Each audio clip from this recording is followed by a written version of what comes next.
Good afternoon and welcome to the November 22nd, 2021 Board of Police Commissioners meeting. We acknowledge we're in the traditional lands of Treaty 4 territory, a treaty signed with 35 First Nations across southern Saskatchewan, parts of Alberta and Manitoba, and the original lands of the Cree, Saulteaux, Dakota, Nakota, Lakota, and homeland of the Métis Nation. Some members of the board are attending the meeting today through video conferencing. I'd like to remind them to ensure your video camera and your voice machine, the microphone, are turned off. And a member of the board wishes to speak, use the raised hand function.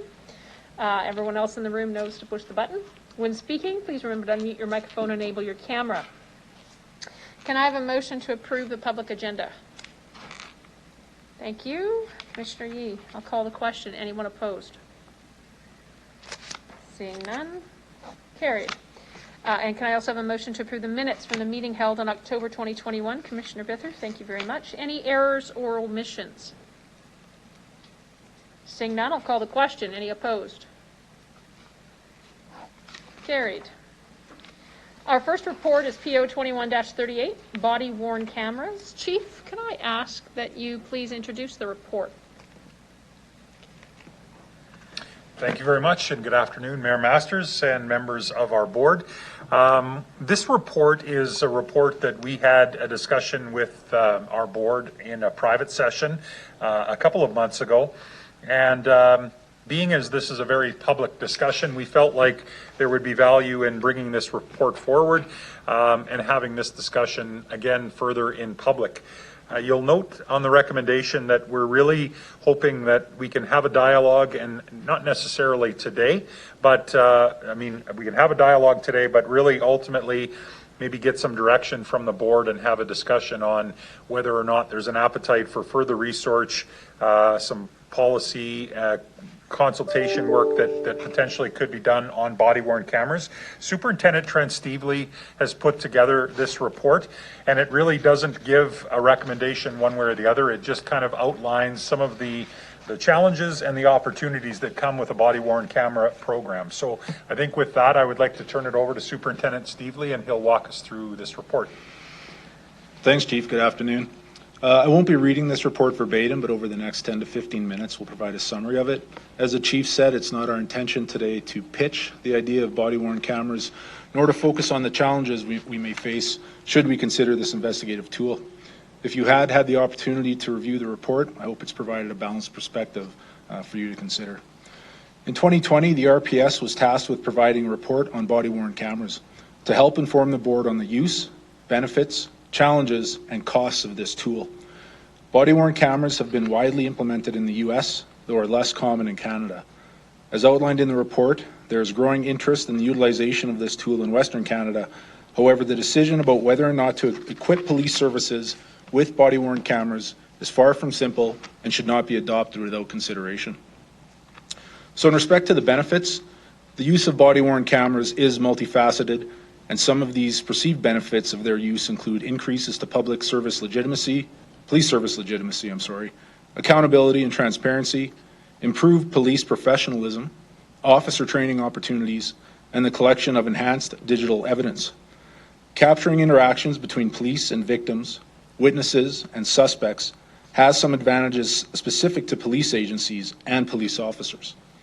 Improved evidence collection of incidents can assist not only in prosecutions, but also augment note-taking practices of members. Cameras may capture more detail than eyewitness testimony can, as well as identify context which may not be articulated by the officers on scene. This can also assist in providing early case resolution and reduce officer time in court. As mentioned, transparency and accountability of police actions are the two immediate benefits often thought of by the public.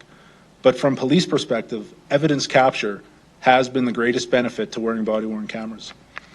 According to the Calgary Police Service body-worn camera coordinator, there has been success with evidence capture, particularly in domestic violence situations and intimate partner violence investigations. There's also an opportunity to capture and acknowledge good decision-making by employees, or to record situations where both police and public have gone beyond expectations, and a time to recognize positive outcomes.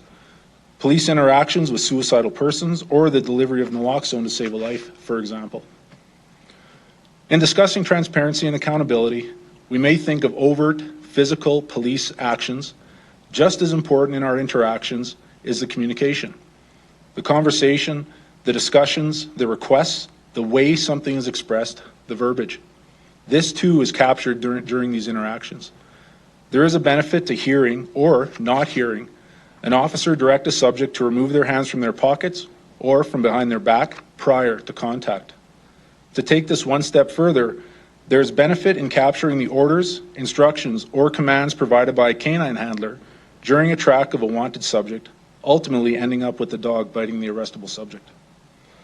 There is a possibility that body-worn cameras will reduce unsubstantiated complaints against members related to police misconduct. In addition, in substantiated complaints of police misconduct, body-worn camera footage may assist oversight bodies in more efficient investigations and timely resolutions.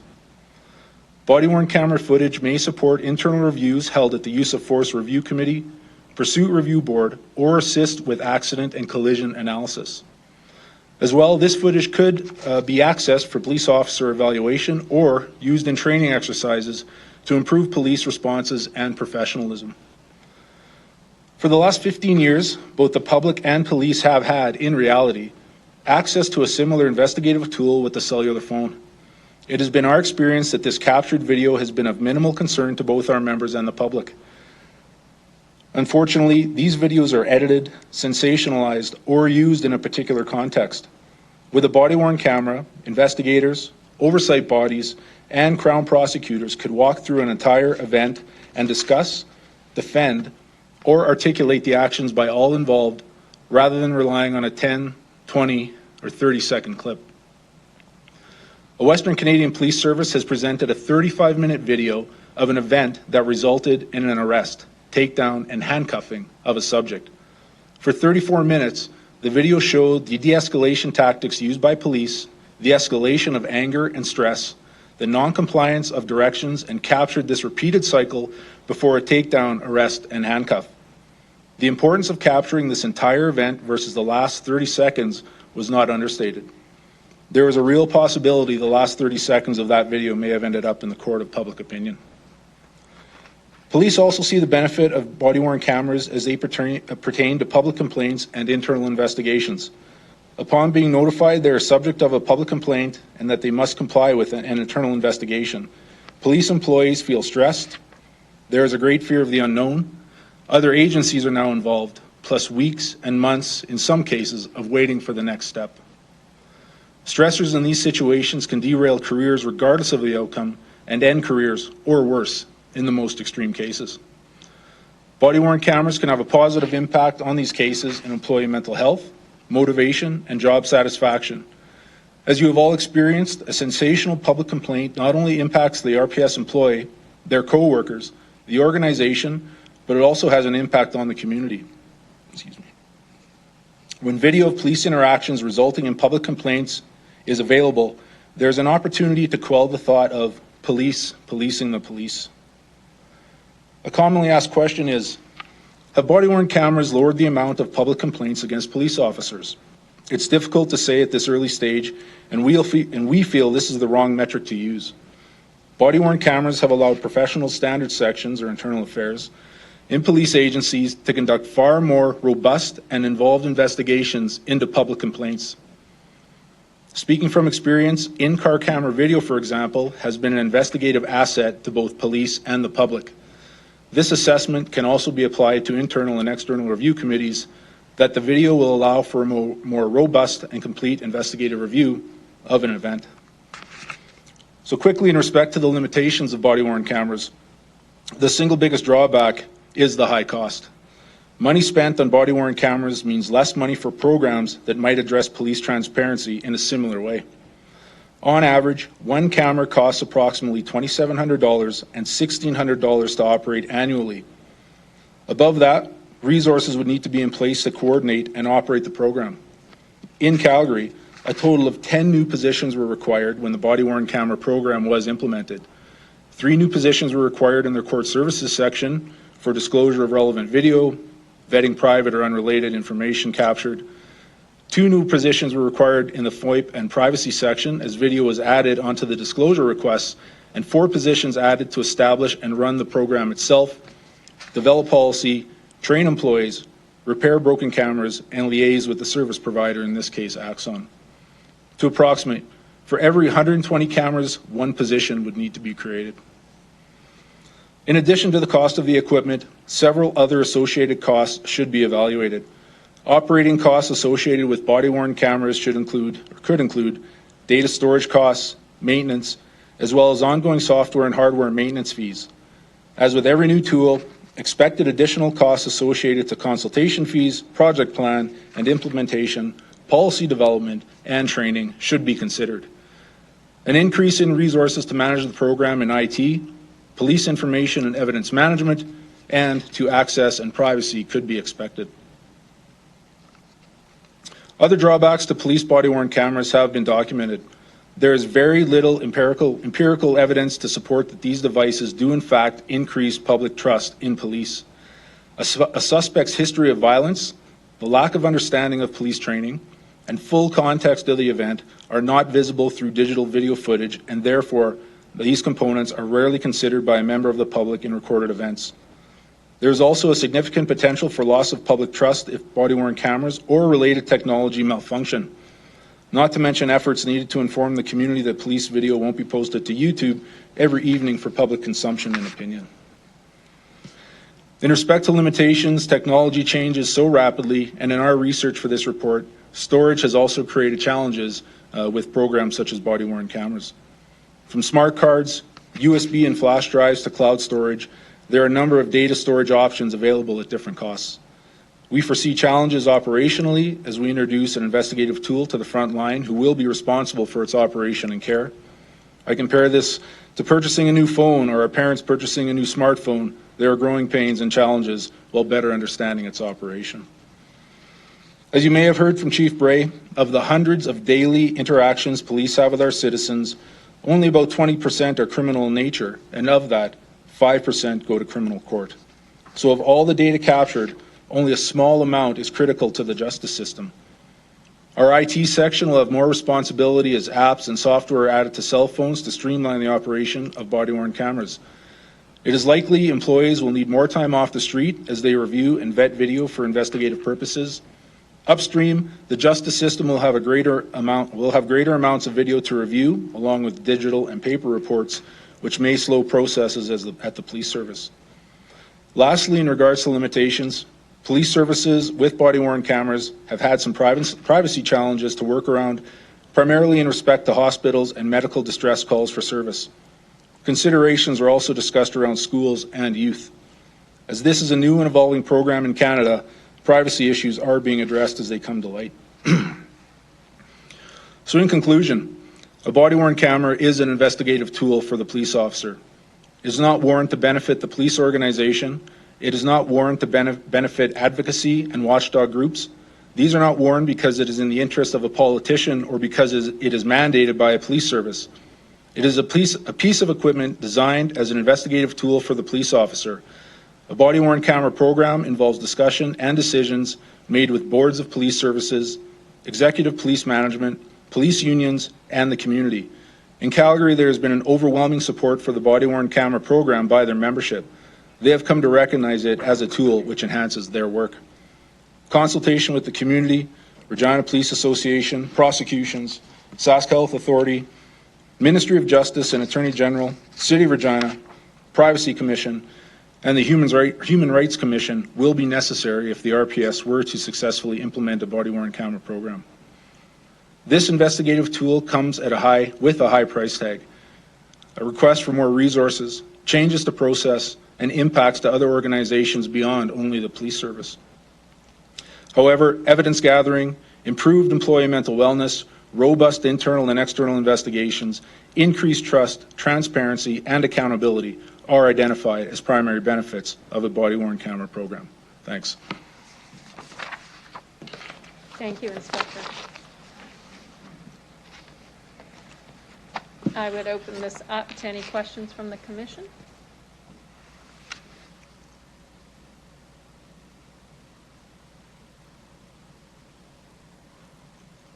Councillor Bresciani, go ahead. Thank you for that presentation. So yes, this is something I know that was discussed a while back, just I think because other cities were doing it, in the fact that it, as you've reported here, that it is can be cost prohibitive. I guess the question I'm going to ask is, has it ever been done where I think the example was maybe in domestic violence situations, it would be beneficial. Can you just elaborate on that? But the second piece is, has any jurisdiction, with all the research that's been done, has any jurisdiction just started, bringing in just a couple to kind of see if that's even an option, to see if it works, rather than, doing a whole unit or having a whole bunch come in? Superintendent Steveley? Sure, I'll address the first part, the investigations, in respect to that, and to explain that if members are responding to an intimate partner violence call for service or something where the domestic violence had unfolded, just capturing the information and the evidence when they arrive on scene and dealing with the two subjects would be an example of how it would be an investigative tool, and whatever it would lead to down the road, maybe in the justice system on that end. I can defer to the chief on the other part, but I know there are agencies, I believe Saskatoon has gone with a small number as a pilot project, and I can let somebody else speak to that, but it's being done. Sure. Yeah, thank you for the question, Councillor. The other thing I would add to what Superintendent Steveley said is it's very tough for us to say, okay, we're going to deploy them only to domestic conflict calls, because all of our frontline officers go to those calls. So it's not like we have a unit that does all domestics. So we have officers every day, as you know. We, on average, go to 20 to 21 domestic-related calls for service a day, and those are spread out through everybody in patrol. So it's really impossible to just say we're going to deploy them as a trial just in that area. It is more common, I think, to say we're going to trial it with a few officers in the front line, and that has been done in a few jurisdictions. I'm actually not sure of the number in Saskatoon. They are doing a bit of a trial where they're rolling out, let's say, 25 cameras, something like that, maybe a few more, to the front line, rather than purchasing cameras for everybody and rolling it out wholesale. So that has been done, but I think like any trials of new pieces of equipment or technology on the front line, you just make sure that you've got it on a few different shifts, so you've got coverage in all different areas of the city, but it's pretty tough to specify it to one type of a call. Okay. So just, I guess I'll just bluntly ask the question, is that something where, I'd like to hear from, you, the chief, or Superintendent Steveley, is that something, I know we're faced with many challenges within the police. We have to get our numbers up with staff as well. Is that something where you think that if we added a few cameras rather than a whole unit to start there would be worth it? Or do you think with the situation we're in with the other pressures that we have, what are your thoughts on that? Okay, so when we brought this report forward, it was basically in response to this dialogue happening in a big way across Canada. Even the Prime Minister himself made a comment about police wearing body-worn cameras. So we felt this would be a relevant topic to bring forward and talk to the board. So I'm going to preface my comments with, that's why we're bringing it forward, to talk with the board and ultimately come together to provide some direction that we're going. But you've asked me my opinion. I'm going to tell you that I don't feel this would be a priority for us right now. If you were to say, we'll do what you think, what do you think, what direction do you think we should go?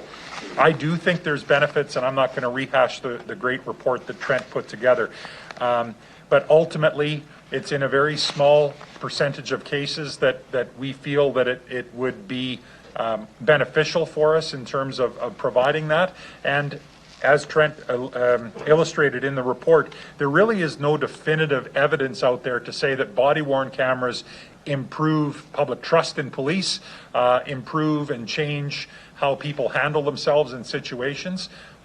Depending on what type of report you're looking for on body-worn cameras, you can find it. So you can find literature that will back up your belief rather than trying to base it on what the overwhelming response is out there. So, I guess to cap it off, again, I would say that I don't feel like this would be a priority, and I don't think that's a shock to the board, because I haven't brought it forward in any of our budget presentations and recommendations in the last couple of years. That said, I'm very happy to work with the board on any direction that they may want to give. Okay. Just the last question I have. Thank you for that response. I wouldn't mind knowing just kind of Saskatoon, how many they start, if that would maybe help us as well. But I noticed in one of the links that was provided that Winnipeg had started their program and then they had to retract. Do we know if Winnipeg actually put it in full force to all of the officers, or did they just do a few and then they had to step back? Does anyone know on that? Through the chair? The information in the package would say that they went to council for an ask and the council pushed it back to the police commission to say that should be hashed out there, but I'm not, it was a $10 million, it was a significant budget Right. ask, and so they pended it a couple times. Go ahead, Chief. Yeah, and so I think that's right. I think it actually in Winnipeg and Saskatoon, there was a revisiting of the topic based on changes and increase in cost. So Saskatoon, the deputy just told me, is rolling out 40 cameras as part of their trial. I don't know, I don't have information off the top of my head what their timeline is on that and what that exists, what that will, will be part of that program. I'm assuming after a year or a certain period of time, they'll do some sort of a review and assessment on what they've captured, how often they've been used, if they've had success or not. I'm not sure what the measurement tools look like. In fact, I don't think they've rolled them out, or if they might be just in the process of it. But they too, I think originally were looking at 100 and then went back to council for a change in direction just related to the cost for that. Okay, and then, sorry, the last question is there any federal funding or provincial funding for this? I'm going to say no. We can always look for funding, but I don't know that this is necessarily something that would fit the criteria, for example, civil forfeiture or any of those types of funding mechanisms that we have available to us. So my guess is going to be no. Okay, I know the RCMP, the federal government gave the $240 million announced for the RCMP, but that would not fall for, obviously, within the municipalities. No, and of course the RCMP are federally funded, so that would Yeah. be no different than the city of Regina coming forward with an announcement, something Right. like that. That's their responsibility. But yeah, I don't know of any federal or provincial funding that's available. Okay, thank you. That's very helpful. That's all I have. Thank you, Councillor Bresciani. Councillor Stevens. Thank you. The inquiry into the tragic death of Jeffrey Morris suggested, among many things, one, the introduction of body cameras in crisis negotiation scenarios, Right. along with other meaningful recommendations. How does this particular recommendation compare to the others that were in that report when it comes to accountability and a different approach to a crisis negotiation like that? Sure. Thanks for the question, Councillor. I think there was a series of recommendations that came out through that coroner's inquest.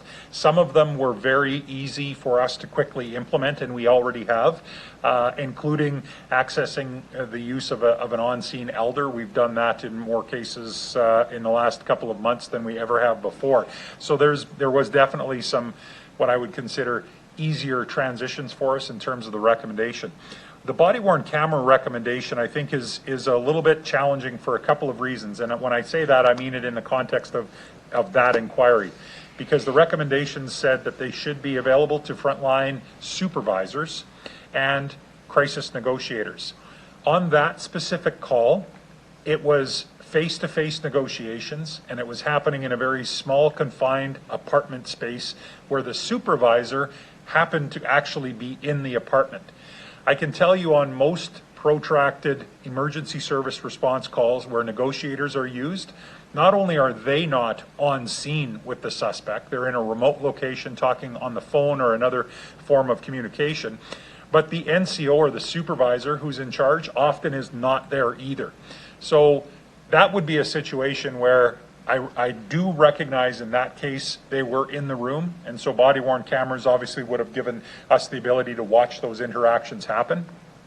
But I'm going to say in over 95% of the cases, that would not be the case. So, I think you would achieve what those recommendations were hoping to achieve better with a more broad rollout of body-worn cameras to frontline officers who often are going to be the ones dealing firsthand, face-to-face in those types of situations.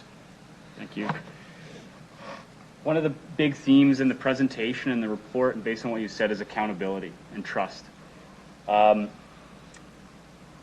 Given what we've seen in the United States with high-profile incidents like George Floyd, if it hadn't been for cameras, individuals who literally would have gotten away with murder. So we're talking about the importance of everyone being vigilant, but also the process of dealing with these incidents. Could you perhaps provide the Commission with a list of other measures that you think would be more appropriate when it comes to expanding accountability? You don't have to do it on the fly, but would you be willing to come back with a report to that end? Yeah, I think, Councillor, that's fairly easy for me to do. I'm not going to tell you I could do it off the top of my head, but I actually think I probably could. The reality is there is lots of different ways that we can work towards recognized and acknowledged transparency and accountability to the community, to our Board of Police Commissioners, to the City Council, and to the citizens of our city. So, yeah, I do think there are ways that we can do that. And of course, there's oversight bodies, there's reporting, use of force reporting. There's a lot of different mechanisms that are in place and exist right now. But yeah, that would be very possible. Just to be clear, at the council level, something like this requires a motion. There would have to be discussion. I'm hearing a commitment of the RPS in the next year to provide Commission with that kind of report. Is that Sure. clear? We can make it a vote of the commission to task you with the work. Sure. Yeah. Is it an extensive amount of work, Chief? I think. I don't think so. I mean, I'm not looking at the faces of my colleagues right now who probably are going, really, Chief? You're saying what? But no, I really don't think it is. I think, we could spend a morning in a boardroom and come up with a lot of things off the top of our heads that we currently have in place, or processes and organizations that are in place to kind of improve and focus on that accountability. And then with a little bit of a research behind it, we could come together with something more fulsome. Mayor, did you want as formal, or is that enough for the record? Okay. Sorry, Elaine, we're doing this on the fly. I guess the amendment would be that RPS return to the Board of Police Commissioners in what quarter of 2022 with a report on improving police accountability and existing accountability measures? Councillor, did you say proving or improving? Improving. Okay. What would be the appropriate timeline? Well, I think safely we could do it by the end of Q2. Potentially, we could do it in Q1 of 2022, but I would say in the first few months of the year. Okay. What if we said no later than Q3? Just to give you some. Yeah, that's more than enough time. Okay.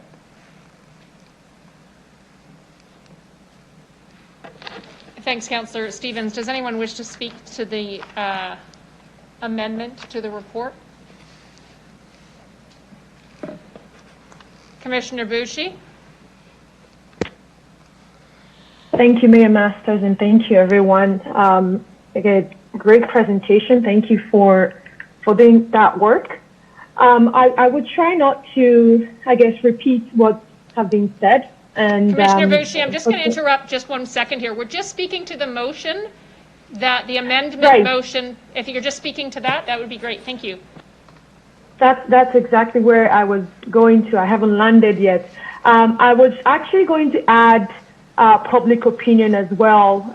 If there is any opportunity for us to hear what the public has to say about body-worn cameras, I don't know if that's I will support that motion, but I was wondering if I could add to the police as well, police chief actually doing some sort of research to get what the public has to say. Would that be included in the motion? No, we're not speaking to body-worn cameras right now. We're speaking to an amendment motion specifically for the police chief to report back into the commission on, and I'm not sure you've got it typed up yet, but in terms of the accountability measures that they already undertake, and areas for improvement that aren't body-worn cameras, perhaps. That's the motion on the floor right now that's being spoken to. Okay, sorry about that. Sounds good. I have nothing to say about that. Thanks. I guess the only question I have, seeing no other questions from the commission, the questions I have are that Councillor Stevens referenced something with regard to Jeffrey Morris, in that a different approach could be taken. In that specific instance, was that an option, Chief? Well, no, in that instance, I believe we exhausted everything that we had available to us. That came out, I think, quite clearly in the inquest. Now, there was a couple of changes that we've made to policy since then. So with the benefit of those changes, I think there are a couple of things that would be done a little differently going forward. But on that date, at that given time, we were confident in our response and spent a long period of time trying to de-escalate that situation. Thank you, Chief. And in terms of accountability, do you feel the Regina Police Service are currently suffering in their accountability of the public to citizens of the City of Regina?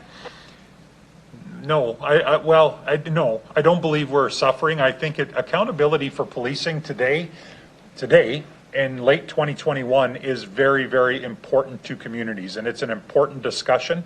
And I think it's something that we constantly have to strive to improve and articulate what we're doing to enhance it. So I can't be so bold as to say we don't ever suffer from that issue, but I think generally speaking, things are good, and we can't take our foot up off the gas pedal on it. Thank you for that answer. Chief, how do you measure accountability? I was told there would be no tests. You know, I think accountability is the community's trust and faith in the police service to carry out its duties in a manner that is respectful and professional and fair and equitable throughout the community and how it interacts with its citizens. That's pretty good for a pop quiz, sir. Do we measure it currently? I believe you have. Please go ahead. Yeah, so we do. I mean, we do a few things that I think, like many times when you're trying to measure performance, there's no perfect bullseye measurement tool. We do community perception survey though, and that gives us an indication of the public's trust and faith in the community. And I will say that we are committing to do follow-up work this year after the community perception survey to further dig into those that are not feeling comfortable and confident in the police service, to find out why they feel that way. And so I think that in and of itself is another measure of improving trust and accountability within our police service. Thanks. One last question. Councillor Stevens raised the United States. What's the difference between the United States and Regina, Saskatchewan? Well, I think that is probably a long discussion in and of itself. But in a nutshell, what I will say is that in Canada, policing tends to have a much more community-focused priority given to civilian oversight, for example, is a big part of policing in Canada. If you look at even just our police service, we have our Board of Police Commissioners, we have the Public Complaints Commission, we have the Saskatchewan Police Commission, we have human rights. There's all kinds of different layers of oversight that really capture the work that police do. That is significantly different. We have mandatory reporting on use of force, discharging of firearms, even the use of a CEW right now is mandatory reporting in our province. That is not the case throughout the United States. We have uniformity and training and decision-making matrix that we use day to day on our job to manage risk in the community. So I'd like to think that Canadian policing is markedly different than that in the United States in a real positive way that I think speaks to that build of trust and relationship that we have with our community.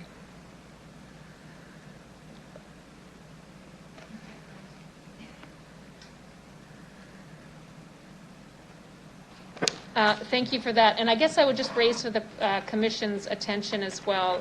It is within the budget ask. Again, I'll repeat this, that the idea that the police commission has a strategic plan to work on, and I think things like accountability and transparency in conjunction with chief and the commission would be the outreach into the community. The idea would be the commission would become more open to the public, even in terms of feedback sessions.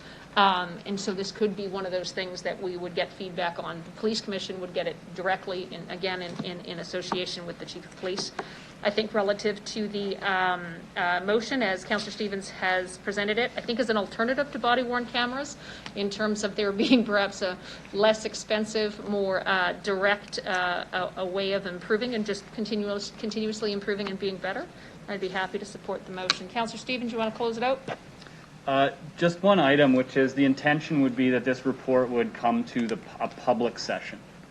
I just want to make that very clear with the intention. So other than that, nothing else.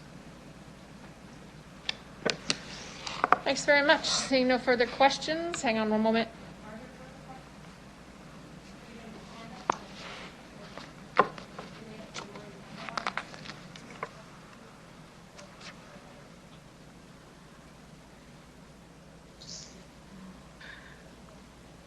Councillor Bresciani, did you wish to speak to the motion?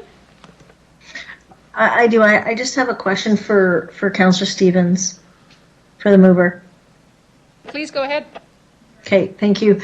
I just want to be clear. So what you're asking for is for a report on what Regina Police Service are improving on accountability. And again, I know that as we've discussed our strat plan of what we're moving forward, I understood that was going to be part of one of our pillars. So I'm wondering, is this going to be a kind of a duplication of that report?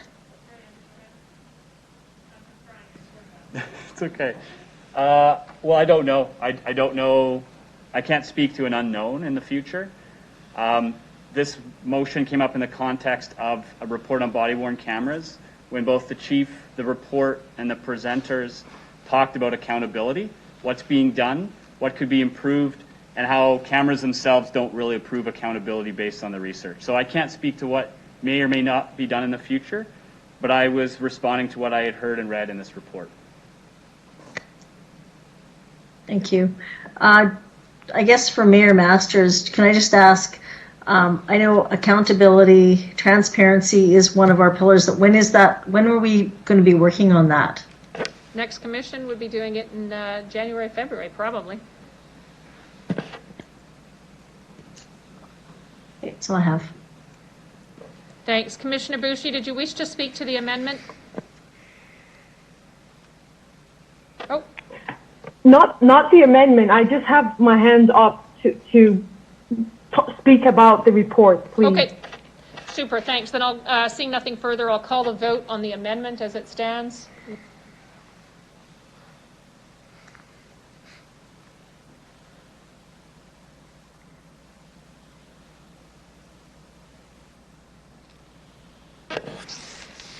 That's the amendment to the motion to receive and file the information that the Chief of Police returned to public session of a board meeting no later than Q3 of 2022 with existing accountability measures as well as his recommendations for improving accountability as he sees it.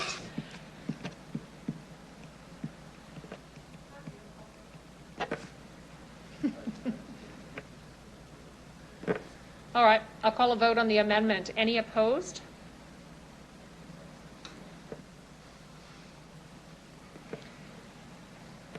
Councillor Bresciani and Commissioner Bushi, can I have you turn on your microphone to tell me if you're opposed or not?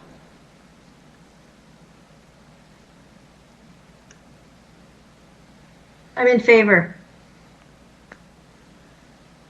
Oh, yeah, sorry, I'm in favor. Thank you very much, Carrie. I think I will move on to Commissioner Bushi. You want to talk to the main report? Please go ahead. And thank you again, Mayor. And sorry, I didn't realize we're still talking about the motion that was passed. And I want to apologize. I didn't mean to interrupt what was already at the table. I just wanted to thank the surgeon there for the report.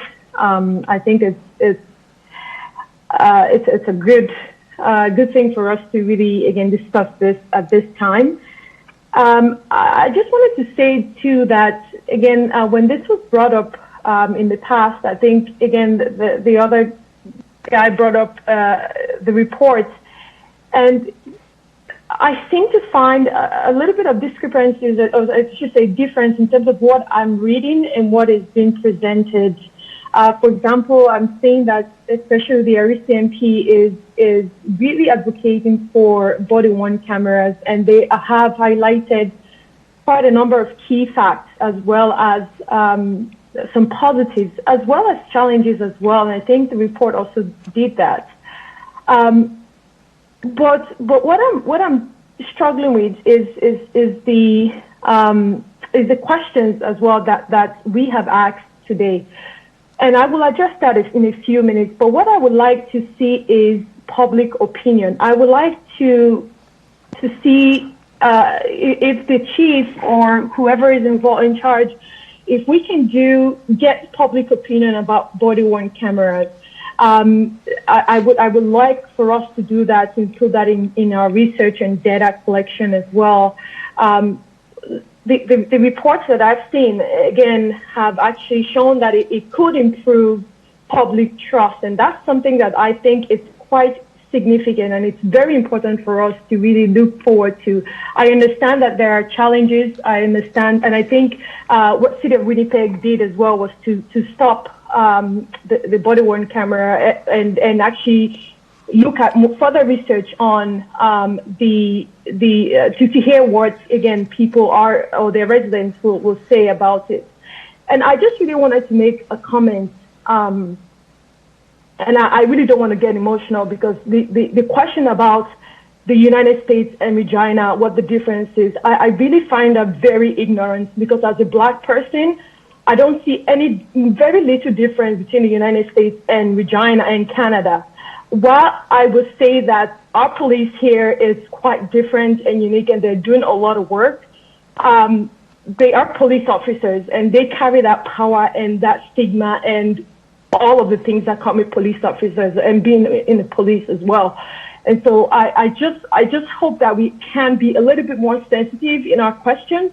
I think, Councillor Stevens again used that reference because that was sort of the starting point for people to actually start to speak up about the ongoing systemic racism and injustices that a lot of Black people, people of color, BIPOC population have experienced.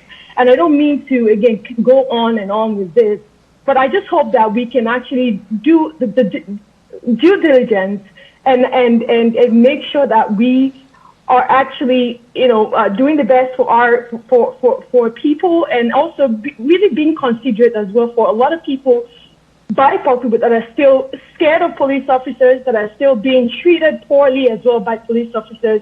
And I think it's important as well for us to really think about those things. So I thank you all really. And again, I don't mean to be personal or emotional, but it's so insensitive to me to listen to people argue about the difference between US and Regina. I think we are all human beings and we're adults and we have brains to think that there are differences, but there's definitely similarities as well in terms of the experiences of Black people with police officers. So thank you all so much. Thank you for your comments, Commissioner Bucci. Anything further from the Commission?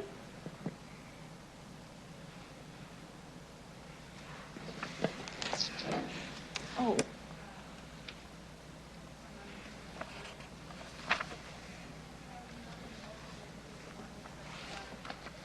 Could I have a motion to receive and file as amended with the work that's to come out of this? Thank you, Commissioner Bither. I'll call the question. Anyone opposed? Seeing none, carried. Thank you, Superintendent Steveley. Next report is PO 21-39, variance report as of October 31st, 2021. Turning your mic on, Ms. Reason. Chief, would you like to introduce the report, please? Sure. I'm just going to give a very brief introduction. As this board knows, this is new for us this year, providing 2 variance updates through the year. We provided one earlier in the year, and then we provide a second in November. And so this is our public variance report. that Ms. Tracy Raisin has put together for us. Tracy is our Manager of Financial Services, and I'd like to turn it over to Tracy to walk us through this high-level report. Thank you, Chief. Good afternoon, Mayor Masters and members of the board. I'm here to report on the budget variance as of October 31st. I will begin with the operating budget, which is the first attachment. So 83% of the year is now complete, and 76% of our operating budget has been spent. We are currently projecting a small surplus of around $184,000. The significant items that make up the variance include a number of retirements and unpaid leaves, which have created a surplus in our salaries and benefits. However, on the offset, this year has seen less demand for criminal record checks due to COVID-19 events being canceled or positions and the outside employment. So revenue is projected to be around $200,000 less. I will now move on to the capital budget, which is the second attachment. As you can see, there are 6 categories of capital programs which have a number of projects within each. So currently the forecast for all the projects are still within budget, but as in previous months, there's still a few delays due to COVID-19 supply issues that are pushing back the delivery of our fleet vehicles and some of our other equipment orders. But otherwise, our projects are moving on within budget and still progressing ahead. That concludes my variance report for October 31st. Thank you, Ms. Raisin. Questions from the commission?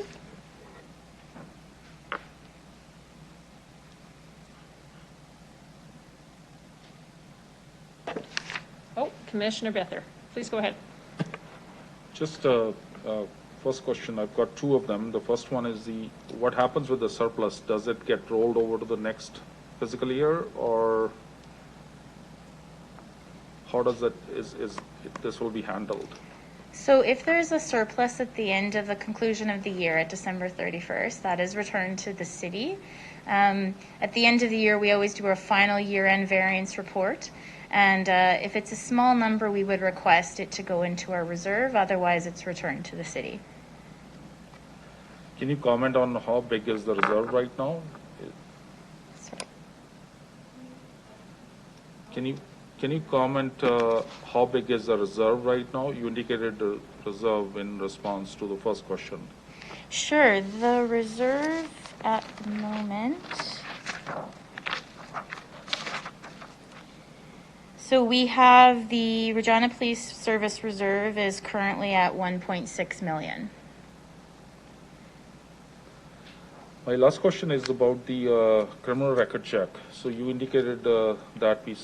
Can anyone comment on, is it available in person only, or is this a service that is available online as well? Yes, it's available online, but what's happening during COVID-19 is, for example, school districts aren't having year-end parties or events for the children where parents would come and volunteer, or coaches events. So some of the sporting events were canceled throughout the year last year and at the beginning of this year.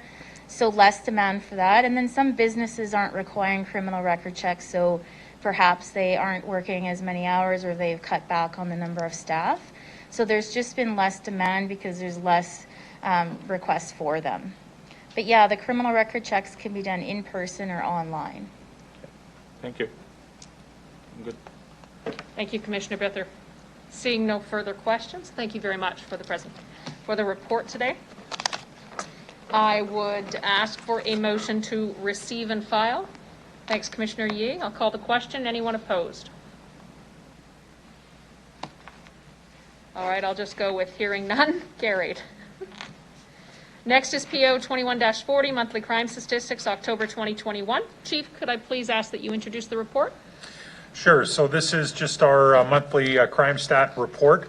And as you've heard me talk about through 2021, we're following an anomaly of a year. 2020, our crime rates were significantly lower. We were seeing pressures in other areas, and that's why we've got at the back of our statistical report every month, we've got dashboards for you to dig into some of those other challenges like overdoses, attempt suicides, domestic conflict, those types of calls that in many ways were replacing the traditional crime-related calls that we were going to through COVID.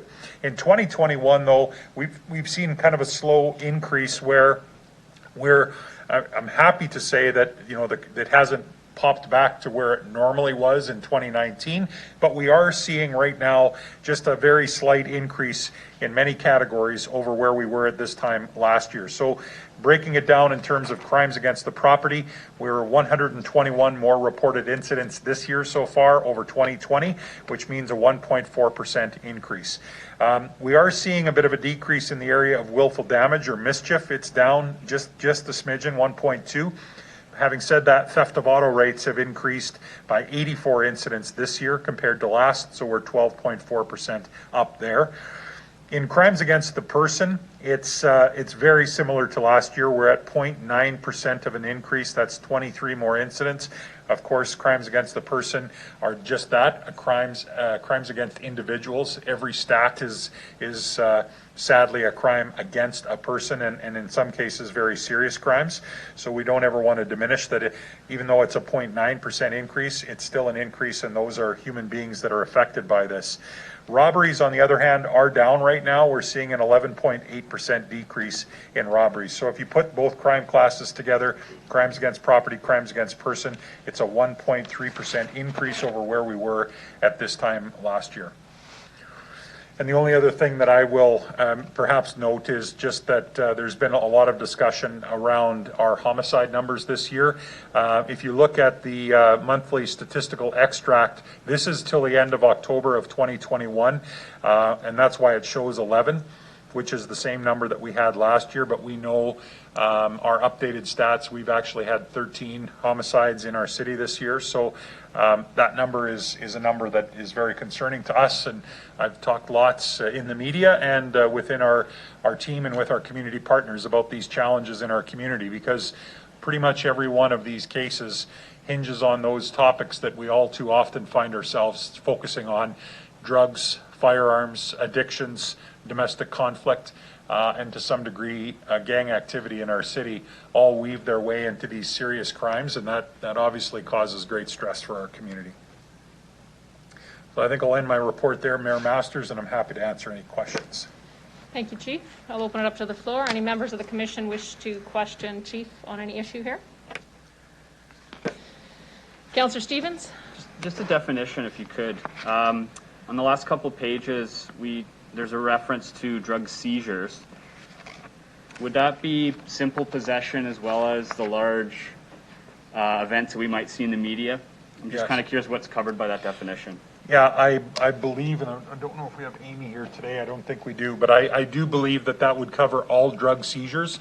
I can tell you that predominantly those would be larger scale drug seizures. As I've talked to the board about before, we don't lay many charges for simple possession. That doesn't mean we wouldn't necessarily seize drugs. Seizing drugs and laying a charge don't have to happen in tandem. You can seize drugs without laying a charge. Obviously, finding someone with an illegal substance on them isn't something you're going to leave them with. Whether or not you feel that it constitutes a criminal charge may be a different thing. So I think this really is a combination of all seizures that we're doing. Thank you. Thank you. One last call. Any other members of the commission? I'll call the question. Could I have a motion to receive and file the monthly crime statistics report? Thank you, Councillor Stevens. I'll call the question. Anyone opposed? Seeing none, carried. Can I have a motion for private session? Thank you, Councillor Stevens. Commission, we are going to recess for 30 minutes. The media scrum will be out in Darlene Hinks.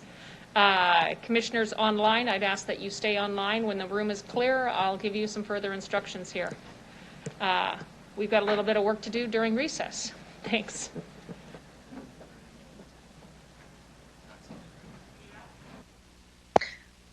Sorry, Mayor Masters, did you say 30 minutes, 30? I did, Councillor, it'll make sense in about 5 minutes. As soon as the room is clear, I'll explain.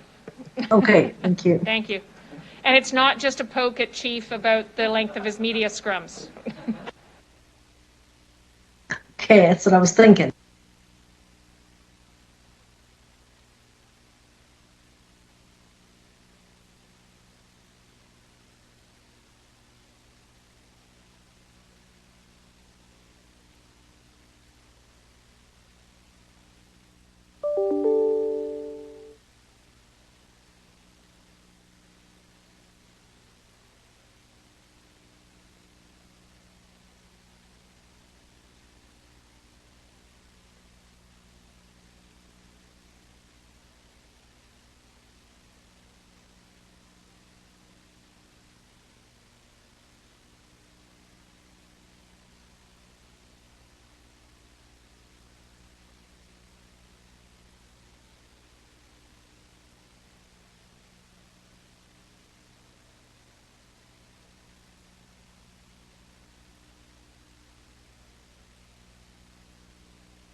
Everyone out?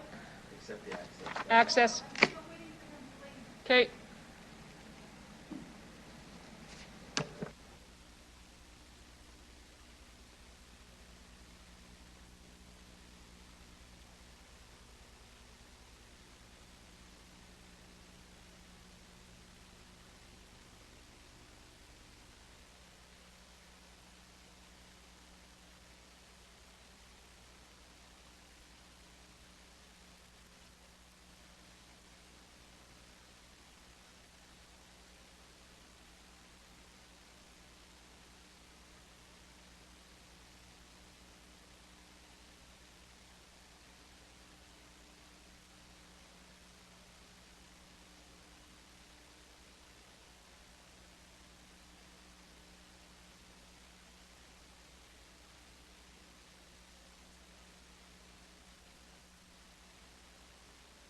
Okay, so because I am impatient and can't wait any longer, Darcy Ashir will be coming at 3 p.m. She's supposed to be here to prepare the board for the grievance hearings at 4 p.m. So with the Police Association reps and Constable Derek Fox. So once she gets here, we'll go with commission. She'll just walk us through the grievance procedure and whatnot, and you'll end up with a little bit of a break, I suspect. We'll go back. The 4 o'clock is when the grievance starts, so it's just a matter of we'll keep going through the private agenda and we'll disperse at that. Oh, and here we go. And she's present, I believe.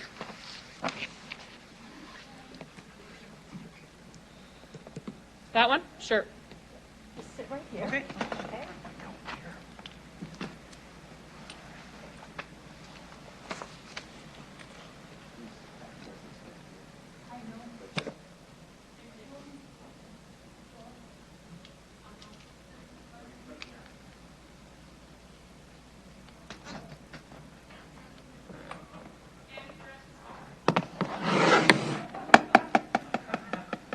Good afternoon, Darcy Ashir. Can I just ask that you introduce yourself and your role to the commission, and then we can go through what we need to go through. I'm just going to ask you to hold for 30 seconds while the gentleman from Access leaves the room. So I'm kind of having a hard time hearing you, but so be it. My name is Darcy Shear. I'm a lawyer at McKercher in Regina. I'm a partner with McKercher. I practice fairly extensively in the area of administrative law, which really means hearings before a variety of tribunals. My particular field is mostly discipline hearings. So I have been asked to sit in with you today and help you with any procedure and process. Thank you very much. If you wish to take that off Sure. while you're sitting all there Okay, by yourself, thank you. you're welcome to. Thanks. If you could just run through the commission how it's going to look, because I believe the grievance starts at 4 o'clock. Right. So, I guess, first of all, I gather you haven't had a step 2 grievance hearing for quite some time, I'm told, since 2005 or 2006. yeah, there's not a commissioner that exists here that's been Okay. through one. Okay. Then we're all on the same page. Let me just get a pen here.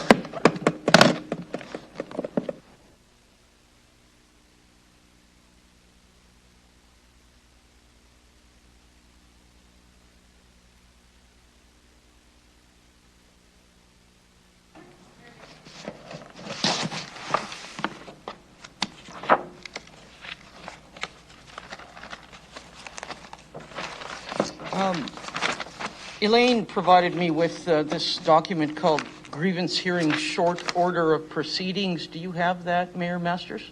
Yes, ma'am, I do. Okay, so I gather that's kind of your script and marching orders. I checked with Elaine, like, as I understand it, there's no court reporter here. I'm not certain if you transcribe things automatically. So just in reading this order of proceedings, this seems relatively informal.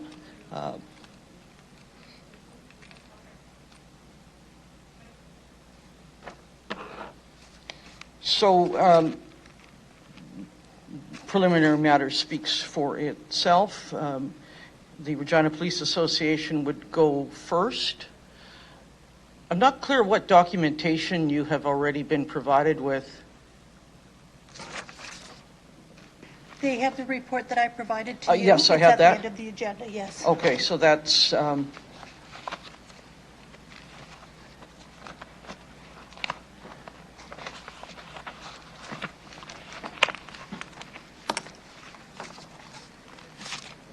so just so I can be clear, would this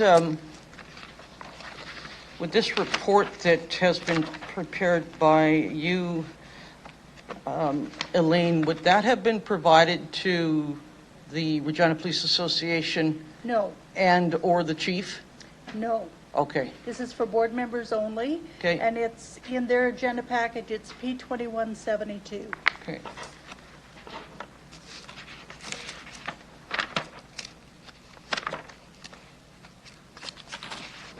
So I don't know if each of you, and I see you've got somebody on the big screen, I think, as well, have reviewed this material. So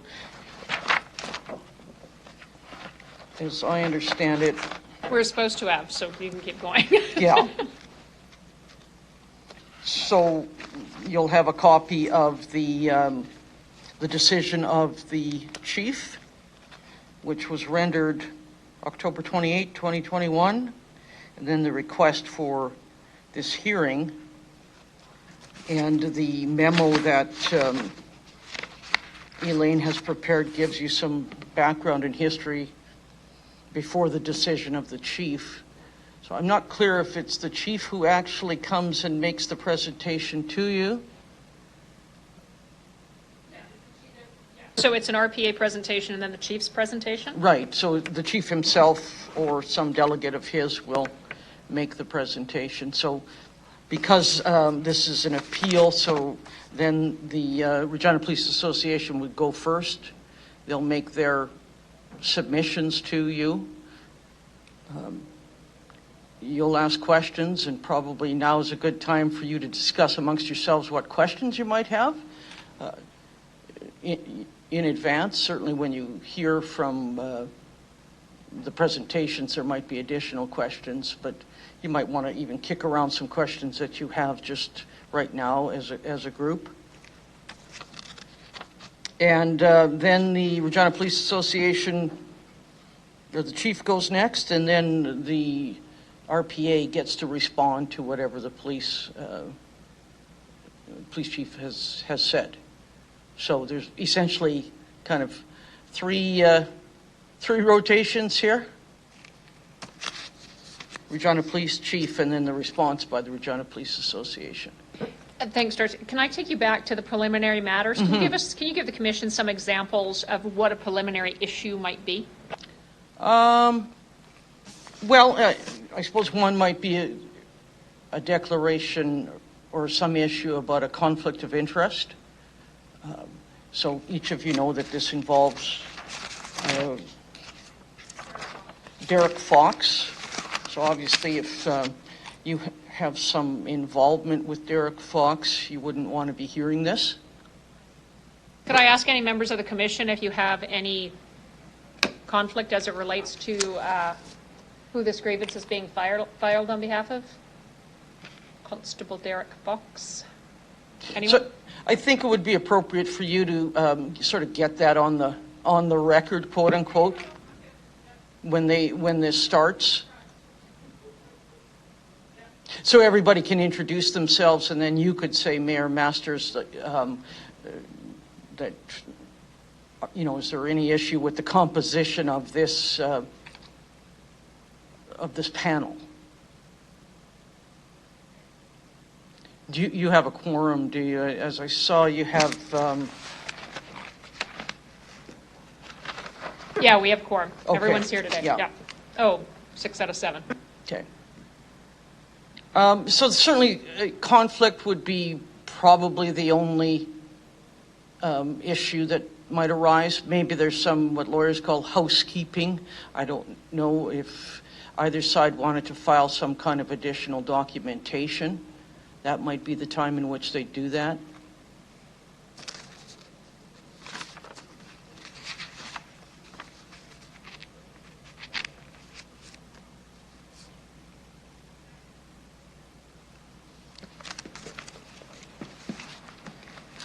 Ask the question.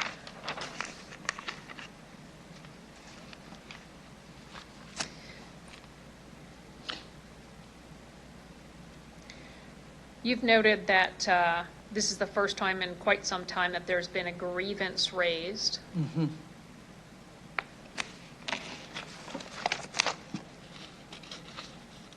So everyone's out of practice? Is that what I can I guess so. presume? Yeah, maiden voyage.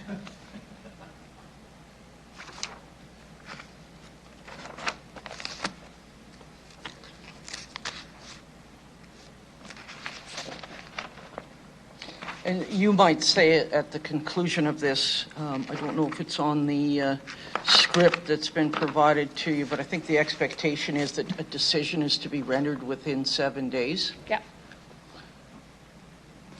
And that is actually 7 consecutive working days, which from what I understand, I've read someplace, does not include the weekend. Yeah, it says 7 consecutive working Yeah. days, so you wouldn't count the weekends.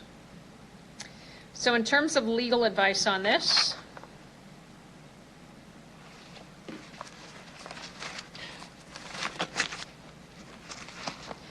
Well, I guess, the report notes that the Police Association does not indicate precisely which section of the collective bargaining agreement was violated. What is the grievance for relative to the RPA agreement, the CBA? yeah, and they need to satisfy you of that. Because they haven't referenced the provision of the collective agreement. They also call it a policy grievance. Is there such a thing? There is, but a policy grievance usually isn't, it's broader. It's something that impacts multiple people. Whereas, my sense looking at this material is this relates to Derek Fox and only Derek Fox. So how is it a policy grievance? Go ahead, Councillor Stevens, do you have a question for council? And please tell me if I'm wrong. The officer in question believes that they should be eligible to apply for this position in accordance with the collective agreement and standing policy at the RPS. My understanding is that their grievance is essentially claiming that management is not either applying it consistently or they're applying it inaccurately. So it's about the policy, correct? Could be. That really isn't very clear from the material that's been provided to you, in my view.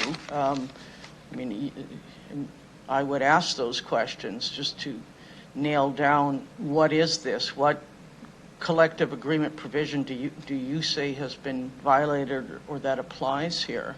What's your reading of it so far? It's basically the chief's response is you're not eligible, you haven't served enough time. Right. They're saying, the K-9 unit in question had died.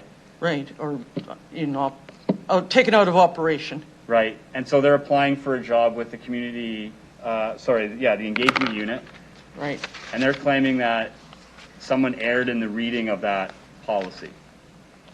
But they haven't indicated precisely these are the sections, this is precisely how they've misread that. Yeah, not that I see. I Okay. think they just want some abridgment of the time. As I understand it, January 10, that's the global transfer date. 10 days later, this fellow's dog is rendered inoperable. So he's missed the time to apply for a transfer had he wanted to do that. Okay. And so he does that on February 2, but he's missed the deadline date just because of circumstances outside of his control. Do you know if there's been any evidence to suggest that in the past the police have, like management, has looked the other way on some of these provisions, and they're claiming that in other instances they've allowed this to go forward? Is there any? Well, there's nothing in the material before you, so you have to only act on the material that's presented to Okay. you. So even if that verbally is asked and answered, it's not in the material before you, so it's disregarded? Yeah, I mean, the material is the chief's decision, the request for the grievance, and then the provisions of the policy manual that have been attached to the report. What's the litmus test for even, like, from what I'm hearing, if there's no reference to a collective bargaining agreement, which should be a grievance heard by the board then if it gets elevated, where is it even appropriate that this is being heard at the police commission if there's no actual mentioning of the collective bargaining agreement? I think they refer only to just the generic provision in Article 8, but it doesn't say what provision of the collective agreement has been violated. And that could be because they've styled it as a policy grievance. And are those to be heard by the commission for one Well, person? I can't say I know that, Mayor Masters, since you've only had one other case before. I don't know if that was a policy grievance. I mean, I think policy grievances can be heard by arbitration boards and the level above an arbitration board. For individual people? No, a policy grievance as well, it can be heard by, No, that's why I'm going with it, a policy grievance for one person. right. Got it. Commissioner Yee, sorry, go ahead, Jada. Yeah, I'm just trying to wrap my head around this because the information is pretty much vague to me. So I guess I'm asking for some clarification as you are the subject matter expert.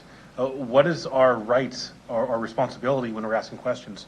So if I'm asking clarifying questions, such as Councillor Stevens, when I in my past life when I was listening to grievances, we always ask what's the past practice been like, right? And that's I think what Councillor Stevens was getting at. Mm-hmm.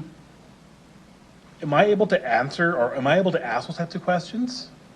Or do I have to go with what is presented right now? Consider what's in the material before you. Well, in my view, you consider the material that's before you and the Okay. submissions, but there's no reference to past practice by either side here. Mm-hmm. So you've got the decision of the chief, which seems fairly fulsome, a grievance request, which doesn't give you very much information. But in terms of questions, I don't think you need to be. You have to be careful not to jump into the fray and become Right. an advocate for either side. But Right. you need to ask questions so that you understand the facts and you understand the context in which this is before you. Right. On one hand, you have, as the, I want to know exactly what violation was Right. violated. On the other hand, you do have he missed the deadline, but what you said was reasons beyond his control, right? Yep. So to have fair practice, I'm kind of torn here because, I see both sides here, so I'm kind of, but at the same time, this information is very vague, so I don't know what to do here. Commissioner Vither, I'll get to you in a second. Sorry.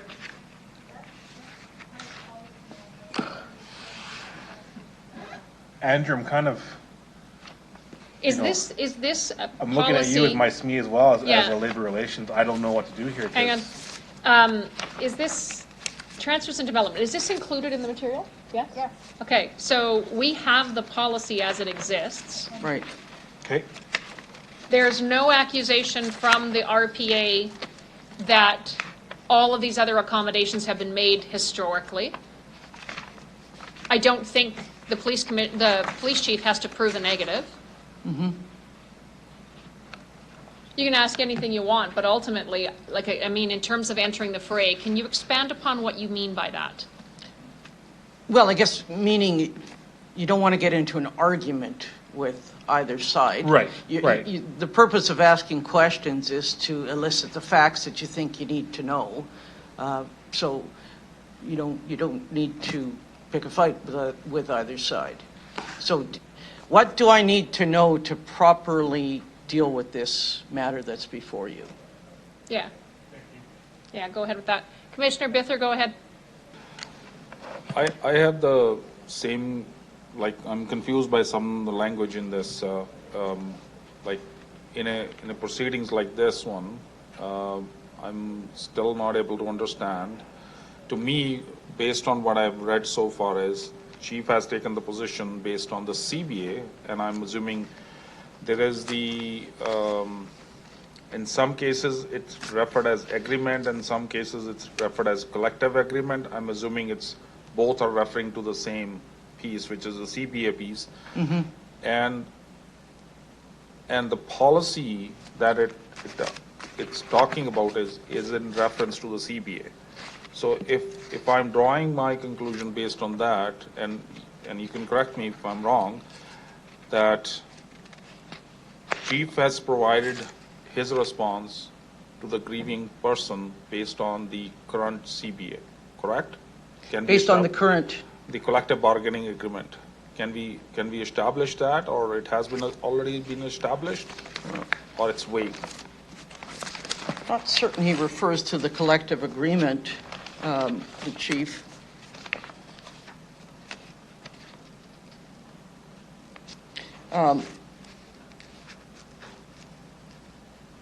He talks about the policy, so there's no reference to the collective agreement. The collective agreement doesn't provide very much assistance to you on this question. It appears the argument is that the policy hasn't been applied or hasn't been applied fairly. So which policy, and I guess that's where my confusion is, because if it is- Transfers and development. Yeah, it's a transfer. The policies that are attached to this report, It's in the appendix of the report itself that we're dealing with. Okay, there's, I think it's appendix, starts at appendix E. See, and I think, Commissioner Bither, I think if you're going the same place I am, the board may hear grievances pursuant to the Saskatchewan Employment Act with respect to alleged breaches of its collective bargaining agreement. Yeah. But there's no reference to where in the CBA that's what, is Yeah. this in breach. Yeah, no, there isn't. No, fact, they've called it a policy grievance, so if it's a policy grievance, then what provision of these policies do they say has been breached? And so then anytime a member of the police service seeks an exemption from this policy, this would set the precedent for it. Yeah, and I think and that's the what my point that the struggle chief is. makes. In Appendix A, like if my union, and I'm assuming RPA is their union, right? So, sorry, Commissioner Bither, say that again? RPA is the union. Yes. Yes, Okay. yes, sir. So I'm looking at Appendix A. When the union wrote this letter, they made no reference to the actual framework for as far as the CBA is concerned. Like they would, I was expecting to see something that in reference to section this and whatever, there is a violation. I'm not seeing this here.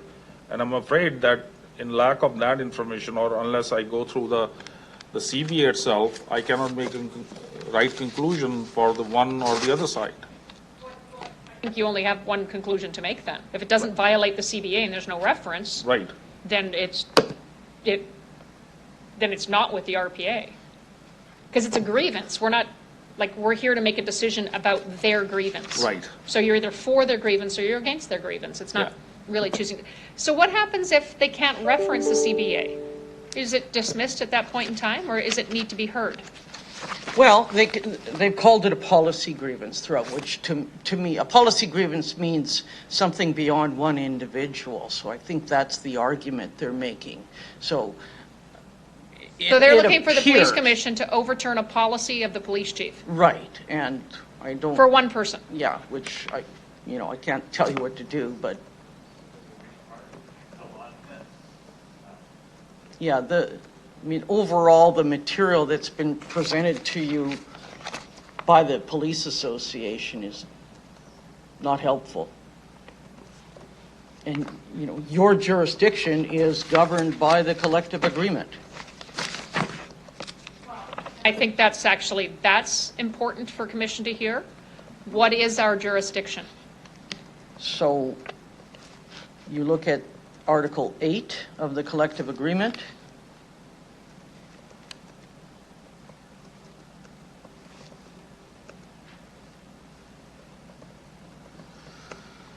So it says, in making application for a hearing, the association shall outline in writing the matter complained of,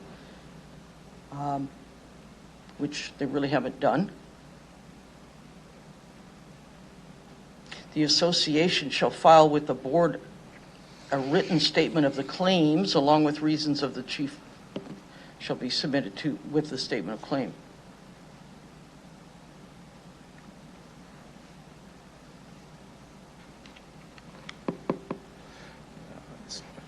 Okay, so in your other work in terms of discipline, in terms of these types of hearings, if the policy grievance is typically more than one person. Right. From a legal advice perspective, how willing should the Board of Police Commissioners be willing to mess with policies set by the Executive yeah. Office of the Police? I would say that would be a high bar to jump over. That really shouldn't be for this group, where they're asking you, it appears, to overturn some operational decision based on the application of a policy. But again, it's For one guy, for one guy. which And- then opens and the doors that's for not what every a- guy, yeah. Right, and that's not what a policy grievance is. It's about the implementation and the application of a policy that affects a whole group of people. Sorry, I'll add in or girl or other. Sorry, Right. I apologize. Okay, so one more time, tell us the definition of a policy grievance. I'm not certain, I looked in the collective agreement, I didn't see one. Just give me 1 second here. But I think it's referenced in the report that's been Oh, prepared. Look at section 8.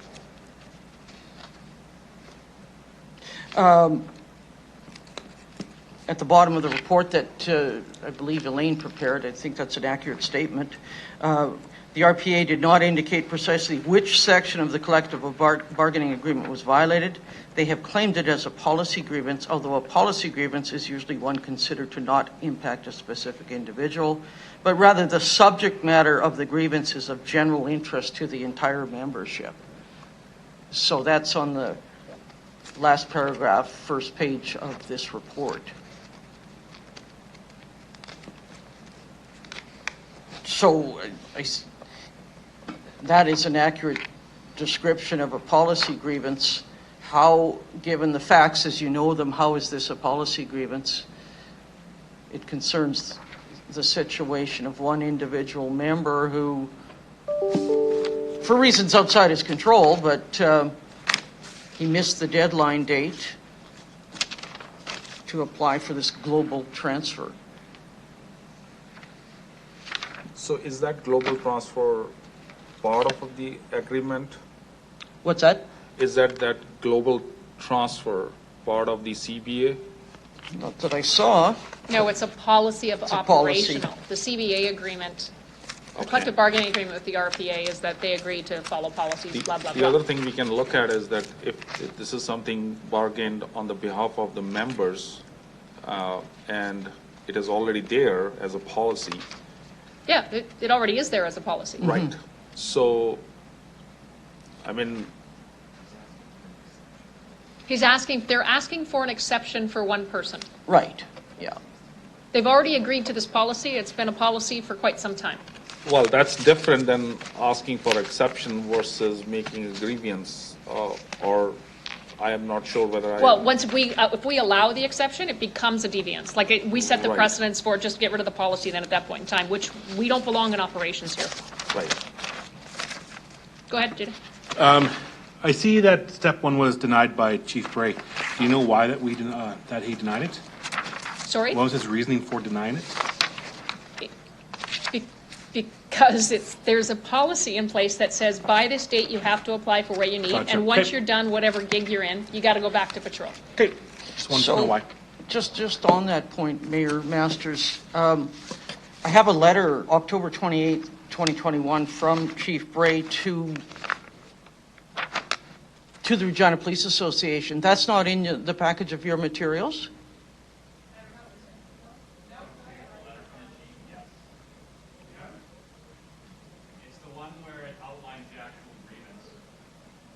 Well, it's October 28, 2021, from Chief Evan Bray to the union. That sets out his reasons, so it's 2.5 pages long? Okay. Sorry, no, it's from the police association to the chief about the actual reasons. Yeah, no, you have it from the police association? Is it in the package? Yeah, it's in the private agenda. I might be wrong, but it's on page 30 and 31. And in essence, what they're saying is that Officer Fox has been incorrectly placed in category 3. He should be category 1. Right. So the best I can deduce from this is that there might be language in the collective agreement that suggests otherwise. And they're saying that there's a conflict between the CA language and a policy, but I don't have the collective agreement language. Like, I'm just guessing based on how they're writing this. And so in terms of the letter from chief to the RPA, he lays out his... Yeah, and I think at the outset, then, you might raise that, Mayor Masters, that what you have is the request for the grievance, November 2nd.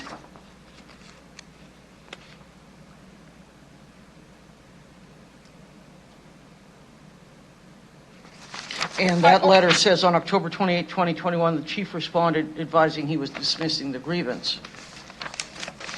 So I would suggest you ask both parties. We have not been provided with the reasons of the chief. We need to see those. Because that's the basis of the grievance. They're appealing the decision of the chief, which is set out in this letter. And maybe that will be his presentation. in any Yeah, I event. expect it will be. But I see no reason why, you should. This is the foundation of the appeal. Yeah, it's puzzling why it's not here.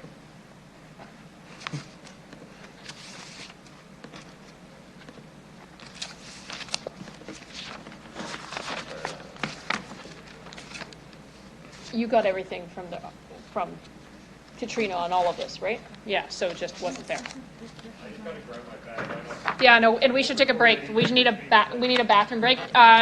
Commissioner Bucci or Councillor Bresciani, Darcy is in the room if you want to ask her a question, but those of us who are trapped sitting here are going to take a quick couple-minute bio break. Go ahead and ask questions. Gloria, why don't you go first? I actually had my hand up first. Apologies, one It's moment, been up please. for a while. Apologies, one moment, please. We have That's okay. apologies. Go ahead. We have a reporter in the room. Please I hold heard- off. He's gone.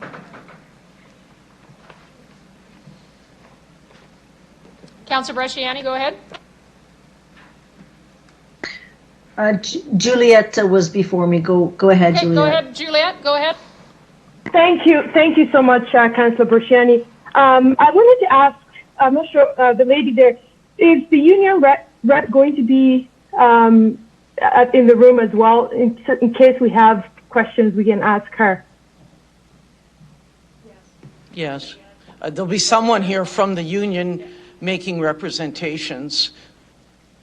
So you, Okay, right. And then just what happens then if it fails? Because typically I'm used to this going to step 2, going through arbitrary committee, through arbitration, sorry, and I haven't had, this is my first experience.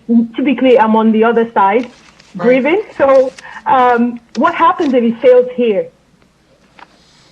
Well, there's an arbitration would only come after this process is over. So this is step 2. So this is an appeal from the decision of the chief. Right. And then if there's... And so, go ahead. Then there could be an arbitration hearing, which is much more formal. People give evidence under oath.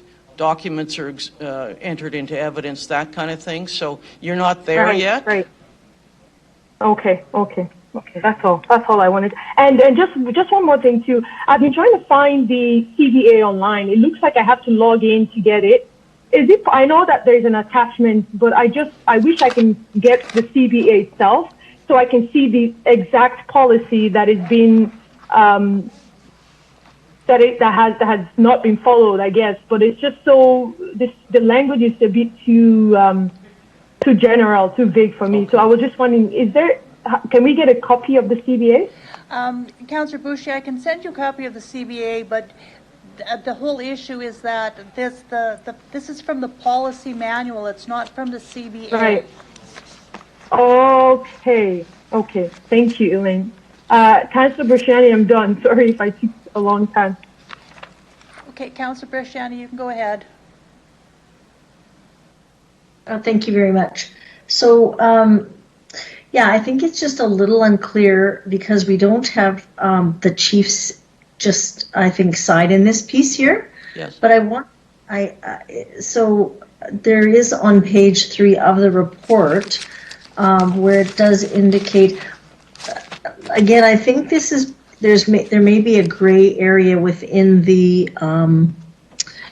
policy, and I think that's what this individual is maybe trying to, because it does say in category 3, under the constable eligibility, it says that number 1, should the initial posting fail to fill the vacancies required from category 1 and 2 applicants, Human Resources shall interview category 3 applicants for the position. So, meaning that there may be flexibility to move other people into these positions, depending if they don't have all of the, I don't know. And again, it's so hard with not having them here to be able to ask those questions.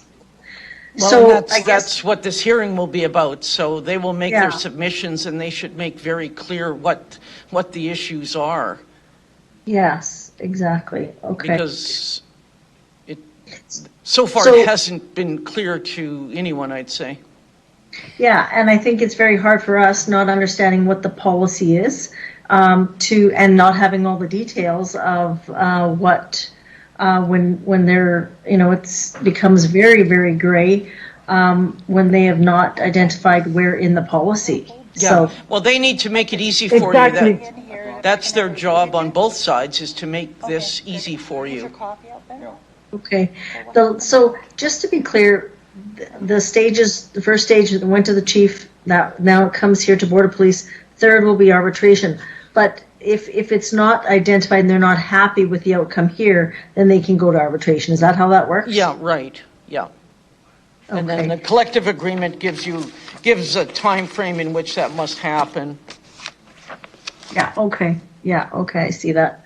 Okay, yeah, it'll be easier when they're here and we can ask the questions that need be to get more clarity, because I feel we're guessing, and we're trying to read through the lines. So. Right.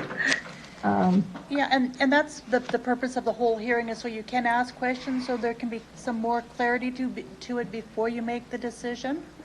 I believe Mayor Masters is in the room again now.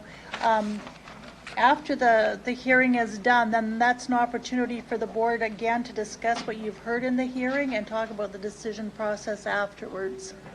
In private. Yeah. And what you may want to do is, after you hear from the RPA, you ask your questions. You might want to stand down for 5 or 10 minutes and then discuss as a group. Are there any more questions we want to ask of the union? And then you come back, you'll hear from the chief and follow that same process. Okay, yeah, oh, that's good. And is this happening at 4 o'clock?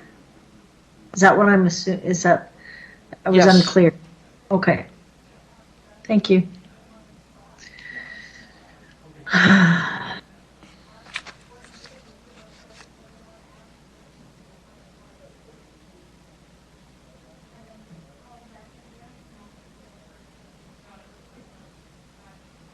Okay, thank you very much. Can I trouble you to get a glass of water or bottled water? Thanks. No more bottled water here at the City of Regina, but there is Okay. water over here. Yeah.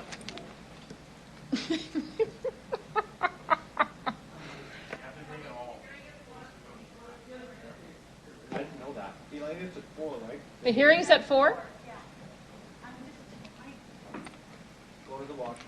You go ahead. We'll call them back in to do private session until 4 o'clock, right? Okay.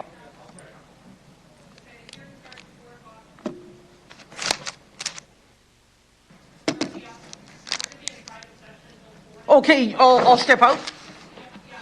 Sure, no problem.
Good afternoon again. Goodness sakes, let's figure this out.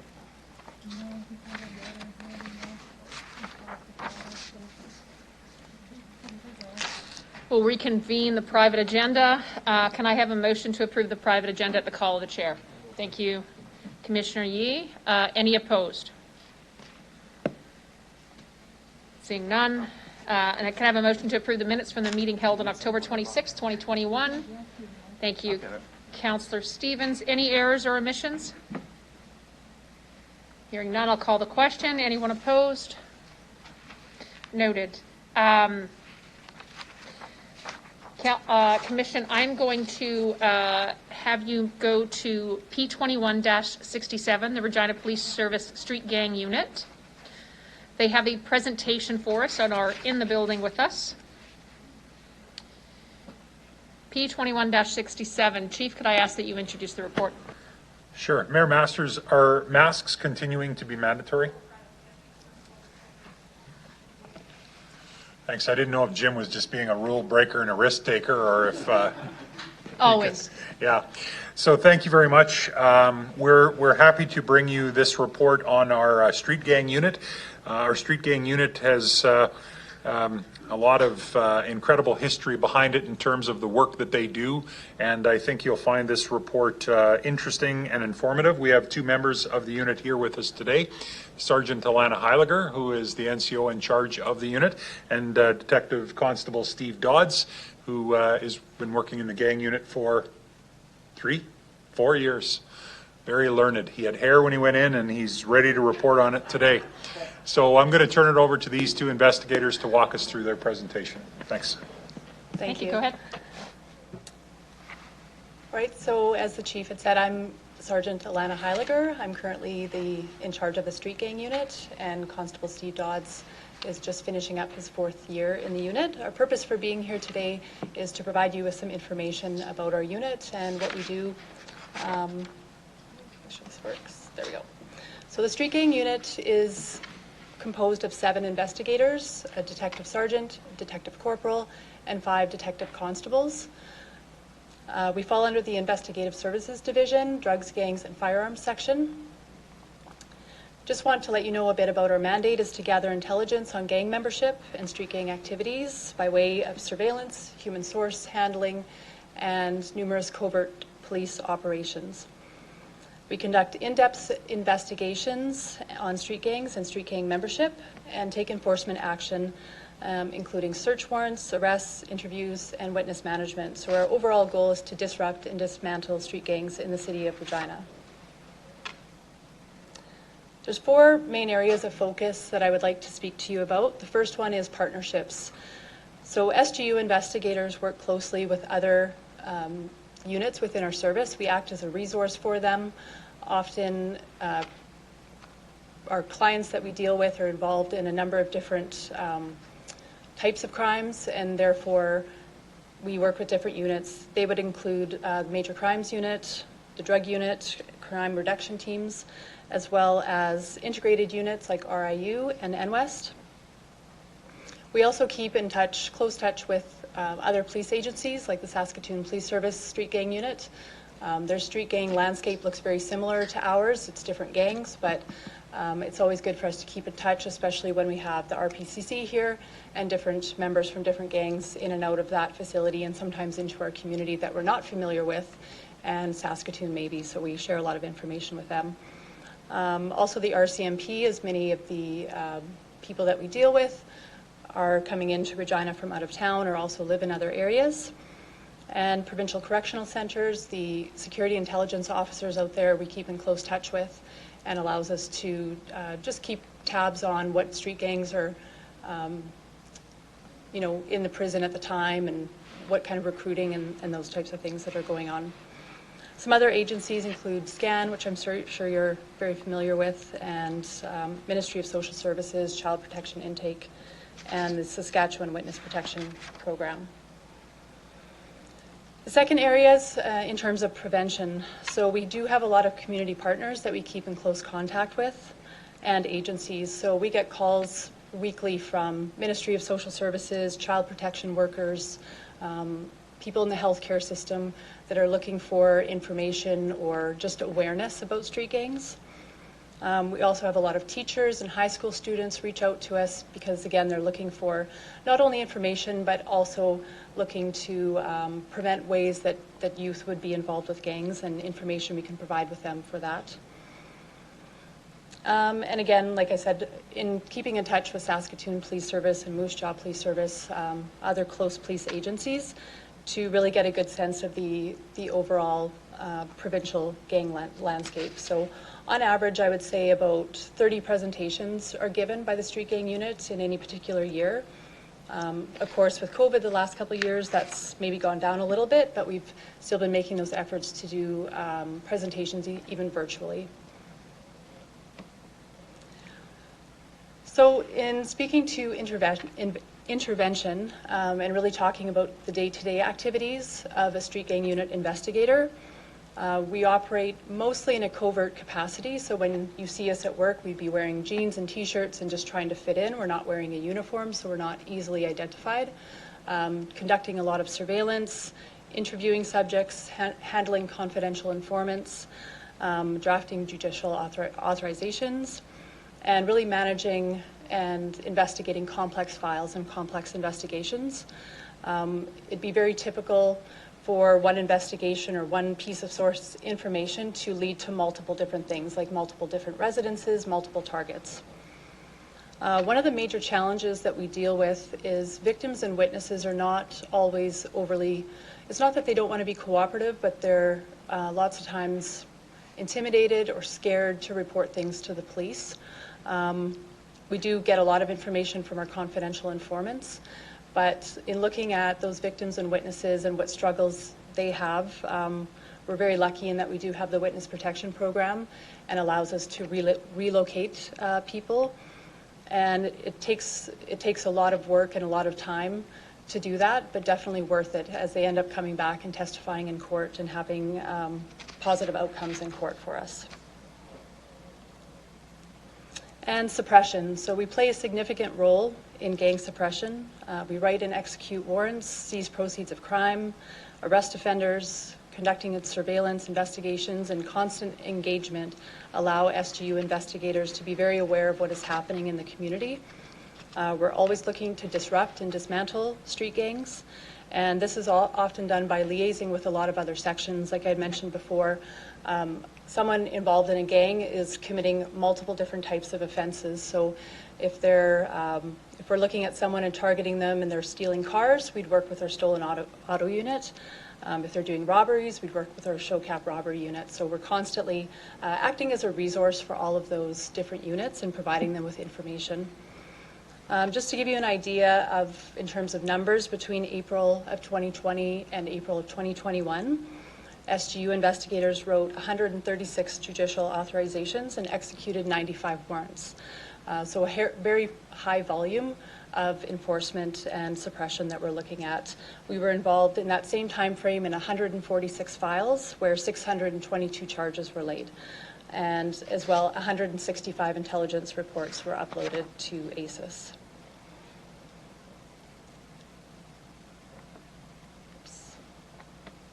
Doesn't want to let me go on to the next one.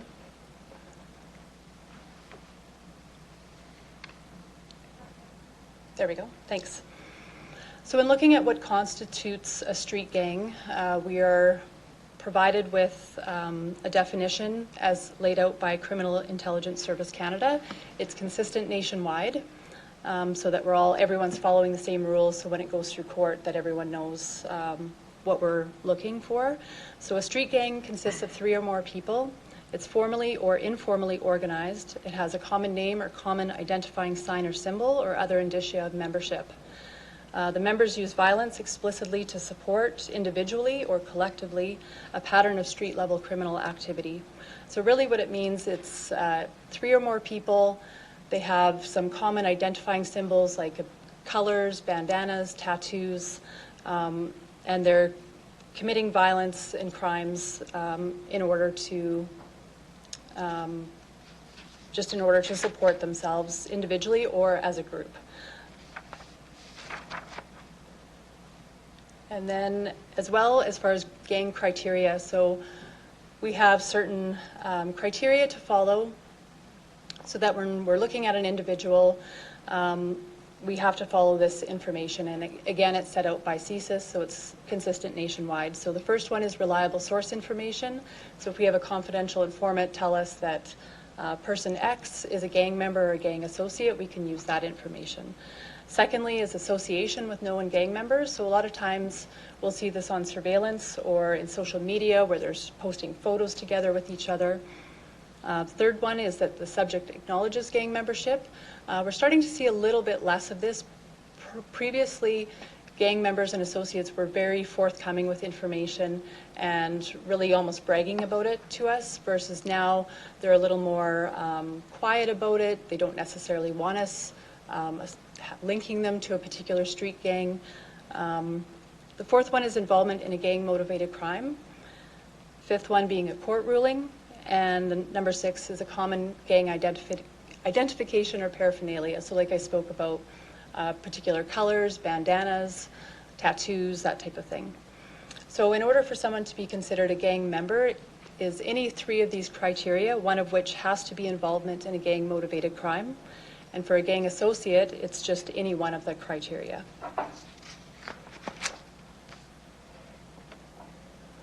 So in terms of a gang hierarchy, whenever we do a presentation, a lot of people will ask about particular groups. And so I just want to explain to you really where the street gangs falls within this. So at the very top of this, you can see is organized crime. So this would be things like the Hells Angels would be considered an organized crime. There are certain gangs from other areas, say in Toronto, the Bloods and the Crips are both very well-known gangs and would be considered part of an organized crime. Next would be prison gangs. So this would be what we're seeing in the RPCC and federal institutions, and really is sort of forms the basis for a lot of these street gangs that we see on the streets. In prison, they tend to associate with each other. It almost builds sort of a stronger infrastructure for their system and allows them to even form new gangs. So currently, there's a couple street gangs in the prison here that we're monitoring very closely. The one we've sort of seen spill out into the streets already, so we're already seeing their activities.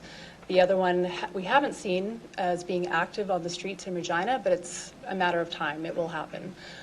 So having that close relationship with those intelligence officers at the prison is very important to us. Next would be the street gangs. The reason that they're a little bit lower on this chart is because often they are very disorganized. There'll be a lot of movement from gang to gang, people dropping, people getting arrested, going to jail, people moving to different areas. So it's very transient, and there's always a lot of turnover in any street gang. And then below, you're going to have your associates, people that want to be part of the gang, and usually youth below that.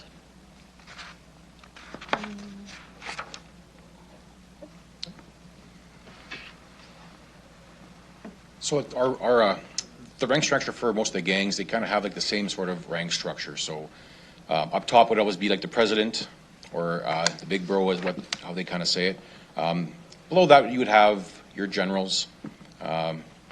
Usually there's between 3 and 5 generals on like a team kind of thing. So when they hold council, what the plan is that usually if the president is behind bars, the councils will make the decisions. So if there's a rival gang house that they want to go hit, any issues that they want to take care of, they will make those decisions and it goes down. So below them, captains or crew bosses. Then after that, they have like their strikers and soldiers. So it's kind of like we kind of joke about it being like an Arbonne scheme, right? Where there's always someone below you kind of thing. So the people on the bottom, the strikers and soldiers, a lot of them are young offenders. Some of them are females, associates, girlfriends, and the YOs. Sometimes they will put the pressure on the young offenders to conduct some of these serious violent offenses, knowing that when they go through the Youth Criminal Justice Act, there's not as harsh penalties as it is under the criminal code for adults.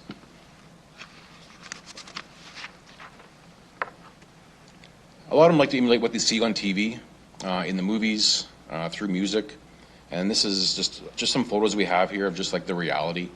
So this one here, he was like the leader of the Indian Mafia. Always came back to Regina. Was supposed to be staying out in BC, but he always wanted to come back home.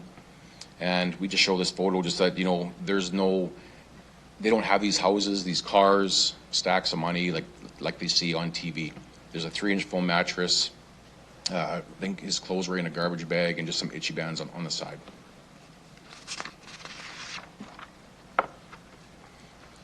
Another one, just a photo of a barricaded door. Obviously, they like to barricade doors to prevent police enforcement, as well as other rival gang members. A lot of them don't, like I said, they don't own a home, they don't rent, they will just stay from place to place. Sometimes they will out welcome their stay. A lot of times they will just flip-flop from multiple houses throughout the day, whether it's drug trafficking, storing of guns.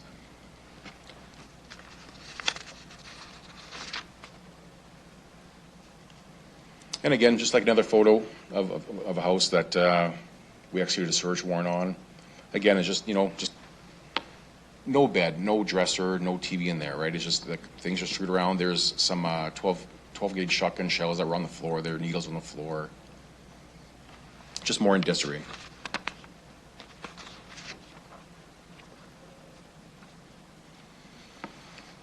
And again, this is a Native Syndicate house. For us, obviously, obviously for all of us, it's a good indicator. But I mean, them wearing white and black, but just with the gang signs on there, the graffiti.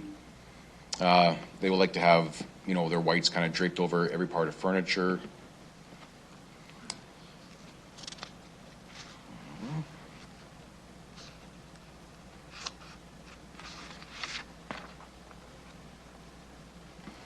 So with the Native Syndicate, there's about 4 major gangs that we have in Regina. Native Syndicate has been our longest, our longest serving, I guess, gangs that we've had in Regina since about 1994. They have rival gangs, obviously the Indian Mafia, the Native Syndicate Killers. They like to wear the white with the black paisleys. So for bandanas, for clothing, tattoos, you'll see the tattoo on the top left corner. That's their entry-level tattoo, and that'll emulate the N and the S. And again, just more photos. Right in the bottom middle, there's an arm bar. The young fellow there that has the arm bars, that shows that he's done pen time, so 2 years plus a day. A lot of gang members now that we're seeing are doing more pen time than just the provincial stuff, almost more for like a stature thing as well, and just more street cred when they come out.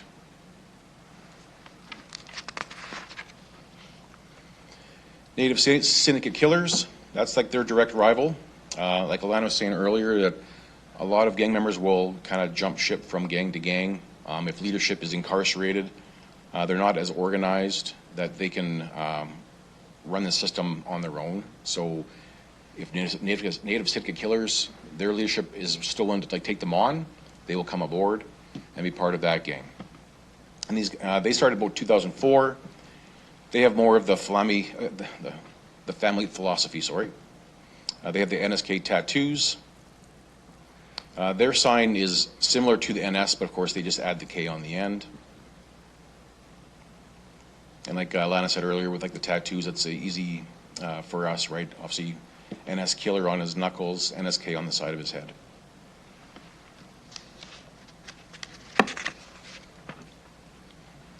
Indian Mafia was probably our largest gang in Regina. After NS was kind of taken down with Project Shred in 2016, Indian Mafia kind of came into the city and started to recruit quite heavily. They had hundreds of membership. They like to wear the black colors. Of course, they are involved with the drug trafficking, the drive-by shootings, the forcible confinements, the homicides. Sir, can I ask you to pause for 1 second, Yes. please?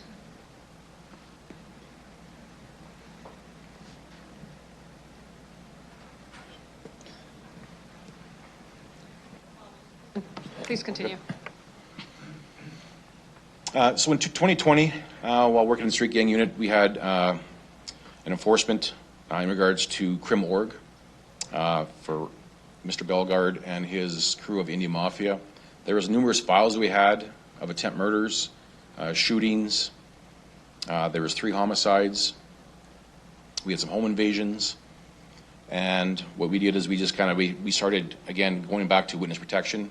We started going to the victims, and obviously we tried to facilitate a complaint because, for us, they are finally willing to come forward now. Where back in the day, I would say that no one would ever come to the police for anything. They'd be more scared. People are starting to fight back more. So we see that witness protection is huge for is really huge for our unit.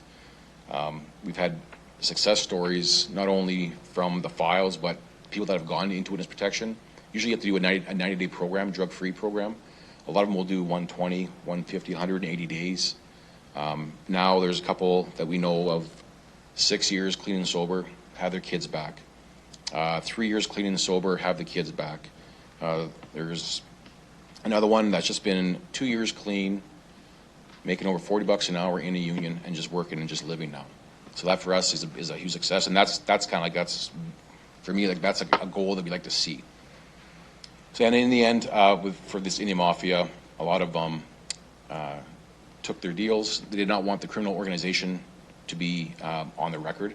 So a lot of them, we're doing 8 years, 10 years plus right now. So it was a good group effort with multiple units and sessions that we've had that kind of disrupted and almost dismantled Indian Mafia right now. Saskatchewan Warriors, they're not as busy. A lot of them as well, they're behind bars right now. They were originally from Manitoba, Manitoba Warriors. Their colors are blue and black. They have the S dub tattoos. They use like the 1923, so 1923, 19 is, the S is the 19th letter of the alphabet, 23 would be the W.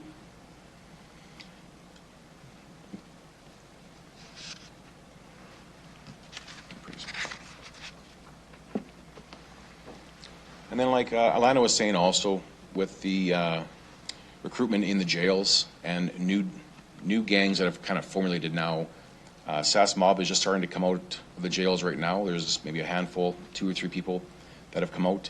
They're formerly Indie Mafia members, because of course when you're in behind bars, there's infighting, there's a power struggle.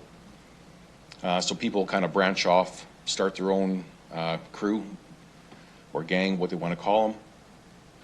And of course they have the 1913. Their bandanas are black and gold. And again, even like the leader right now is behind bars, but there's a couple that are out on the street right now.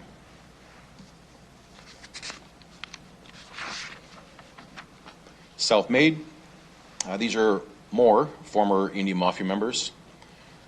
We've even spoken to the actual president of Self-Made, where he's even just reiterated that he wants to do less violence, would rather just do more drug selling. He feels it's less heat on him. But again, he's getting his own crew ready behind bars. They use like the black and gold, and again, the 1913.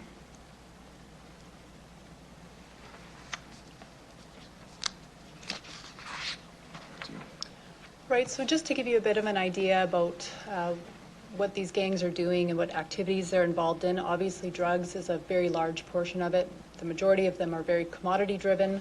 However, many of them are also addicts and users themselves, so we don't see the same type of quantities as you would from large-scale drug investigations. It's very small, mostly personal use. They are usually selling and making some amounts of money, but it's, again, because of the disorganization, running a drug house as a gang member is very dangerous. Not only are the police after you, but also the rival gangs as well. So if you're on a block or an area that there's a rival house nearby, they could likely expect some issues with that.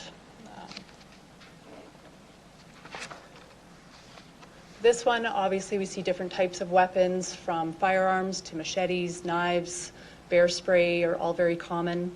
In the top right-hand corner, you can see that's a seizure from a Native Syndicate member because of the bandana there, the white with black paisley. On the left-hand side, bear spray that they'll often mark up with their signs and symbols. And the cell phones, again, all indicative of drug trafficking, the drugs and the money as well. crystal methamphetamine on the left and fentanyl on the right. Seeing more and more of this all the time. Again, I think their intentions are to start out as it being more commodity driven and using it as a way to make money. However, there's so much addictions issues and things like that that they have a very difficult time trying to make any money off of it and trying to sort of feed that up the chain to the president with any sort of form of money. I would say maybe in the last 5 to 10 years, it's really changed. Before, if the leader of the gang was in jail, he would have money on his canteen, he would have money on his phone. The members that were out on the street would sort of take care of those things for him, versus now it'd be a struggle for them to get any sort of pay up unless they have people that are really reliable and organized out on the street for them. We just have a couple photos of some firearm that are modified. So this one here is like a 12-gauge shotgun, kind of cut off at the stock there. But again, right, this one only measures 31.5 inches long. It was, this male was walking down the street, and usually we have a pretty good eye, if someone is not walking properly, or, their legs, how the legs and arms bend normally. This guy just, like, he was walking completely normal. And in the end, for like this file here, we ended up getting this thing that was kind of tucked just down his leg, and would have never known. And of course, with like the red tape, he was part of NSK. This one here is quite small. This is a file that I had where he had it tucked into his arm, just underneath his hoodie. It was possibly like that long. He took, basically, this is like the working mechanisms of a 22. So everything was just kind of stripped right down to this piece here. It's basically just like a one shot. And again, so easy to conceal. You would never know walking down the street. And then just last for like my slides. Again, like Alana says, we go through confidential information a lot. A lot of gang members like to have their trophies, I guess is what we call them, on social media, photos, throwing up gang signs. On the top right there was another file where this fellow was wanted, quick foot chase ensued, arrested, has this sawed-off firearm in the backpack, but wrapped up in a black bandana, of course part of Indian Mafia. And the last one, again, another wanted individual that we did surveillance on and did a traffic stop and searched him, and he had this slam gun. So these slam guns, they're made from bicycle parts. They're pretty innovative how they make them. I'm not innovative, but I would never ever try one. But these guys will use them, and they have a firing pin on the inside, and they put the shell in there, and then when slam gun for a reason, they slam it, and the projectile will exit the gun, but there's no guarantee. Okay, so just to finish off a few trends that we're seeing. So obviously these street level gangs do not have the same type of organization as a criminal organization would. They do at times, and it's very good for us when they are organized because we can take those extra steps and lay those extra charges in court. But generally speaking, they're very poorly organized. I've spoken to various members of the gangs, and a lot of times people don't want the floor. They don't want to be in charge. They become a target for the police, for other gang members, for even members within their own organization, because everyone's sort of striving to be that top dog, right? Another thing is for people flipping from one gang to another. Again, this is something fairly new that we're just seeing the last few years. Previously, if you were part of a gang, you were in that gang until the day you died. There was no quitting, there was no changing to a different gang. I think there's a few different reasons why people are doing it now. Part of it is that disorganization. Part of it is if they have something to offer to a gang, if they're the one bringing in the drugs and have that type of connection, they're very valuable to a gang, and so they may be allowed to go somewhere else that's valued more. Where it says reppin' more than one gang at a time. This is, again, something that's just new within the last couple of years, where, especially on social media or if we're doing surveillance, we'll see a person dressed head to toe in red one day. There's no question. We know that they're NSK. We can tell from what they're doing, what they're saying. They're repping this particular gang. The next day, they may be dressed head to toe in black, and now they're repping Indian Mafia. Again, there are some reasons why we're seeing this. Sometimes it's a familial relationship, if they have a boyfriend or girlfriend in, what's sort of considered the rival gang, but they can get along for some purposes. So it does make it difficult to sort of track and definitively say, okay, this person is in this gang. It doesn't really work like that. It's a lot of movement within the gangs. And obviously we talked about the drugs always being a huge influence on their activities, and weapons, everything from firearms to homemade weapons, machetes, and everything in between. And just the prevalence of violence we're seeing. I think we're continuing to see a high level of violence, drugs, and weapons from all of these groups, and it sort of goes up and down in terms of how active they are at any given time. And that's it for us. Thank you, Sergeant and Detective Constable. Do any members of the commission have any questions for the presenters? Councillor Bresciani. Thank you very much for the presentation. Very interesting. I want to know, I've heard, and I need to know if there's truth to this, that sometimes the newcomers that come, the young people, they, many are moved into affordable housing, which becomes into North Central.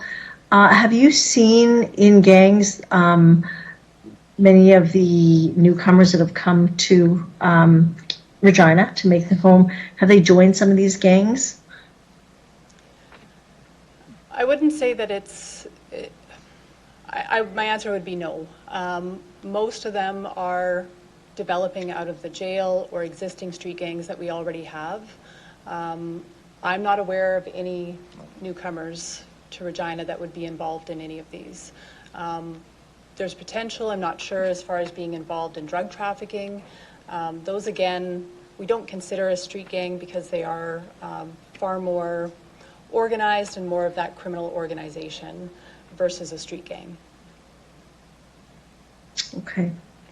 I will, I guess the last question, just in regards to how are we, I guess, combating this problem? We know they're growing. We know that, there's multiple, Native Syndicate, you've indicated, I know has been around a long time. Is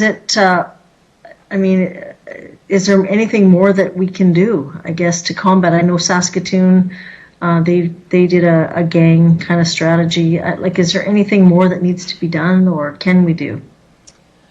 Well, I'd say in terms of the Native Syndicate, they would be at the lowest numbers right now. They have been around the longest, but because of various enforcement action that has been taken, the ones even out on the street right now may still be repping, but they're quite inactive. They're not causing a lot of problems. Most or all of the leaders of that gang in particular are in jail. But it's not to say that things can't change very quickly if one gets released on parole or out of jail. That can change very quickly. So I think it's important for us to still be aware of those groups because they do have some prevalence here.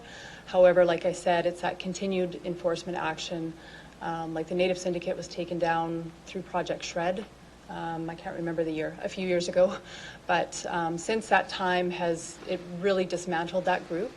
So I think that continued enforcement action is what's going to be key. Okay, I'll leave it there. Thank you very much for this. You're welcome. Thank you, Councillor Bresciani. Commissioner Yee. Great, thank you. I guess my question, first off, thank you very much for that very informative presentation. When I looked at that pyramid, of course, youth 13 and under were part of that, the lowest. And the top of that was, I do believe, organized crime. Do we have organized crime in Regina? If so, I think of like the mafia.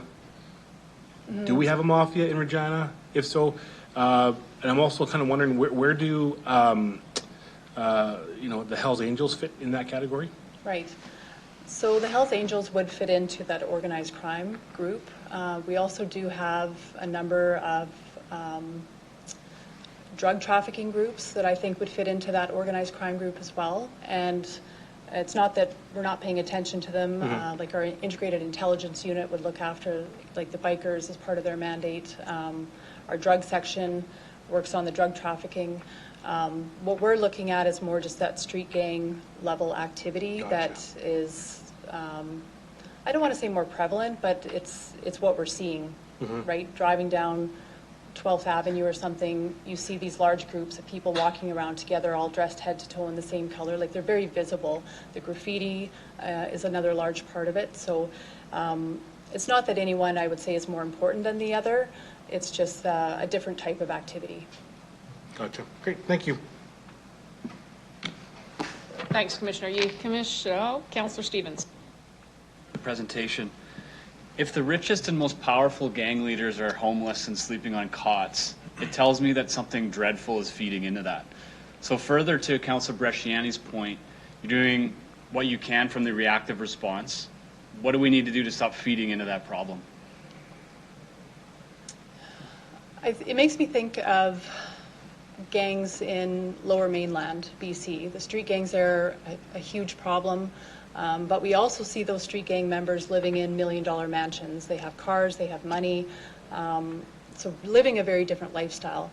Here, I think it's more the lack of organization that they have, perhaps resources, the number of people, and it seems like I said, people are very hesitant here. Most people that I've spoken with are quite hesitant to become the leader of a gang here, because you do become a target for the police. You become a target for members within your own gang. There's always there's probably equally as much infighting within a gang as there are amongst rival gangs or other people. So I'm not sure if that answers your question exactly, but in terms of what we can do, I think it's a number of different things. Obviously a lot of social issues, addictions, perhaps some things in the justice system that could be changed. I know people, like we've dealt with a lot of people that decide or make a decision that they don't want to be part of a gang. And sometimes it's as simple as them moving across the city, choosing to not associate with those people, staying off of social media, not attending to parties or gatherings that they're having. So I think it's very difficult to help people that, like Stephen mentioned, the whole lifestyle is very glamorized. When you watch a movie or a Netflix documentary about gangsters and it's all very glamorized and they have all this stuff, it's just not the reality in Regina. There's none that really have a stronghold that they'd be able to say or obtain those material objects. So I guess my follow-up, what would be the typical profile of these individuals? Are we talking about victims of generational harm, pre-existing substance issues, unemployment, unemployability? I'm really looking for something systematic that we can understand before it comes to your responsibility to react to it. Well, a lot of them that are in gangs, as adults, have either been a part of it, they have many family members that are involved, and they sort of grew up with that. We see not lots, once in a while where there's very young children, babies that have bandanas on, and it's just part of their family upbringing. Other times, a lot of it is the addictions. People will start going to a particular drug house because they get fentanyl, not even necessarily knowing it's a gang house, and sort of become part of that lifestyle and like hanging out there and sort of become embedded in that. I think really it's people from, really almost all walks of life. Addictions is definitely a huge one. Homelessness definitely contributes to it as well. Okay, thank you. Thank you, Councillor Stevens. Commissioner Bither. I guess you already answered the councillor's question. I was thinking about what are the top 3 reasons that these individuals are joining gangs. You already answered one of them. And what are the things that we are doing to break that cycle? Like you indicated some sort of like, okay, there is a I don't know whether we can call it inheritance between the family or a friend circle, whatnot, but what are the things we are doing right now to break that cycle? Okay. I'd say another big reason that a lot of people join these gangs is for a sense of belonging and family. A lot of, we do have a small handful of youth that are involved in gangs as well. A lot of them, it's because they have nowhere to go, no sense of belonging, and will sort of join up with other like-minded people as far as that goes and form a gang or whatnot. In addition, like I mentioned, the drug addictions as well. In terms of other things that could be done, I know there has been times in Regina where there was a gang exit strategy. I know in Saskatoon that they have one called Straight Up, and it has seen some success as well. I think where we're seeing the most success is when people become victims or witnesses to things, and then we have the ability to help them and assist them with relocating and things like that. We've dealt with other people embedded in that lifestyle where they're not necessarily a witness for court, but we've helped them move or find a different location to live, something away from that sort of lifestyle that they're used to.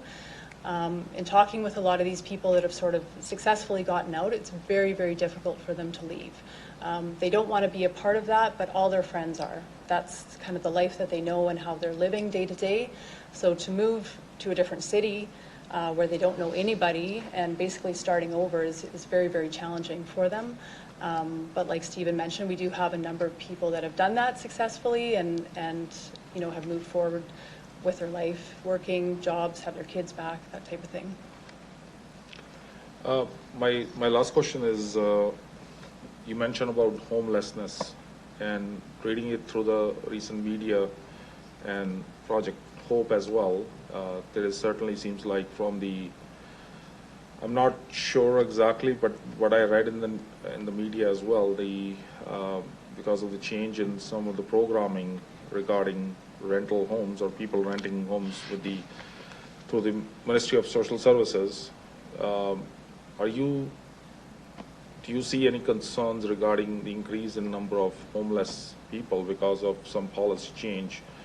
And I don't know where exactly where that's going to land, but are you concerned about that increase in homelessness in Regina? Well, typically what we'll see is someone will have a house and a gang will go and take it over for whatever reason. Most of the time I would say it's due to drugs. The homeowner or the person renting the house is vulnerable.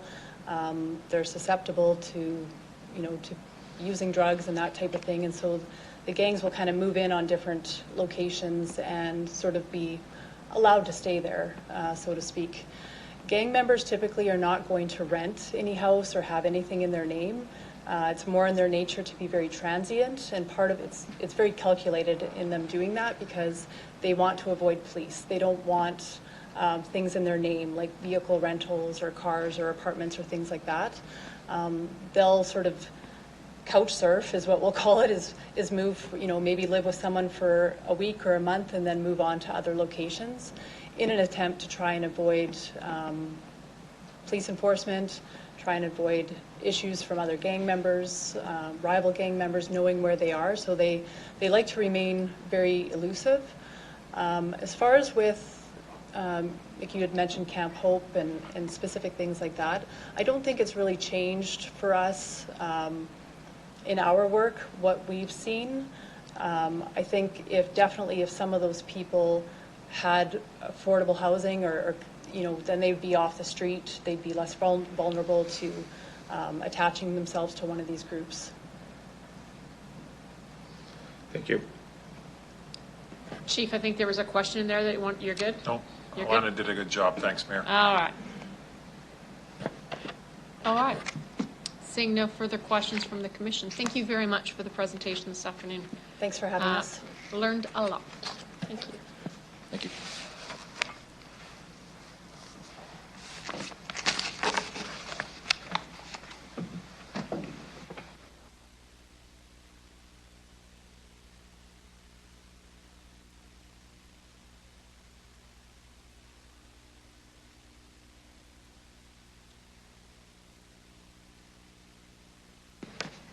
All right, we have a grievance hearing. Oh, I apologize. Look at me skipping ahead. Can I have a motion to receive and file the report, PO 21-7067? Commissioner Yee, any opposed?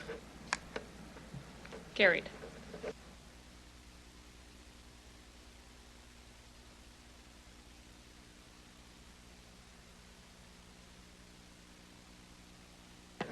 All right, we have a grievance hearing, P21-72, policy grievance transfers and development. Constable Derek Fox will let folks get set up.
Welcome, if you'll indulge us for Just one more minute. We'll have some copies being distributed here.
I'm just waiting on Councillor Stevens right now.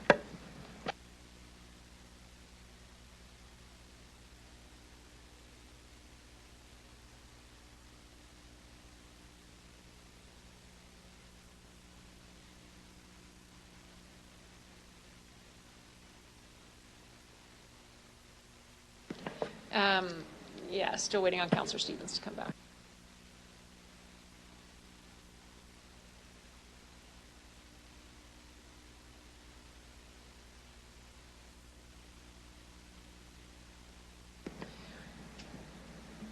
Councillor Bresciani and Commissioner Boucher, you'll be receiving an email with some of the materials shortly, so I may ask that you check on that. Okay, thank you.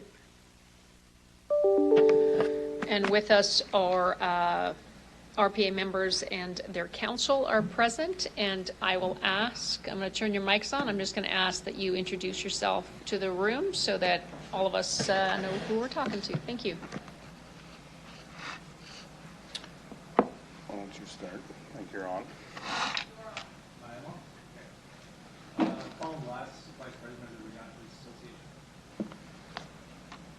Jason Gunnarsson, Secretary of the Regina Police Association. Thank you. Hans Larson, Treasurer, Regina Police Association.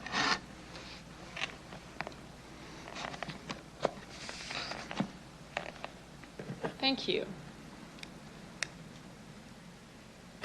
So how this works is you push the button and it flashes at me that you'd like to speak. I think we open up the proceedings with asking if there are any preliminary issues that need to be addressed.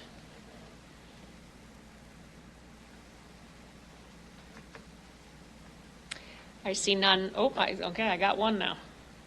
Mr. Gunnarsson, go ahead. Yeah, sorry, that was me. I was just going to say we don't have anything on preliminary, so. Thank you. Seeing nothing from Executive Office on the other side, from Chief.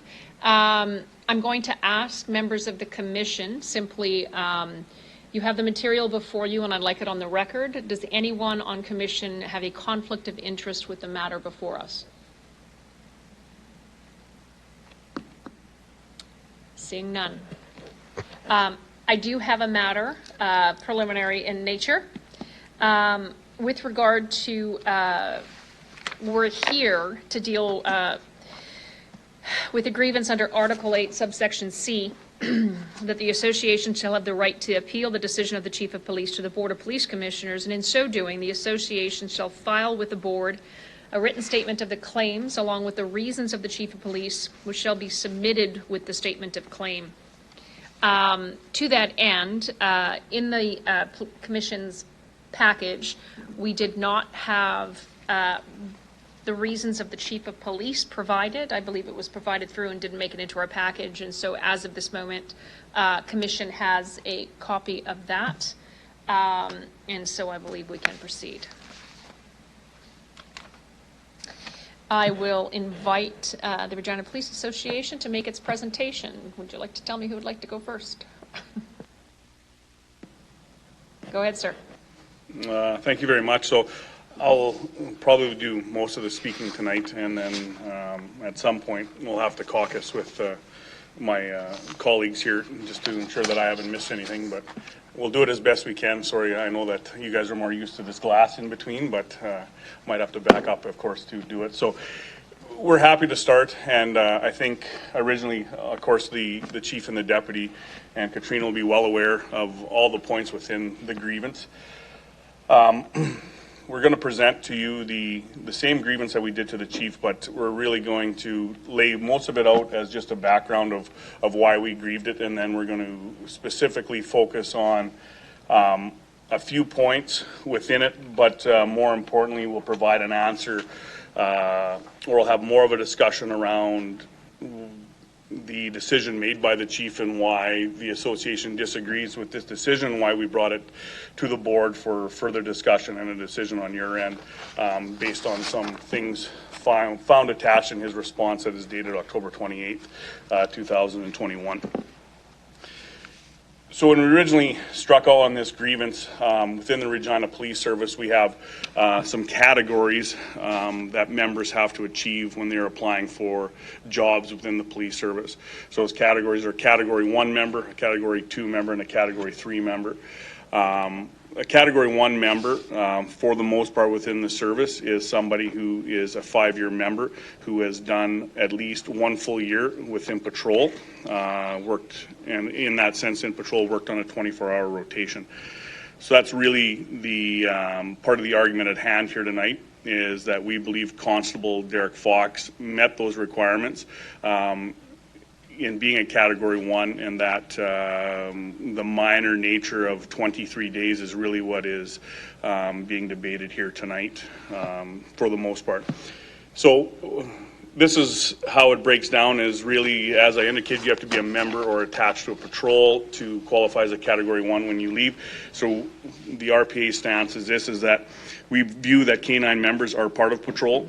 The reason being is, although that K-9 has moved to support services division within the Regina Police Service, the Regina Police Association will argue that K-9 works a 12-hour shift rotation, no different than a patrol member assigned to shift 1 through 4.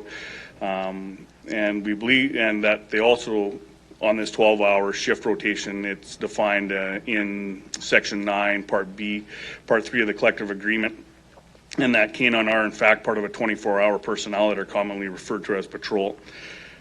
There are units that are also included in or are excluded from being considered in patrol, and we'll get to those later, but they're traffic and CTSS.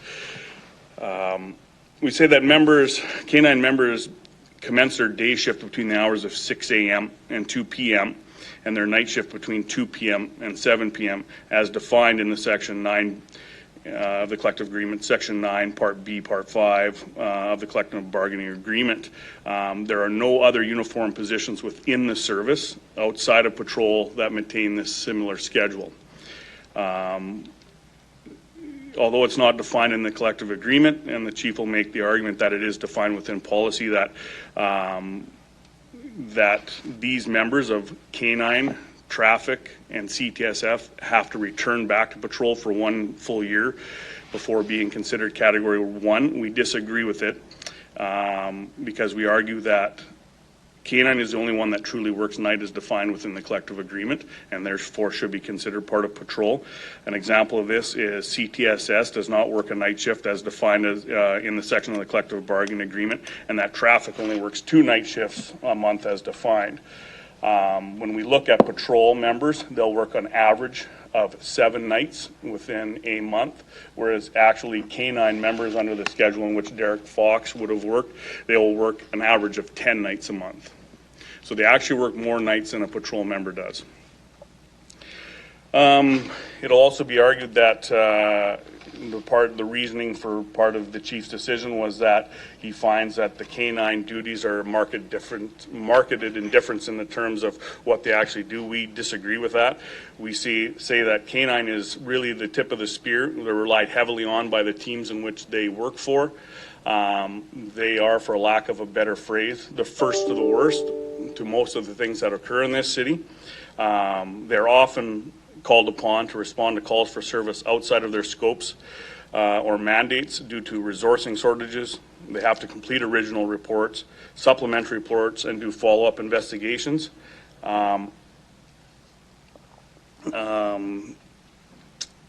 They do this more than, I would say, the people that are included in the exclusion, which I mentioned are CTSS and traffic members.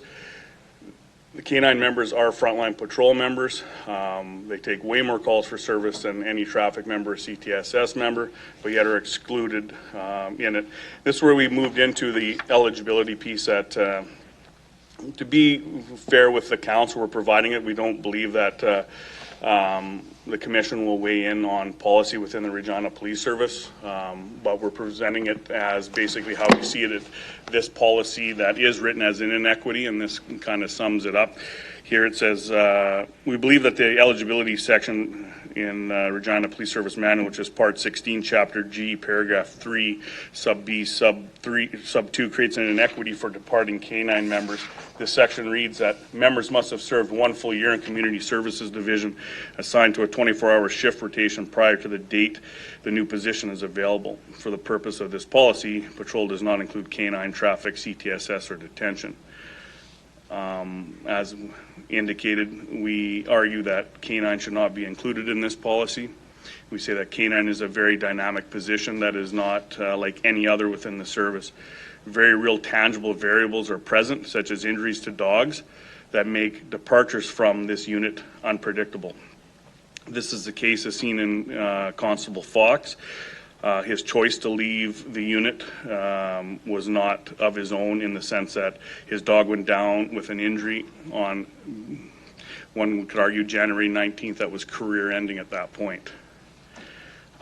We believe that K-9 should be removed from this section of the transfer and development policy because the unit is nothing like the ones mentioned above, CTSS, traffic, or detention, and the fact that the other three are generally a January to January rotation, which means when you enter that unit, you know that I'm going to get in a January on the transfer date, and when my time's up, I'm going to leave again the January of however many years you're in that section. So it is very real and defined when your transfers are going to occur.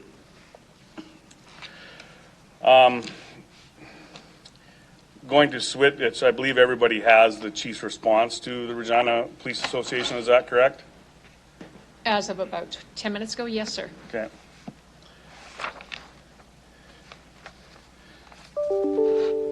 So we are going to look, if you go to page 2, please, and in here, one of the conclusions that the chief draws is this. He says, in reaching my conclusion, extensive efforts were undertaken to determine if there are any precedents that would give clarity to the handling of this incident. No direct comparative situations were discovered. I'll say that at the time that we originally held the grievance with the chief, we agreed with this statement, but knowing that we were going to continue on with this grievance and we continued our due diligence, and we believe actually we have found one situation that we believe is comparative and does actually equal it to what we're dealing with here today, and that is goes back to an incident or a ruling back in 2016 involving a member by the name of Constable Matt Rieger. At that time, Constable Matt Rieger was assigned to SHOCAP, which is a plainclothes unit within, at that point would have been within street crimes. So for him to leave that unit, again, he would have had to have done a year in patrol, but the transfer date in 2016 was January 10th. There was a extension request submitted by Sergeant Scott Thompson, which asked that Constable Matt Rieger be extended within that unit. That extension was granted until January 30th of 2016, at which time Constable Rieger returned to patrol, and in October of 2016 was deemed to be a Category 1 competitor for jobs that would open up in 2017. So as the commission can see, we believe that this one is related. He was extended within a job. He missed the transfer date, and if we believe our dates are right, it's 20 days that he would have been then technically short under the transfer policy and development policy within the Regina Police Service, but was still granted Category 1 status in October when the mass postings occurred.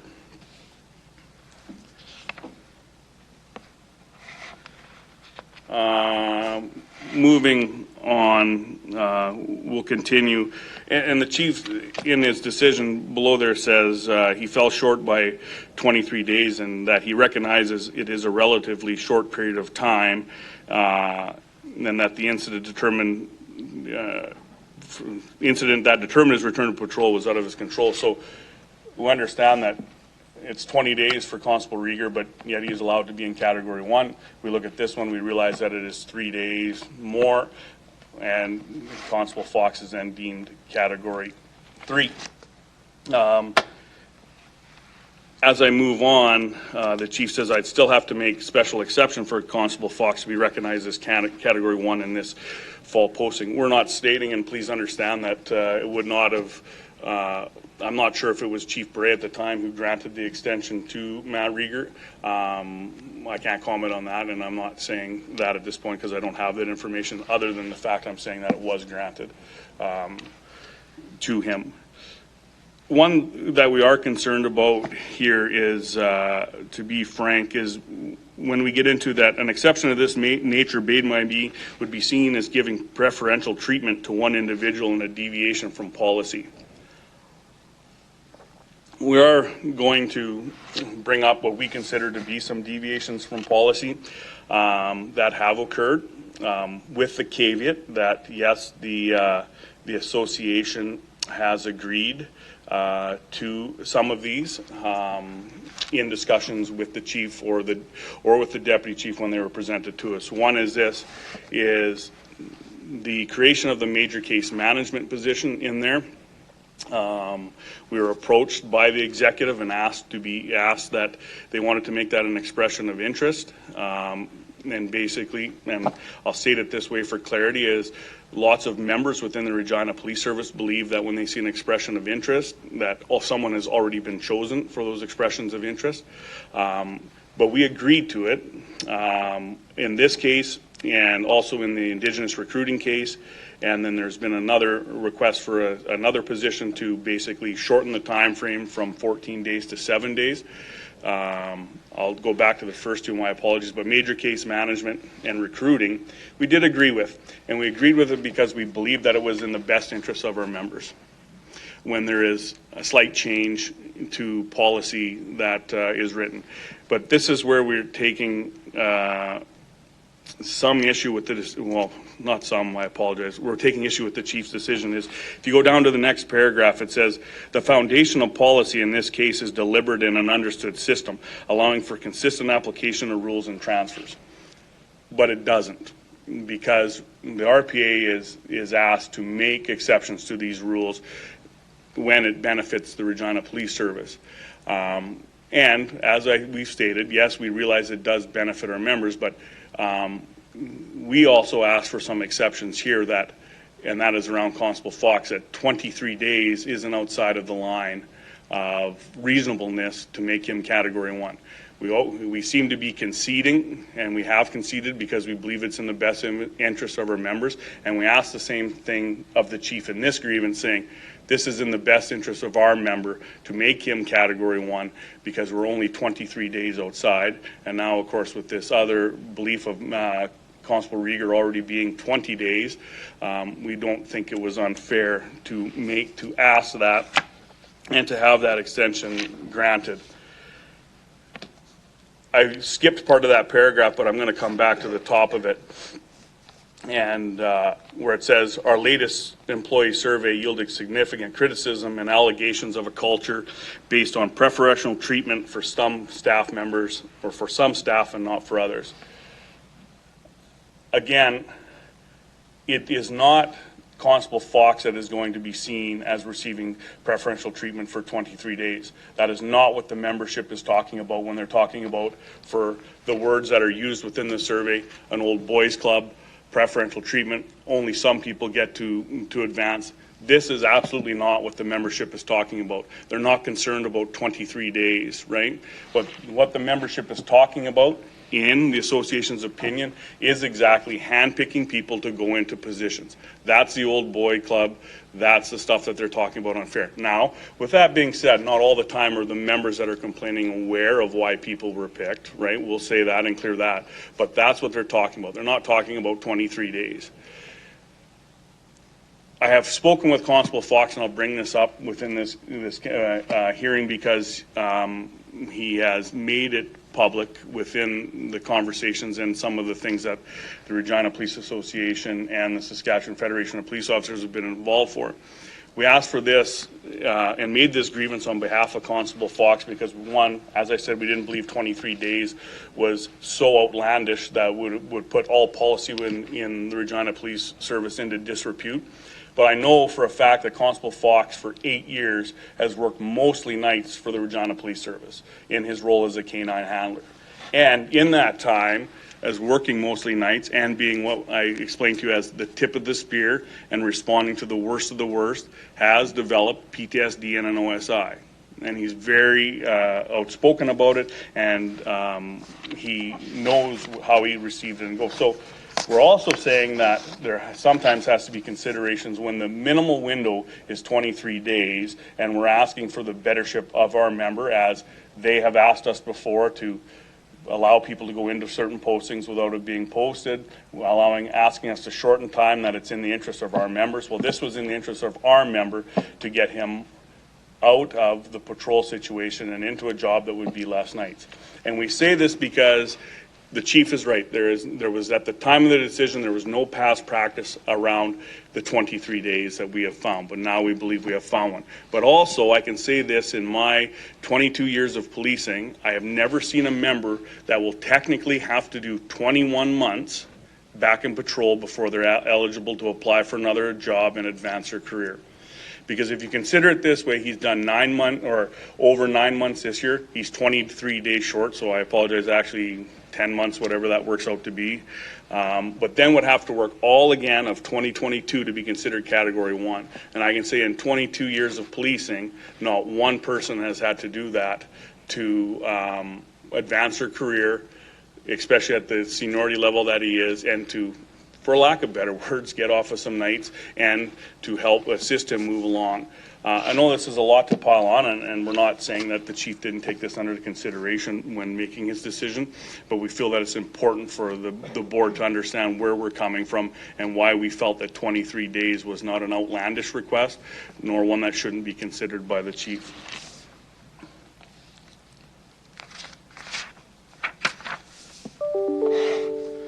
Sorry, just a few minutes to, I've talked a lot and haven't looked at my notes, and I apologize, I have to see where I am.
Thank you very much.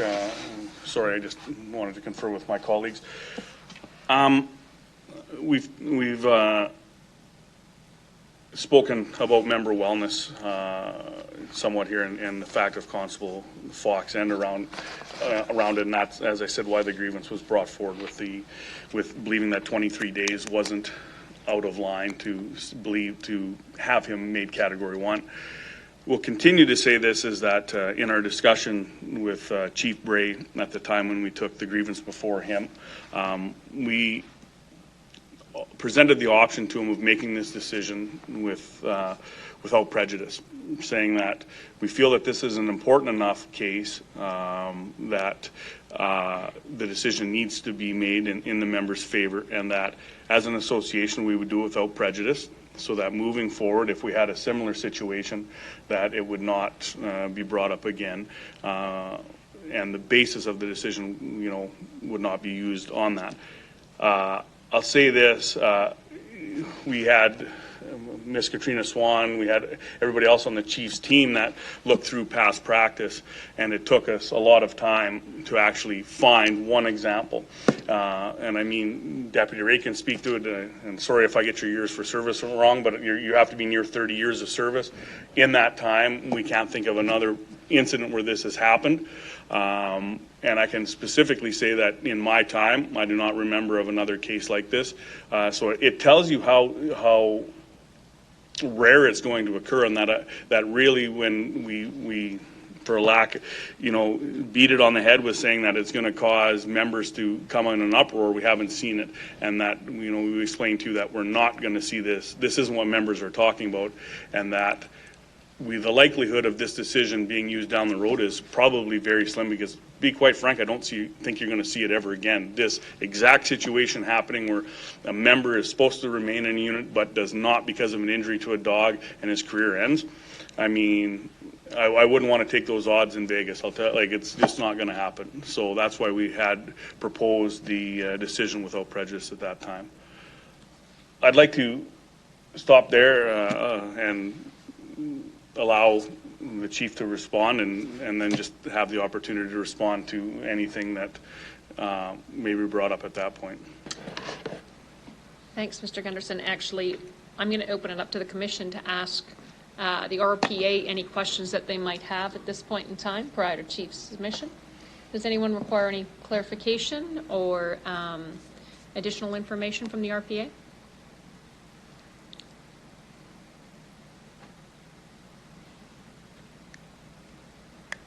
You want a button? There we go. Councillor Stevens? Thank you. Thank you, gentlemen, for the presentation. So this has been presented to us in part as a policy grievance, and that signaled to me there might be an inconsistency between the policy that we're discussing and the collective agreement language. Is any of that true? Are you disputing that there is some misalignment between the policy and the CA language around categories, promotion, and what's being disputed here?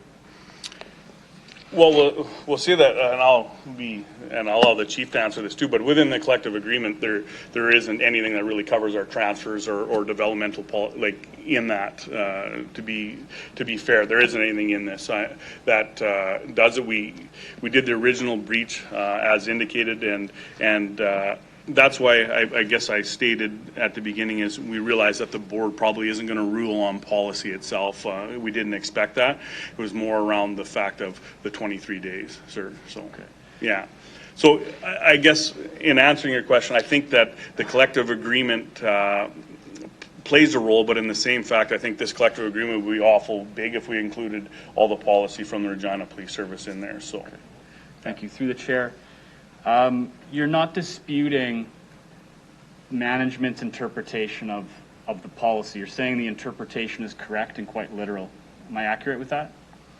In terms of the transfer policy? Yes, we are. I mean, they are correct in how they interpreted their transfer policy around the time. What we're saying is that our issue with the policy is that there has to be some give and take on it. And what I mean by that is they come to us and they ask us to, in around the transfer and development, they ask us to make exceptions to the rules, allowing them to move a posting from the required 14 days down to 7 days, or making it an expression of interest where actually, in a sense, they put your name in, but you can choose who you want, right, to avoid, for lack of a better word, having to do a competition. And so we're saying in those cases that policy is flexible, right? It's not completely rigid. There's some flexibility in there. But yet when we ask for some flexibility around 23 days, right? So being 23 days short of a year, all of a sudden there's no flexibility in that policy. And I'm not saying that there wouldn't be one or two members that are upset with that 23 days. But I'm saying to you, the grand scheme of it and the overall membership is not going to take issues with the 23 days. They're going to say, that makes sense to me. I have no issue with that, right? Let's move on. That's not an old boys. That's saying you're 23 days short, right? So our concern with it is, as you asked, is it's flexible one side, rigid on the other. Okay. Our opinion. Final question, just to clarify. Policies being adhered to based on your claim, you're saying that it's not always adhered to verbatim, and there are examples of inconsistency and flexibility in its interpretation, just not in this circumstance. Is that correct? I'm saying that the policy that they're applying in this situation is correct. Yeah, they've applied it. They just, and you're exactly right. We're saying it's rigid for us, in this case, where it should be flexible. And I'll say this, is that if I take the policy but I think we have to focus on this also. The policy by itself was applied correctly and we'll agree, but we had no past practice at that time. Now we're saying we believe we have past practice, so hence there is something to be adjudicated there because of it. Thank you. So. Thank you, Councillor Stevens. Councillor Bresciani. Thank you very much. Just one quick question. In regards to, you've indicated the policy was followed, but in this case has been deemed rigid. I want to ask though, is there would there be any concern with the fact that, or setting a precedence if the 23 days was allowed? Like, does it set up for usually policy is kind of a policy and it's kind of black and white, but would this set a precedence that now others could be, for others to come forward and ask for other things? Through the chair. Yeah, thank you for the question. So I think how I have to respond to this is in the entire time that I have been on the executive of the Regina Police Service and a police member, I've never seen another example of this other than the one I presented in regards to Constable Matt Rieger, where he was actually outside of the transfer date by 20 days, not 23, and was allowed to be in Category 1. So I think the likelihood of this precedent being overflowing the cup, for an example, is very rare. And I say that because most of the time the transfers are definitive in time. They're going to be put into place in January of the new year. They're going to run their term for whatever that might be, 3 to 5 years, and they're going to be transferred out at the end of 5 years, right? December to December, and especially in patrol, there's a very limited time for you to actually leave that and not make your time. So in my, as I said, over 12 years on the board and 22 as a police officer, I've never seen this example. And actually, the only one we could find was one in 2016. And so we have one that hasn't occurred again in over 5 years. So I don't think, for lack of a better word, that the cup would overflow with other complaints or past practice grievances based on this one argument. Thank you. That's all I have. Thank you. Thank you. Commissioner Bushi. Thank you, Mayor.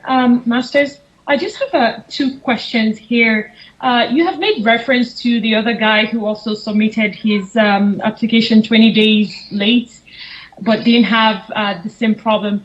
I was just wondering, based on your interpretation, do you consider this as common practice for people to actually miss, the deadline and then and still avoid the first or still get approved?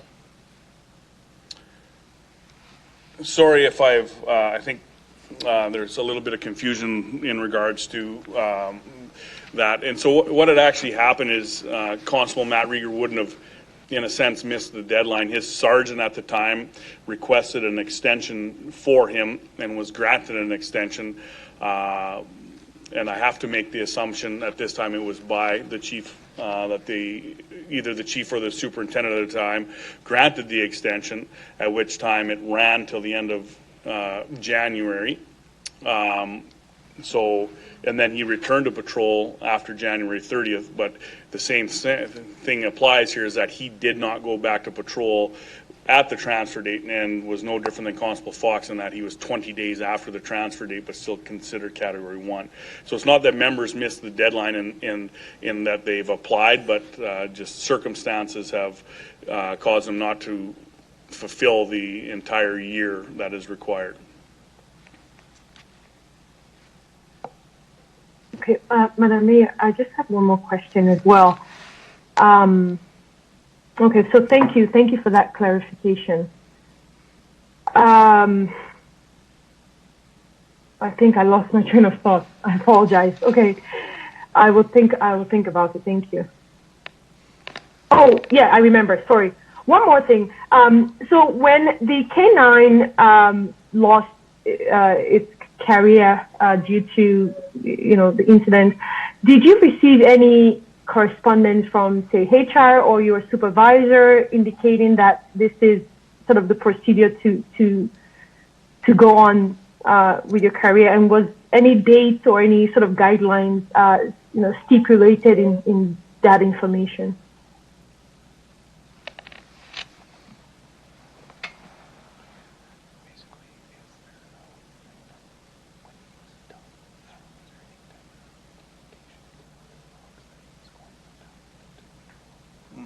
Yeah.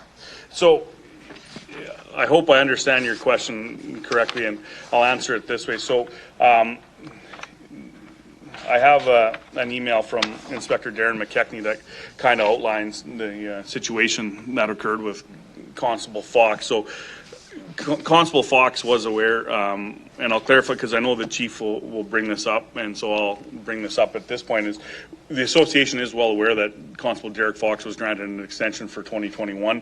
That extension was to remain in K9, and that was granted by Chief Evan Bray at the time. So this is basically an outline of what happened in regards to Constable Fox. So Constable Fox was on an extension in K9 for the year of 2021, and he was due to be out of K9 at the end of 2021. It says here that we, and that's Inspector McKechnie, wanted him to stay as his dog was in very good shape, and Constable Fox was a very productive team. This would save the service money and allow the RPS K9 section another mentor/supervisor. Transfer date for all RPS members was January 10th.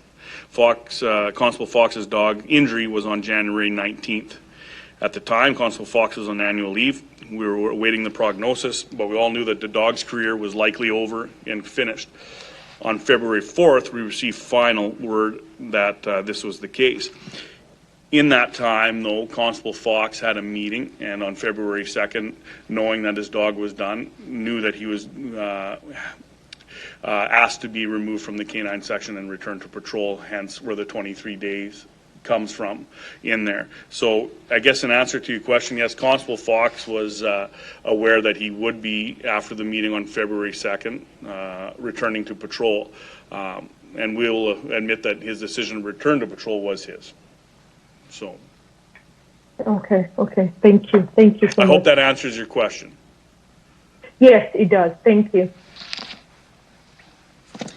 Thank you, Commissioner Bushey. Commissioner Bither. Thanks for your presentation. I've got two questions. The first one is, can you provide me any examples with the other police agencies with the similar sort of policy, maybe with Saskatoon Police or Calgary or Winnipeg, that you may have referenced? So, I don't want to put the words into the chief's mouth, but in conversation with the chief, I know that he had discussions with Saskatoon and so on. We personally did not have other discussions with other units or other places in terms of what they did, because we considered just having spent over myself 15 years in K-9 myself, I knew that the policies around transfers out of that unit vary greatly from department to department, right? What happens in Calgary doesn't happen in Winnipeg, and what happens even in Regina doesn't happen so much in Saskatoon. So in forming our grievance basis or our decision, I'll say to you, sir, we did not reach out to those on it. We relied on what we were hoping was going to be past practice within the Regina Police Service. And the second one is, I just need to hear from you, in your words, like what is the outcome that you're looking for? That Constable Fox will be considered Category 1 for 2021 job competitions. Thank you.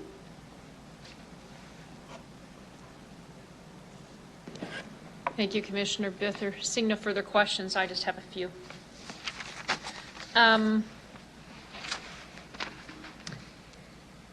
If I'm understanding what you quoted correctly, members must have served 1 full year in Community Services Division Patrol, assigned to a 24-hour shift rotation prior to the date the new position is available. For the purpose of this policy, patrol does not include K-9 traffic, CTSS, or detention. That's correct. That's how the policy reads, correct? That's correct. Okay. You made the statement that departures from the K-9 unit are unpredictable. And so prior to Constable Fox, how many have departed?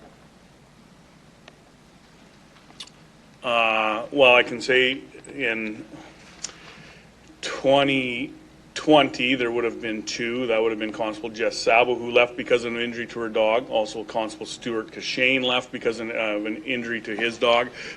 And I say injury, not that they both had, unfortunately, degenerative diseases that led to injuries, but there's 2 departures from the unit where it was out of the handler's control, and they left because of, I mean, one, it was in the best interest of their partners at the time to leave, right, not to work a dog that was injured. Those situations were, I'll say, different because of the time of year when they left. They came back, they'd already missed mass postings, so hence they were allowed, right, and they did their year and were allowed to then reapply the next year. And again, when we talked about past practice and the fact that there was little to compare it to, is because historically, people within the K-9 unit have left the unit with promotion. Once you're promoted and hold the rank, most are promoted were at the time promoted out at the rank of corporal, these rules don't apply. Right, an NCO is not restricted on where they can apply within the police service, other than if they've already held that position, they have to be out for 2 years. But these same rules do not apply, and so hence why we ourselves as the RPA and also the RPS had a hard time finding past practice around members leaving K-9. Thank you. Go back to these 2 councils. You said unpredictable, and these 2 left prior to their term being up due to injury to their partner. Mm-hmm. Where did they go? Both of them went back to patrol. And what time of year did they leave? I'm going to say both around that November time, if I recall correctly. But they would have been within a month of each other, from my understanding, and if my memory serves me right.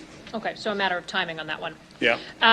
In terms of coming before the commission with a grievance, the Sask Employment Act, there's a collective bargaining agreement. There's a grievance with the CBA. You're not making a claim that there's a grievance with the CBA, correct? That, 1 second, please. If I hit that.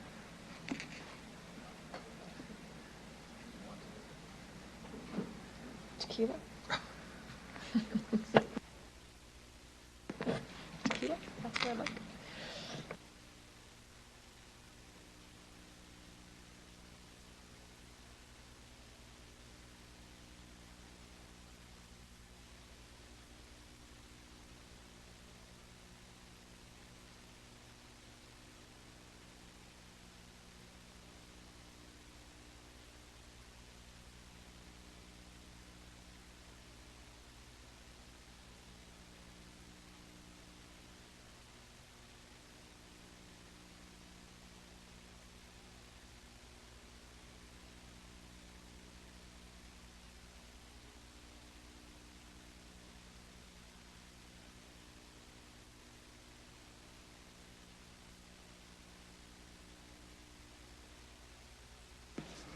Go ahead. Yeah, so you're correct. There is no specific article within the collective agreement that we feel have been breached, and we have made a policy grievance, for lack of the better word. And at the time, and we'll say that when the original grievance was filed with the chief, we were unaware of the past practice, or what we're considering past practice around Constable Matt Rieger, right? At which time, though, in doing for what we'll call due diligence on our part and researching, and we found this one, then we believe that our grievance is applicable under past practice. Understood. So, in line with Councillor Stevens' question, this isn't a literal policy violation, though, because by the literal policy, Chief's ruling follows to the word, correct? That's correct. Yeah, and as I indicated to the Councillor Stevens, is that we're saying that now you're right, when the chief made his ruling, but through it we realized that past practice exists, which a ruling had been made on, or had to have been made on, to make Matt Rieger Category 1 or Constable Rieger Category 1. So hence we're continuing our grievance on that, since that information only came to light to us yesterday through it, and so we're continuing that. We're not saying, obviously the chief was unaware of it, or I'm making an assumption there, and I apologize for that, but we're continuing it on. And again, we're just making reference to the fact that we understand what policy is, we understand what it's supposed to dictate and where it's supposed to go, and it's no different than discipline within an organization, right? But personally, and it's a stance of the Regina Police Association Board, that if we bend on one side, that is, if policy is supposed to be rigid, but yet it's not bending on the other side, then is it fair? And I would compare it, since I work in policing, I have to compare it to the law and to case law. The law is stable, but yet it is ever changing to meet the needs of a society, right? And so I'd argue that although policy has to be stable so that an organization knows where it's going, it has to be flexible enough to allow for what we would call one-off situations to occur, and that there be some flexibility to deal with them there. Okay, thank you for bringing that up. You did say that the policy exceptions coming the other way, for example, reduction in the time frame, exception to the rule in terms of a posting or expression of interest, or even the changing of a category to expression of interest. Mm-hmm. Did you have the option of saying no? Yes, and we do have the option of saying no. And as I indicated, on those other ones we did not say no, is because when we review some of them, and I'll say the ones that we agreed to, we say there is a benefit to our members here, right? By agreeing with some of these decisions that are made. But and as I've indicated, the unfortunate part that we're seeing is we can't always be the tree that bends, right? If that bending doesn't in some way benefit us all back, right? I don't believe that we're asking for the world here. We're saying it's 23 days that affects a member, right, in terms of advancing, moving on in their career and doing things, and truly one that probably needs to move on, right, to something that's different. So that's our argument, and for whatever weight that may hold with the board, we're saying we can't always be the flexible one, and then the other side always be rigid.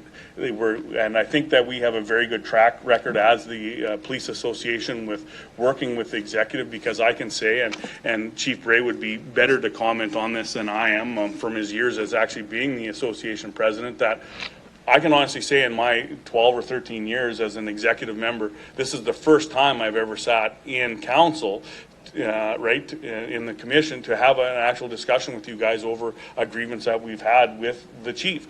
And so I think that in itself speaks volumes that most of the time, you know, we may butt heads and we may disagree, but at the end of the day, we're able to come up with conclusions, right, that work for the better good of not only our membership, but also for the service.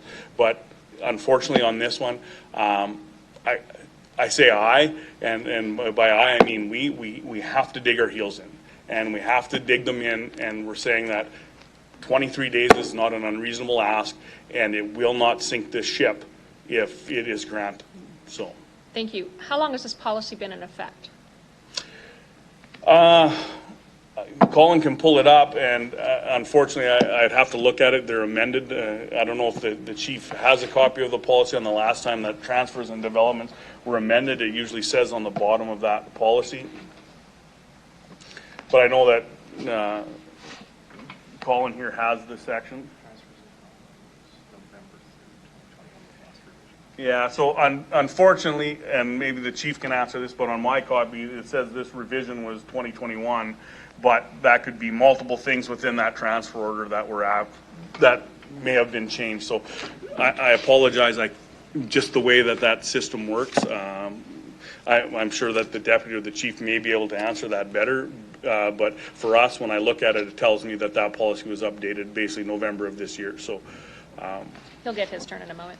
Yeah. Is there a mechanism to deal with policy issues between executive office and the RPA in between collective bargaining agreements? Because if that's November 2021, I can only assume that whatever updates were made to it were made in the latest round of collective bargaining. Yes, you're absolutely correct. Like we have the ability, we regularly, it used to be 4 times a year. I mean, COVID has obviously caused this issue, but we have policy and procedure meetings with our executive and with the chief and his executive. We used to do it 4 times a year. That has been down to 2. But again, that is not that we don't want to meet. It is the ability to meet that has caused us some issues. We also have what I would say is the HRDC committee, where it is a joint committee and we can sit and we can have these discussions about it. So is there mechanisms? There is. And I would again go back to, we have used the other mechanisms with great success, and hence why in my time we've never been before the board in a formal grieving against the chief and his executive. But again, I say that this we had considered, the discussion in policy and procedure and at the HRDC level, but we just weren't going to get there, for a lack of better words. And as I indicated, unfortunately, this is the one where we have to dig our heels in. So I have a couple more questions and then I'll relieve my commission. You made an argument about without prejudice, that they can make a decision without prejudice. And so I'll just ask you, because you've said it now numerous times, that you have to dig your heels in on 23 days. If it's 24 days, you wouldn't grieve it again? Well, I think that, please don't take this the wrong way, I think that's a hard question for me to answer. And I say that because I have to look at the totality of the situation, right? And so, unfortunately, as I've said to the chief before, I'm not dealing with what ifs, and I can tell you that this one is 23 days and we're digging our heels in, and I'm sorry, I can't say is 24 a no or 24 a yes. It all depends on the totality of the situation that as an association we're presented. Thanks. Last question. This go around. You just said it. Thank you. The totality of the situation. I want you, normally a policy decision would come forward based upon a policy that affects numerous people. More than one person. So let's set aside Constable Derek Fox for 1 minute, because you're talking policy, not personal. So this isn't personal. This isn't about Constable Fox, actually. It's about a policy by virtue of your argument. So 23 days amounts to 6.3% of a year.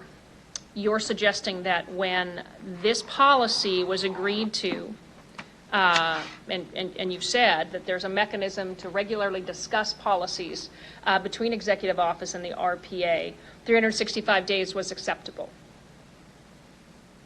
The 1 year back in patrol? Yep, 365 days is acceptable. So if you set aside Constable Fox for 1 moment, is this clause a benefit to the RPA? To the RPA? Yeah, this policy in terms of members must have served 1 full year. You've agreed to it before. This is something that's been worked out between the parties. So is this, in general, a benefit to the members of the police force? I think it is a benefit to the RPS, right? I wouldn't say in every case that it's a benefit to the RPA like any policy, right? I think that policy guides where they need to go, right? But I don't think it always benefits our members where we need to go, right? If that makes sense. I mean, they're gonna have their rule of the 1 year. I don't think it's always gonna be in the best interest of our members to have it, like any policy. I think there's always going to be different sides and different totalities that have to be looked at. So that 1 year, you're right, has been in place for as long as I can remember. And for my time in here, it's been there, right? But as everything else, there's exceptions to the rule being in there. Hence why past practice comes into play. So does it benefit our members? I'd say in some cases it does. Does it hurt our members? I'd say in some cases it does. Like any policy, it's a different side of the coin depending on how you look at it. Correct. So. And again, you have a mechanism to go back and take this to executive office with regard to the policy itself. Somewhat, yes. But when we hit a roadblock, and again, we're the only ones that are bending, and when we're not heard, and our concerns aren't addressed, then my only other mechanism is to come to you, and at which point, after that, as outlined in the collective agreement, is if we choose to, is then to head to an arbitrator on the decision. So yes, while I respectfully respect, I hate to say it twice like that, but if I hit a roadblock with the chief and his executive, those two committees, to be honest, mean nothing at that point, because if the chief is not going to agree when I sit down in a grievance with him, he's certainly not going to then change his mind and agree to me in a policy and procedure meeting or an HRDC meeting. So at some point, my only other option, and in some of those meetings, the chief probably shouldn't be there because he's my only mechanism within the organization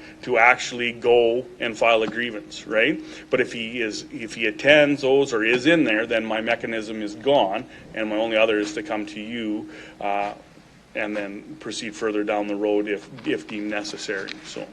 Understood. Thank you very much for your presentation. Again, I'm going to turn your mic off now. And we are going to proceed to the chief's presentation. Chief, I'm going to invite you to respond to the matters before us. Okay, thank you very much, Mayor Masters, members of the board, and members of the Police Association. I'm just going to start with a couple of very basic opening comments. Our police service and our police association have a long history of an incredible working relationship. That ends today. No, I'm just kidding. I just did that for effect. I want to see if you'd spit your drink out. We do have a very good history of being able to resolve these types of things. Grievances are very rare. This is only the second one since I've been chief, and so it doesn't happen very often. The other thing is we're a very small department, and by small I mean I'm saying I know everybody within the police service, and I know Constable Derek Fox extremely well. In fact, I've talked to him personally one-on-one numerous times through this situation. So it becomes very tough when we've got these personal ties with individuals. But I'm still the chief, and I still have to make a decision that I believe is principled and follows some sort of policy that really backs the decisions that we make. I will point out, I don't believe this is a contract grievance because I don't believe it speaks to the contract, and I'm not 100% convinced that it's a true policy grievance, because a policy grievance is typically about a policy that's structured to affect everybody adversely in the organization. For example, if we were to do a policy on vaccinations or something like that this association didn't feel. This is really a policy and how it's adapted and presented to one person. But so, I mean, I think the policy is the closest thing that we would be pointing to speak to this. The question that was asked about the interpretation, Councillor Stevens asked, that was a discussion that we had in what I'll call the first stage of this grievance when they presented the grievance to me. At the end of it, I asked the question, can we all agree that the application of the policy by our members of Human Resources, when they said that he was not in Category 1, that he was in Category 3, can we agree that it was applied correctly based on our policy? If we have questions about this policy and whether or not this is the right way to do it, fair enough. But based on the policy, the way it's written, can we agree that it was applied properly? And the answer was yes. And I know you heard that the answer was yes here again today. So essentially, as I wrote in my letter to the association, there's really the position was taken on this grievance for two criteria. One is that short period of time between the transfer date and when Constable Fox's dog was injured, which was out of his control. It wasn't even an operational injury that happened on the job. It actually happened in a kennel, and that was out of his control and ultimately rendered him unable to continue as a canine officer and thus had to come back to patrol. Very short period of time. I think it was 9 or 10 days from transfer date to when the injury happened, and then there was another few days, week in there while they assessed the dog. Can it be, can it get better? Can it return to duty? And if not, no. So we're talking 23 days, and we've established that. So one criteria is it's a short period of time. And then the other criteria is canine members essentially do the same job as patrol. They work the same shifts. In fact, as Sergeant Gunderson said today, they actually probably work more night shifts on average than patrol members. And so as a result, they should be given credit that if they spend 7 years in canine, that essentially that's 7 years in patrol. And so in my response, and I'm not going to read through it for the sake of this today because I believe a lot of the points have been illustrated. I will start with the notion that canine members should be considered patrol. I fundamentally could not disagree with that more. Canine is a very specialized section. There's a lot of people, yours truly, that probably never would have been able to get into canine because of some rigorous testing that has to happen and all kinds of things that you have to basically accomplish in order to get into that section. I just congratulated and handed badges to 3 canine members today who successfully completed almost 5 months of training and then will continue to do on-the-job work. It is a specialty team, it's a specialty section, it's an elite section, it's highly trained, highly skilled, and it is not one that every member of our police service will work in. But every member of our police service does work in patrol. And there are a lot of differences. Yes, there's a lot of overlap, and yes, canine works very closely in terms of shifting patterns and all of those things. But those are 2 completely different areas. And so the notion of taking canine out of the policy, Mayor, that you just read, which was the eligibility section of Part 16, Chapter D, Section 3, eligibility, Part B, where it says members must have served 1 full year in Community Services Division, brackets patrol, assigned to a 24-hour shift rotation prior to the date of the new position. For the purpose of this policy, patrol does not include canine traffic, CTSS, or detention. If we're going to change that, I certainly wasn't going to do it in the middle of a grievance when this is the first time I've heard of that. Sergeant Gunderson talked about my history on the association. I spent 18 years on the association. I never once have had it presented to me or brought it forward that we should be taking canine out of that section. And so if we are going to look at it, I believe we have to look at it, whether it's through HRDC or whatever mechanism, but it's got to be outside of a grievance. I don't believe we can change that based on this grievance. And I fundamentally believe canine should stay in that clause in the policy because they are a specialized section. You know, policy is literally, as I stated in my letter, is that kind of ability for us to consistently apply rules. And that consistent application of rules, there's no question that there are times that we have to look at exceptions. I know that Sergeant Gunderson today talked about a few different examples of exceptions we've made when we've stood up, for example, the major case management area of our police service, the Indigenous recruiting areas. Those are brand new areas that didn't exist before, and so trying to get the right people in those areas is it's a little bit of a different situation. And ultimately, what I will say about policy is put together by our police service. And if we're going to change it, we can work in collaboration with the association, but typically it's not drafted by the association just by the nature of what we do. We are running, administrating the police service, and so through the years, the administration of that includes creating policy, which often happens with the Board of Police Commissioners. And so, you know, the drafting of this policy to include you know, the things that are in there is not necessarily something that we will always sit down and do in a collaborative forum with the association. But if we're going to make an exception to it, absolutely we do go, because back to what I said earlier about a policy grievance, we don't want to change something that we're doing that affects everybody in the organization, changing a posting from 14 days to 7 without having the association basically say, yeah, that's okay. Because if they said, no, that's not okay, well, then we know we go ahead with it, we're likely going to face a policy grievance. So we're quite cautious about that. Now, you know, with regard to the 23 days and no exceptions to that, Sergeant Gunderson is right. We did an extensive amount of research to try and look back, and I know Sergeant Gunderson had said in 22 years of policing and 12 years on the board he's never seen it. Well, I can trump that with 27 years of policing and 18 years on the board, and I've never seen it either. This is absolutely an exception to the rule, not something that happens very often. We did check with outside police services, predominantly Saskatoon, but I did put it out to a couple of others as well. Nobody had any examples that they felt would be a direct comparator to this. The notion of 23 days is close enough that we should be granting an exception. As I said in my ruling, I need to find a reason to make that an exception. And an exception of this nature made by me would be seen as giving preferential treatment to one individual and a deviation from policy. There's no question.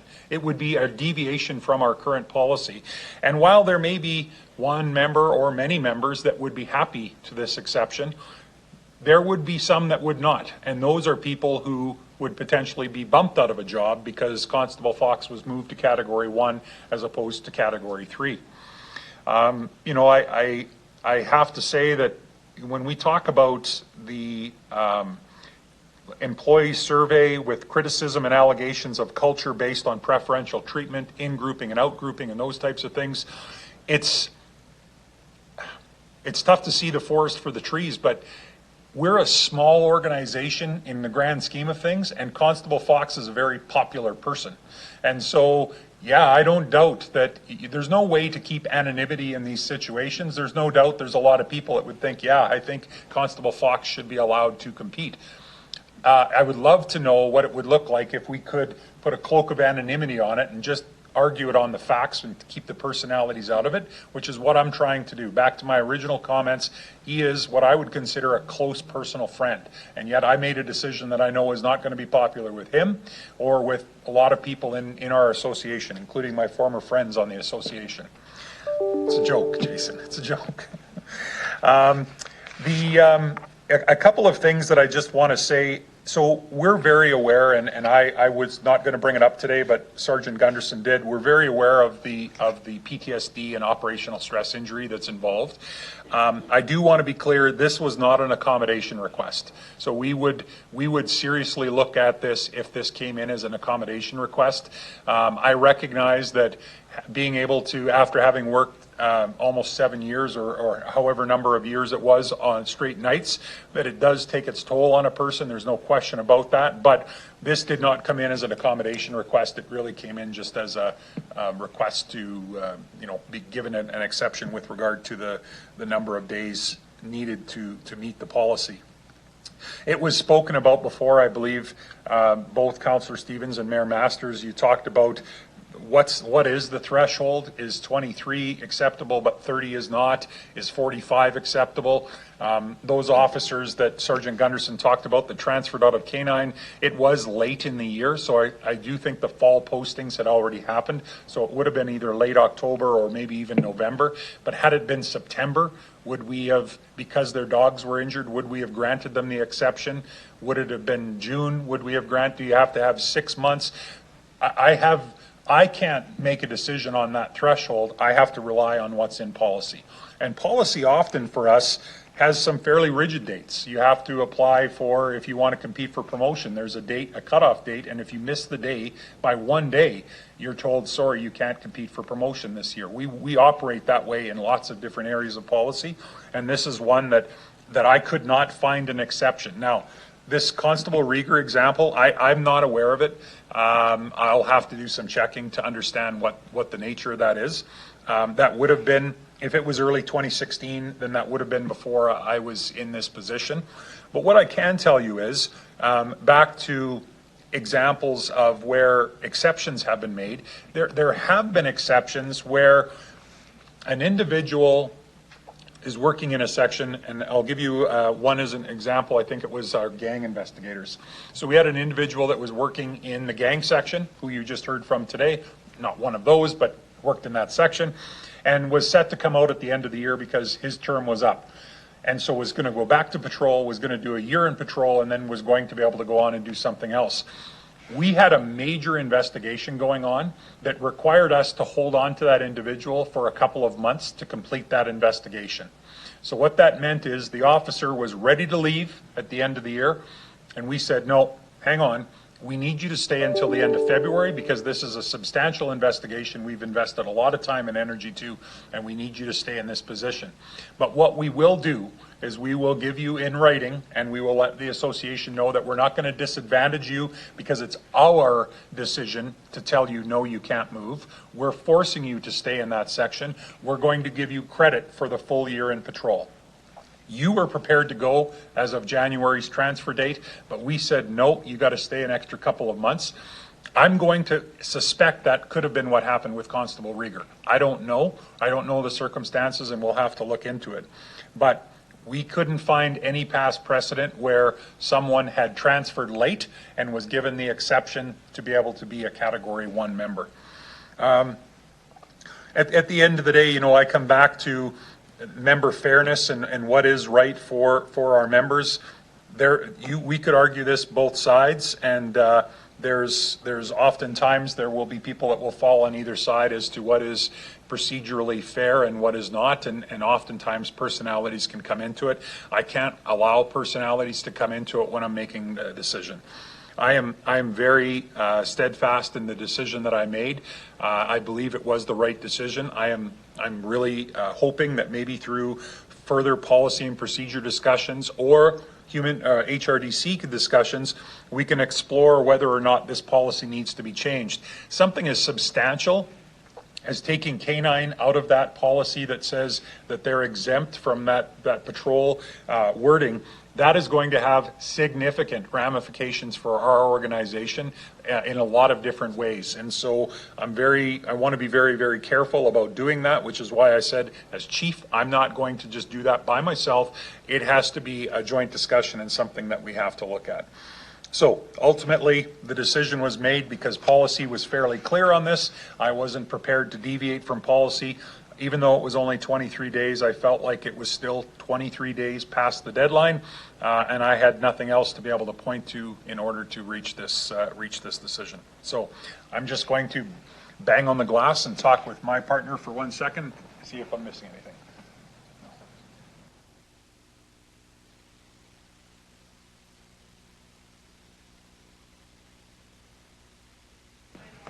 Sure, yeah. So, yeah, and I'll maybe just conclude with just kind of reiterating what Sergeant Gunderson had talked about. So Constable Fox had requested a 1-year extension in K-9. So he was due to be done at the end of 2020 and asked for an extension to stay for all of 2021, and I had granted that. So the plan for Constable Fox was to stay in K-9 for the entire year. He obviously didn't apply for any jobs outside of K-9 at the end of the year because he didn't need to. He was staying for 2021. And then, as we know, very early in 2021, at the end of January, his dog suffered a career-ending injury. There was some discussion around keeping him in there. Inspector McKechnie had inquired as to whether or not he would like to stay because they felt they could use his expertise for training. And Constable Fox at that time made the decision, no, he wanted to return back to patrol. So, I think that entire recollection of events is very accurate. And as you will see, I think we are agreeing with the association on many of the facts of this case. It just comes down to whether or not we should be making an exception to this rule, and if that's in the best interest of the entire organization to do so. Thank you, Chief. I'll open it up to members of the commission for any questions.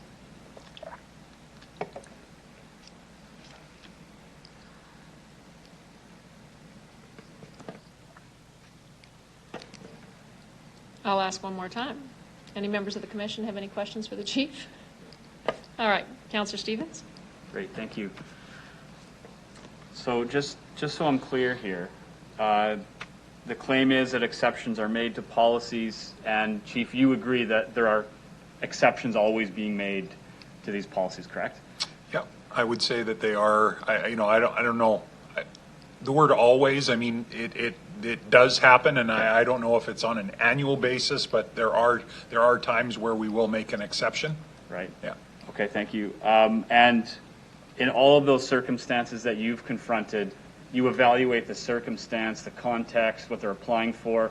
So you're not just writing it off, you're actually evaluating the context, correct? That's correct. And in these circumstances, are you required to negotiate this exception with the police association before you're able to proceed? I think it's a good practice to do that. I mean, there is the ability, as chief, I have the ability to, claim exigent circumstances and just move someone into a position. My opinion is that's not the best way to do things. If we can, it doesn't guarantee that you wouldn't get it grieved, for example. And so if we're going to make an exception, I do think it's a good practice to have that conversation with the police association, lay out the facts, and see if we can get an agreement on the reason and the need to do it. Okay, thank you. There has been some claim here which you responded to in terms of the K-9 unit, how it's recognized, and how that should be evaluated in this circumstance. Has that provision of this policy ever been disputed or discussed in the Labor Management Committee or during the bargaining? Not that I'm aware of. No. So this is the first time you've heard of this particular That's issue? correct. Okay, thank you. Thank you, Councillor Stevens. I'll ask members of the commission if you have any questions.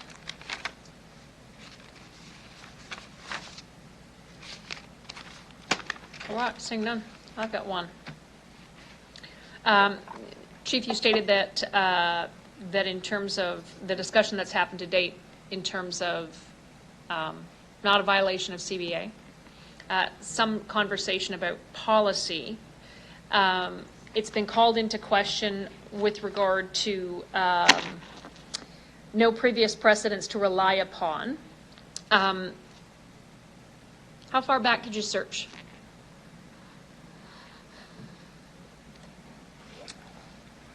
I think I'm just, you don't have to shut my mic off.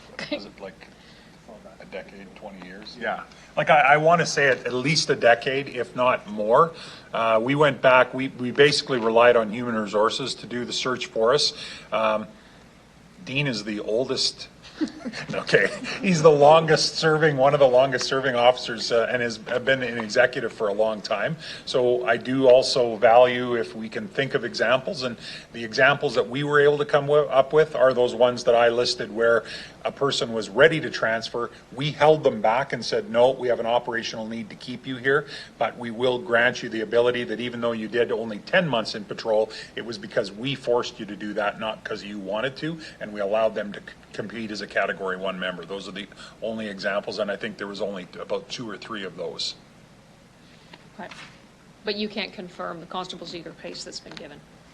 I'm sorry? You can't confirm the circumstances around the case that's been given. I don't know off the top of my head. No, in fact, I wasn't aware of it till today. You made a statement, the policy is put together, the policies that are developed is put together by the police service. What did you mean by that? Well, I mean, we have regular executive meetings every week with our police service, and part of that is to look at policy, to amend policy. And so if the association has an issue with policy or they want to bring something up, often they will. We have, as Jason said, Sergeant Gunderson said, regular policy and procedure meetings. We have HRDC meetings, and those are the places where policy questions can be brought up. But generally speaking, policy development, policy evolution, policy change is something that we do as part of the police service. That's part of our role. It's not really the mandate of the association to set policy. We do consult with them, and I'll use the most recent example probably as COVID. Through COVID, we created a lot of new policy, and we brought the Regina Police Association in, gave them a spot at the table so that we could ensure that the policies we were creating weren't going to be offside with members' days off and all of those types of things. So there's lots of times that we would consider them in the policy creation, but it's generally the job of the service. Thank you. I have Commissioner Bither would like to ask a question. I just want to clarify, and I'm not sure whether this will be a question just for Chief, but maybe both sides can. It's, to me, can you concur that this policy that we are talking about, that nobody seems to find a reference of when this was last discussed, is my understanding correct that this is a more of a administrative policy? It's a operational feasibility piece? Yes, that's correct. Do you concur with that as well? Commissioner Bitther, they'll have a turn to respond. Right now, we're just questioning Okay. Chief. I think that will be all. Thank you. Seeing no further questions, I'll thank you, Chief, for your presentation. I'm going to ask that in regard to any new matters raised by the Chief, if you have any response, Sergeant Gunderson. Just 1 second, please.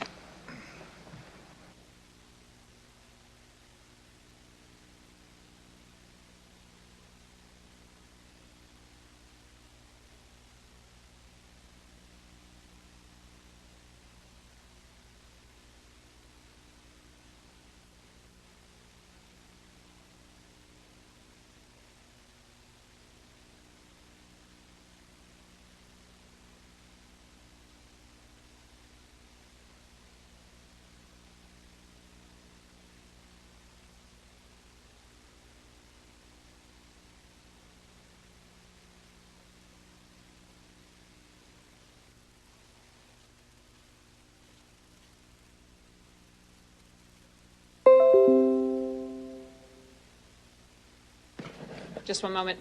For the benefit of the board, this is not an opportunity to present a new argument or a new case. The RPA is able to respond to any new matter raised by police chief, just so we're clear. Thank you. Go ahead, Sergeant Gunderson. Thank you. The only thing we would say to finalize what the chief said, he said in his statement, like obviously he considered the sides of when it was presented to him, it was presented by Deputy Ray. Was the main presenter in there. There was a lot of talk about that the police service itself has to consider inequity, right? Or equity. I mean, they're both interchangeable within that, and they, like I indicated, they relied heavily on the employee survey on there. And I just want to reiterate that we agree with the idea of equity and inequity, and it only takes one person to believe that an inequity occurred for it to spread. But we're saying, not only are we saying that 23 days is not unreasonable, we're also saying that Constable Fox will be the only member of the Regina Police Service that has done 21 months to be considered Category 1. So if we're going to speak inequities, there is also an inequity, right? Has to do 21 months. No one else in the history of Regina Police Service has done that. And again, we thank you for your time, and we have nothing further to the chief's comments. Thanks very much. I'm going to ask if we could have you all leave the room and have the commission consider the issue. We do have 7 days for this. I just want to make sure that commission in discussion don't have any questions they want to pull either side back in for. To complete it, we just want to have a quick discussion. We're not letting you off the hook yet, but I believe the Darlene Hinks room is open if you want to have a seat. And if you wanted to grab the basket of goodies and the snacks, Commissioner Yee, that would be fantastic. We'll just have a quick discussion to see if there's any questions we have remaining, and otherwise we may excuse you. But thank you very much for your presentations. Thank you very much.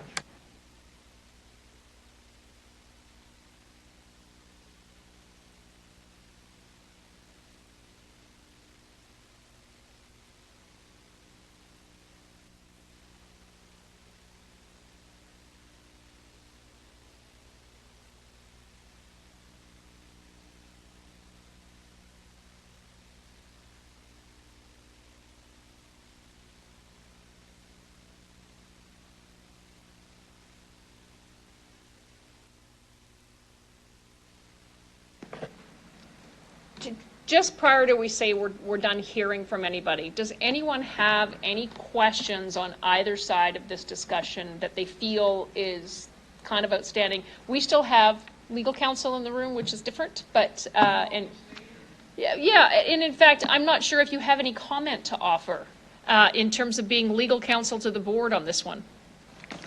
Thanks. Well, once we sorted out that business about the record and the documents, I mean, I thought that went well, and they both presented good arguments and certainly some very good questions from all of you. I don't know what else you might answer or ask. Very clear it's not a CBA issue. It's really questionable whether it's a policy grievance. So probably you've canvassed all the areas you need to. You know, just one question comes to mind, these precedent examples, what you really do with that, where you've got sort of incomplete information and it's all kind of anecdotal. So, you know.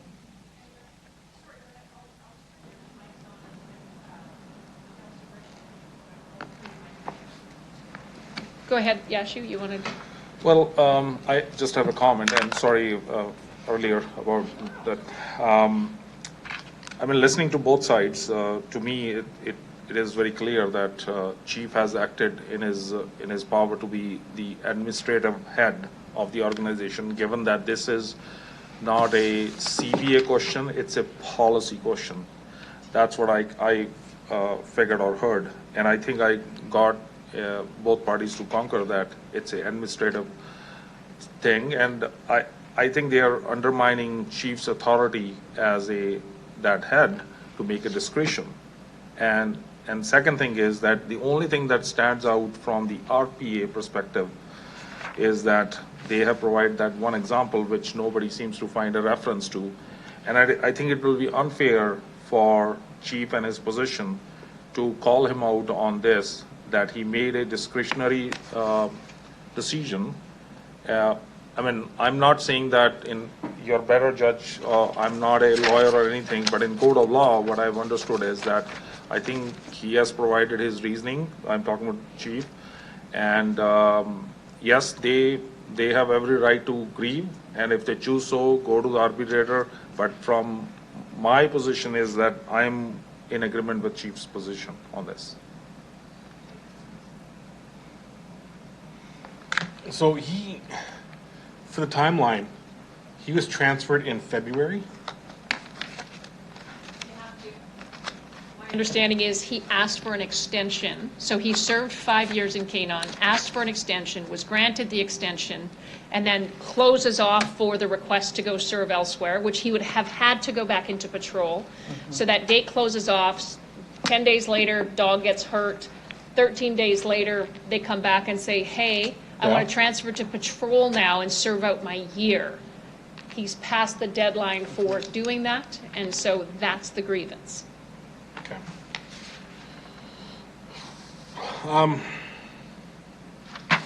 My position has not changed. I still think ultimately I think I'm in favor of the decision that Chief made. And yeah, this is a policy thing, and it's, I don't know, I'll decide with the Chief. Again, they haven't swayed my decision. I think, you know, I wish I could make make a suggestion that they go to arbitration or they amend this, but you know, I mean, you can't make special amendments outside of the CBA. That's negotiation 101. So, but yeah, it's. I think yeah, I think it's Chief made the right decision. Thanks. And actually, Andrew, I'm going to ask you this question. They do have the right still to go, like regardless of what we decide, they have the rights to go to arbitration. Absolutely, the right to grieve, the right to go to arbitration. Absolutely. Andrew, how do you see this relative to policy and CBAs and like our right to hear it under a CBA grievance? And I don't know how this would change, but I think the problem here is there's a culture of negotiating exemptions, which is great, except when it doesn't work, right? And so it sounds like management's in the right because they're abiding by the language. There's no disagreement over the interpretation. That's what I'm hearing. but someone missed a deadline. Now they're being very strict with the rules, and that accommodation seems to have ended. I don't know. I think management made technically the right decision, but their points are well taken. This is a person's future. And I think they just expected the accommodation and that casual interpretation of this to work, and it didn't. I don't know. Unless they can summon a whole bunch of precedent where my reading of it is that under other circumstances, Fox would have been granted the Category 1. There is a history of them doing that. That might land against the chief, and that they do make these accommodations all the time. Yeah, and I think the accommodations that they make, the accommodations with this specific policy is that people are ready to leave and brass asks them to stay back. Yeah. And so because it's an executive decision, that shouldn't penalize. This is just a function of time. Because again, had it happened in June, is it a grievance? Yeah. It would be 18 months of serving if it's in and out all the time. Right. Like, it really is poor timing. And they kept them back for the previous examples that was provided from the chief. It was based upon operational need. There was not operational need for him, right? Like, there's no need for him to stay in K9. Yeah, they tried to see if they could accommodate it. Right. Yeah.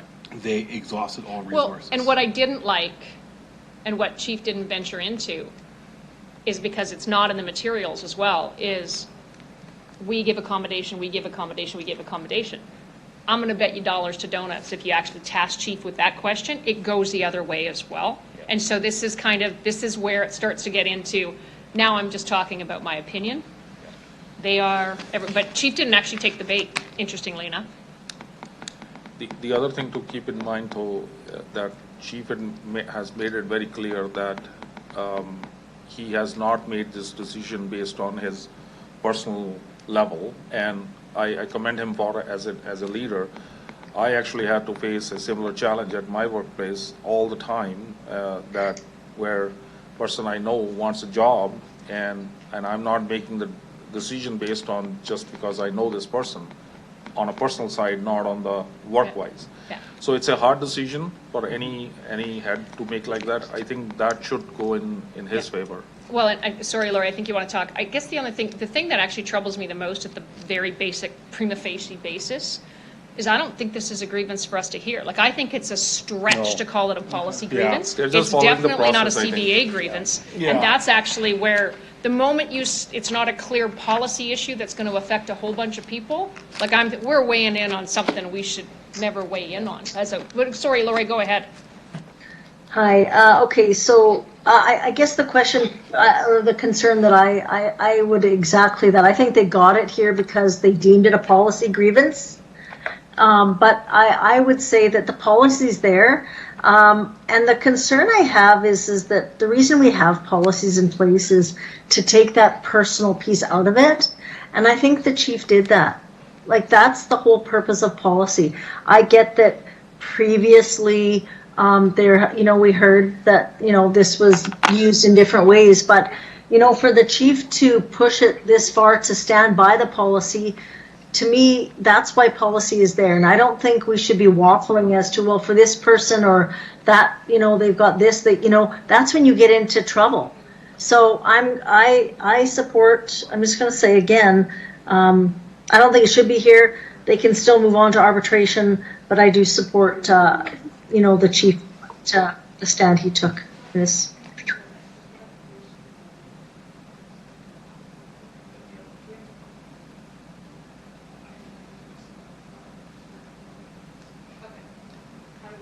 Did you hear anything I said? I did. Yeah, Sorry, yeah. I didn't turn my mic back on, Lori. We heard everything you said. Yes. Okay. Just give me 1 second here. I'm just trying to figure out what the procedure is next.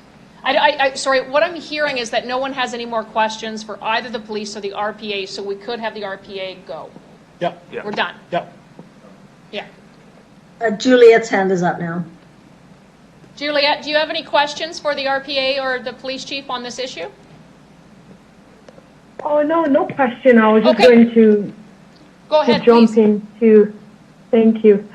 And I think it's tricky too. I think that just like everybody else, and I'm not going to repeat myself. I repeat everyone. It's confusing, to be honest.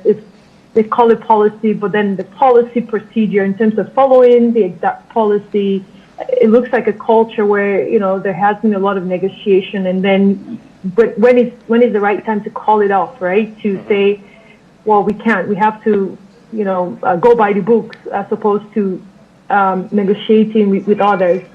I am just a little bit, maybe not, I don't want to say concerned, but I just think that I don't want to call it punishment, but it's a punishment that he will get, right? Is that does it warrant, the 23 days, again, based on the explanation here, if I recall, it was, again, beyond his control, right? The dog was ill, and then, he had to wait 18 more days, and then it was told the dog can't work anymore, and so he missed that deadline, I guess. So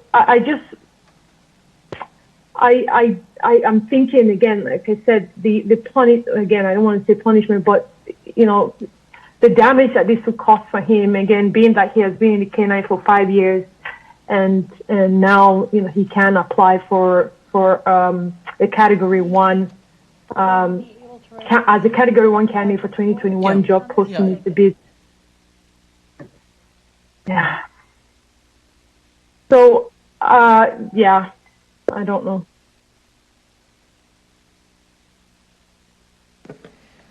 Thank you, Councillor Boucher. Did you have a question for the commission in there? No, I don't have a question. No. Okay, but prior to bringing anyone else in, or I think since we're all together, we're either going to have to reconvene to make a decision, or we can decide to make a decision today. In terms of it's a written decision that council will write on our behalf. Do you want to reconvene at another date, or do you want to call it today? Okay. Call it today. Call it today, please. Council, what's the language around this one? Well, the collective agreement says that you shall give your decision within 7 consecutive working days after the conclusion of the hearing, so not counting weekends. It doesn't say that the decision is in writing, but it should be in writing.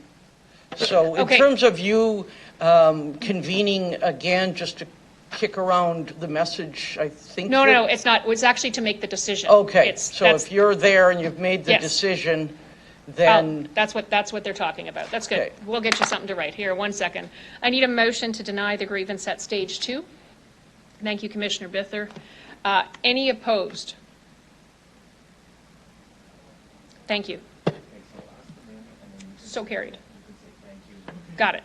Okay, we're bringing all the police back in. In fact, I'm sure they've multiplied while they're outdoors. And Darcy Shear, thank you very much for being present today for us. We really much appreciate it.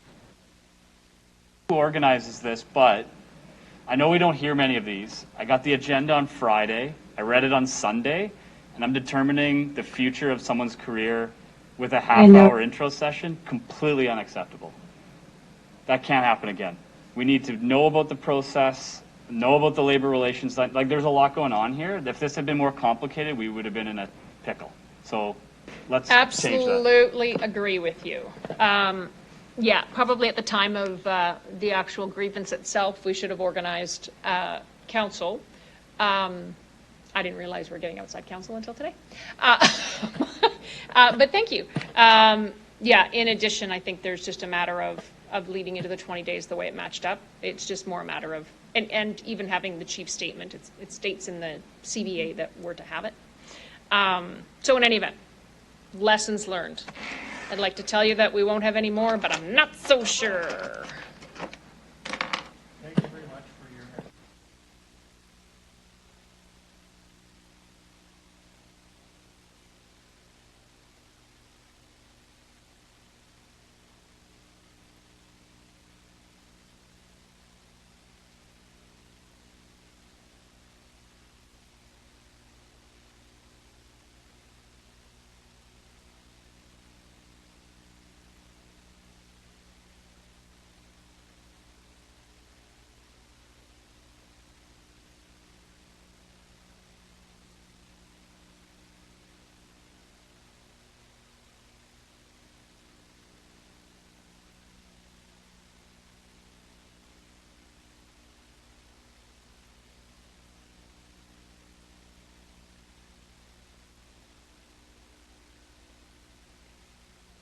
Welcome back.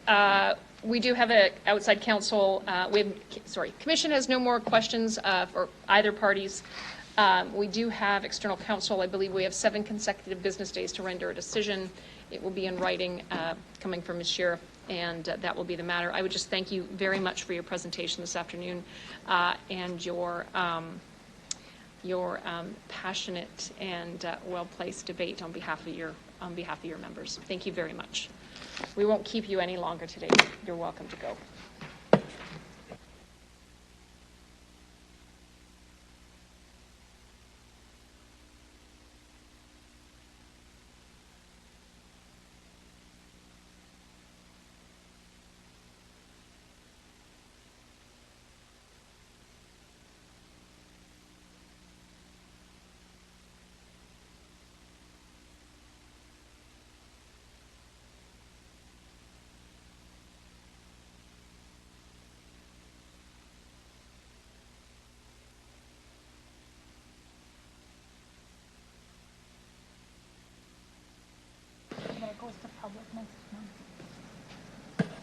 Welcome back, guys. Chief, I turned your microphone on just in case you're wondering.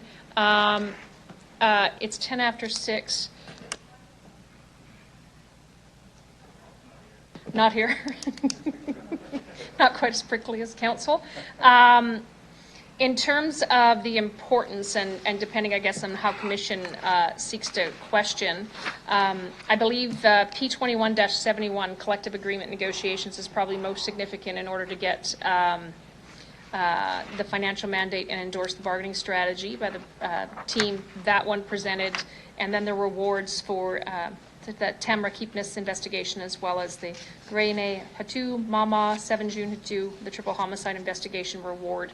At a minimum, let's get to those right now. Chief, is that acceptable in terms of prioritization? Yes, I have a bit of a challenge. At 7 o'clock, I've got a meeting scheduled with one of our patrol shifts, and we've extended overtime for the day shift members to stay out on the street so that I can have their captive attention for an hour in this meeting. So I'm really hoping that we can move and I can get to the police service by 7 o'clock for that meeting. So hard stop at 6:45 for you? Well, okay. But I also don't want to diminish the possibility of getting through these important things. Nope, so and that's okay. Yeah. Commission is aware. So Commission, let's go to board. Let's go to P21-71, which is collective agreement negotiations with police senior officers. So we might need you guys to and I think that means senior officers are going to have to leave.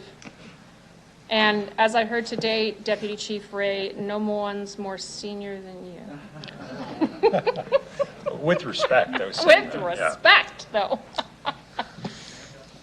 Stand up, sit down. Sorry, guys. Yeah, we kicked you out again.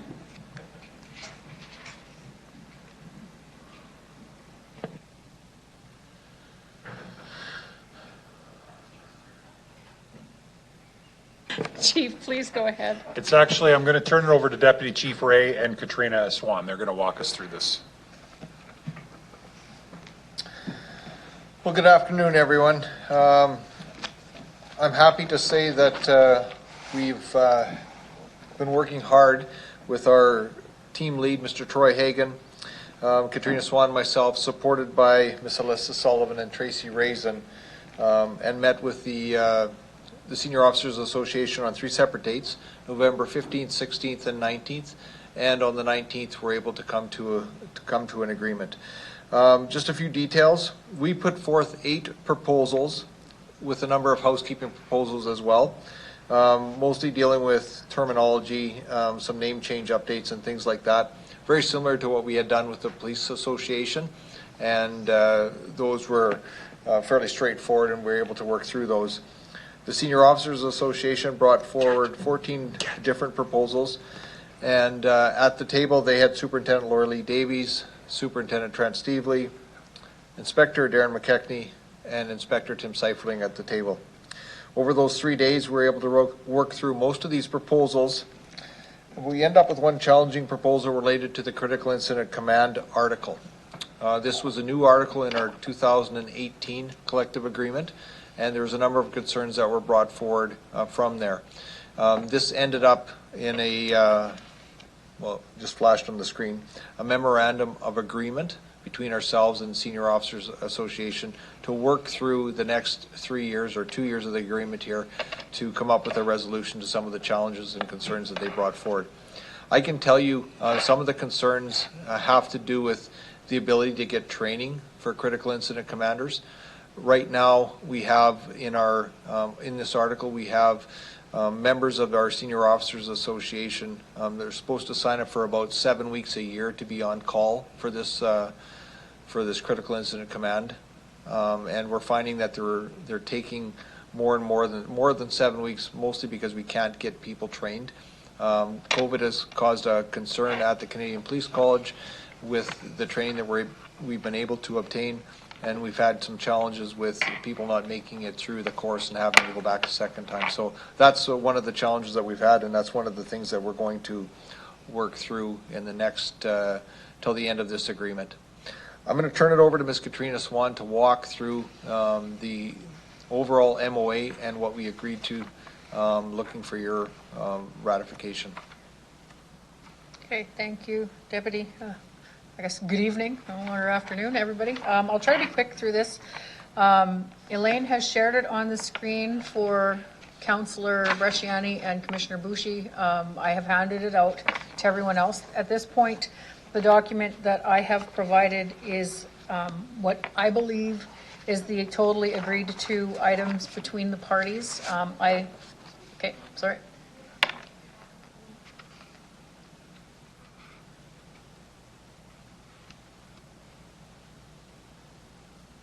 That's the CIC one. No, I want the other one. You have it up there. You had it up on the screen. I guess you're just not able to share it. Is that what's?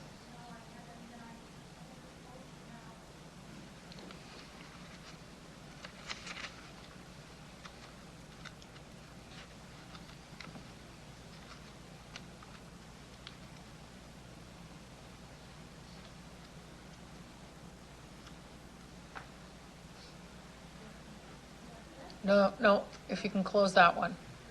That's what we ultimately agreed to get a resolution to the CIC, which I will explain. No, the other one, which is the total package of the agreements.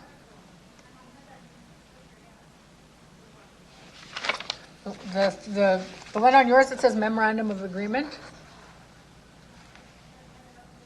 which is the totally agreed to items. The other one was the one that we agreed to for the critical incident command, which is a temporary fix.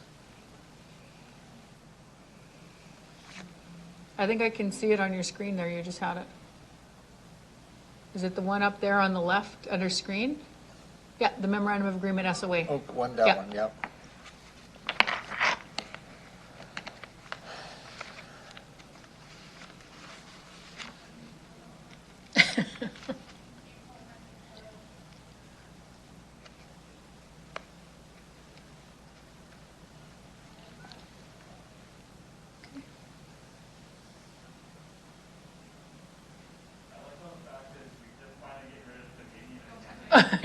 And we only realized that because of the Truth and Reconciliation Days. We were looking at the agreements. It was like, what does that mean? Yeah, well, there's a lot of cleanup that needs to happen. Okay, thank you. That's the correct one now. Thank you. Thank you, Elaine. So for the most part, what we had come forward as a bargaining committee was essentially to mirror the changes that we had agreed to in the Regina Police Association agreement, which the board at this point, I hope, is familiar for the most part with those. So you'll see the change into Article 2 scope where we address like who is going to be in the scope of the bargaining unit. For that bargaining unit, it is made up of 10 employees, and it's those that hold the rank of inspector and superintendent. There are no civilians within there, so you'll see for the most part, the people who are excluded, aside from members of the Regina Police Association, are all of the out-of-scope people, including the chief and deputy. So we made the updates to that. There was no issue. Leave of absence on the second page where we're talking about Article 7A and B, again, very much a housekeeping routine change to ensure that it doesn't have to be exclusively the chief of police who is agreeing to change it, so it's or their designate. You have to scroll, they won't see it at home. That's all these. Oh, I didn't realize, I thought you were doing that, sorry. Okay, well now, like, do I know what I'm doing on this? With what am I scrolling, sorry? The mouse thing here? It's not working. Okay, I'll bring you.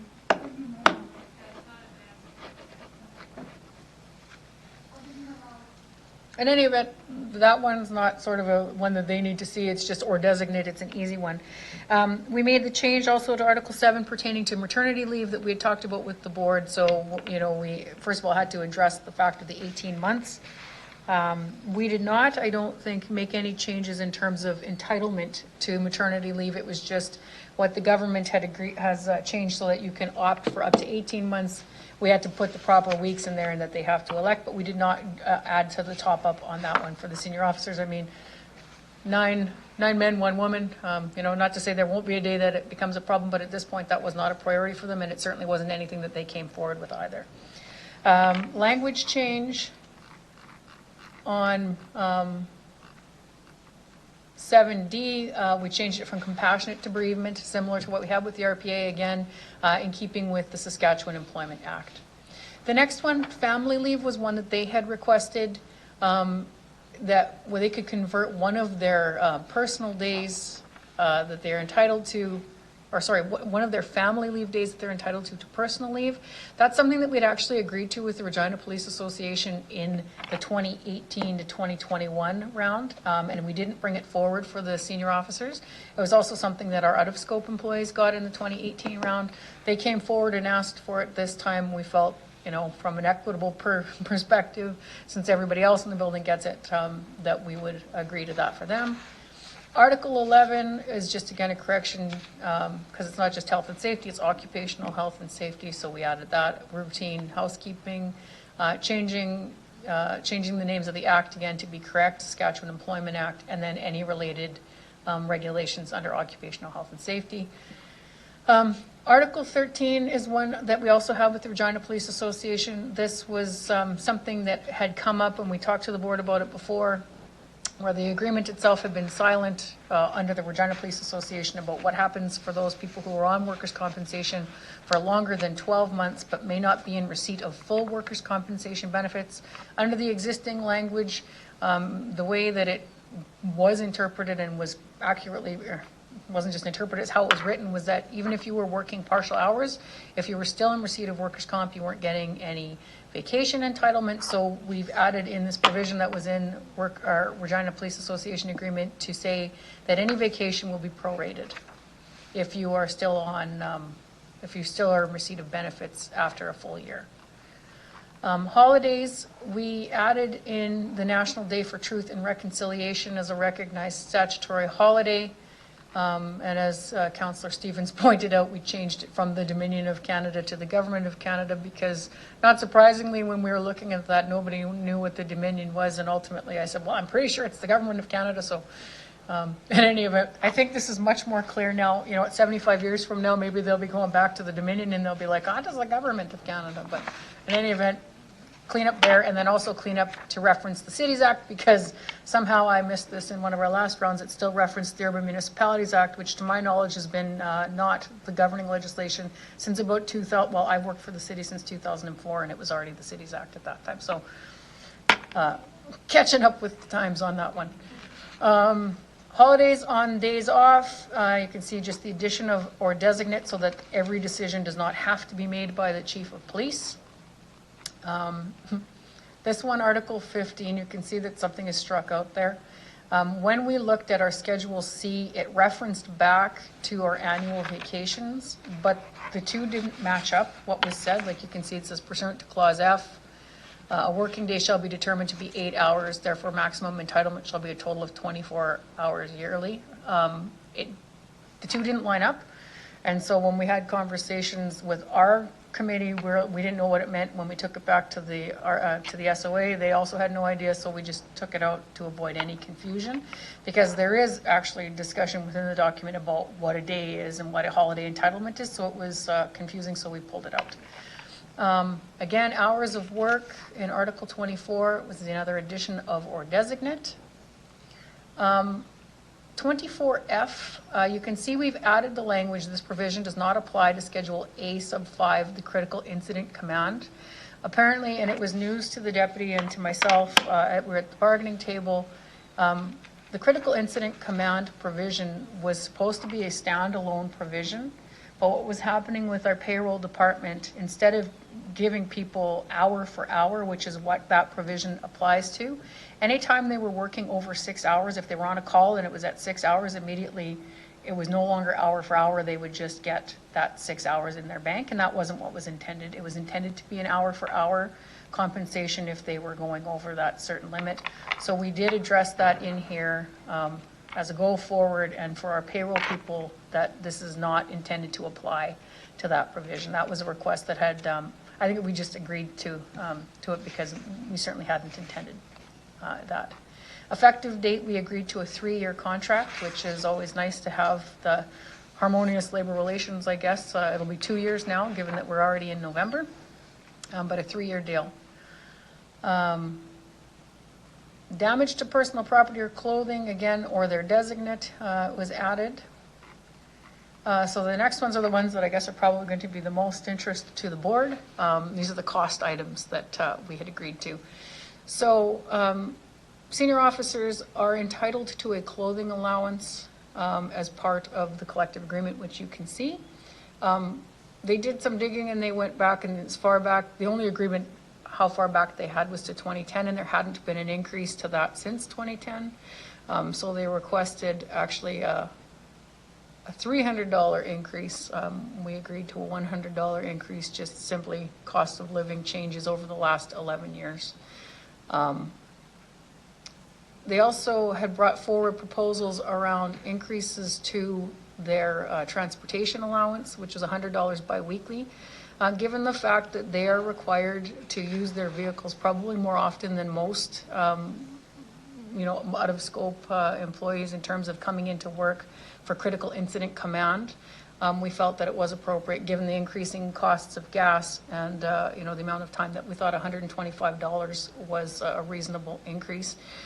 We also looked at the City of Regina's transportation allowance, and we saw that we were in line, I guess, on the lower end. If the managers were getting 100, but directors and city manager were getting actually $150 and $200, and so we felt that if we sort of cut it in the middle, 125 would be reasonable. So obviously we are recommending to the board both of those increases. I will talk about the costing because we do have a costing document for you as well.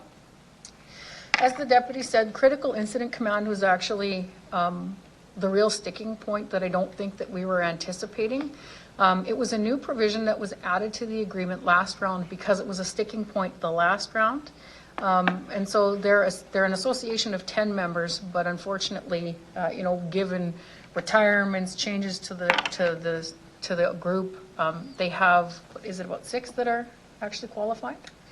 So that's a lot of, and they're on call for 7-day stretches, 24 hours a day for 7 days. And so it's a lot of time to be on call. And so they were really feeling that they needed to see some changes on that.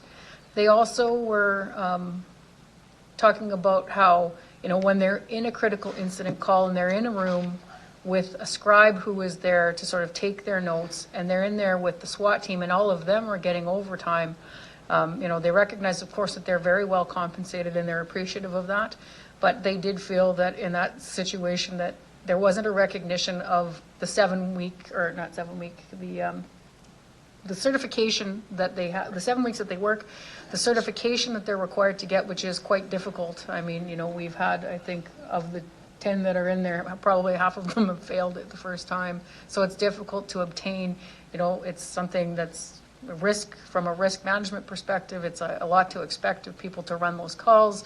And also they talked about the complexity of the calls, the increasing number of calls. Like I think, when the chief and deputy were the critical incident commanders, there weren't nearly as many calls as there are today. So they felt that there should be, they wanted some recognition, I guess, of the contribution. And so we went back and forth actually quite a bit with them on that. And they were insistent that they wanted to receive some form of additional compensation for for their work. And so it was something that, you know, initially when we were speaking with them, we said, you know, like, it's a principle, you know, you're already compensated, there's no overtime, you get your working condition allowance.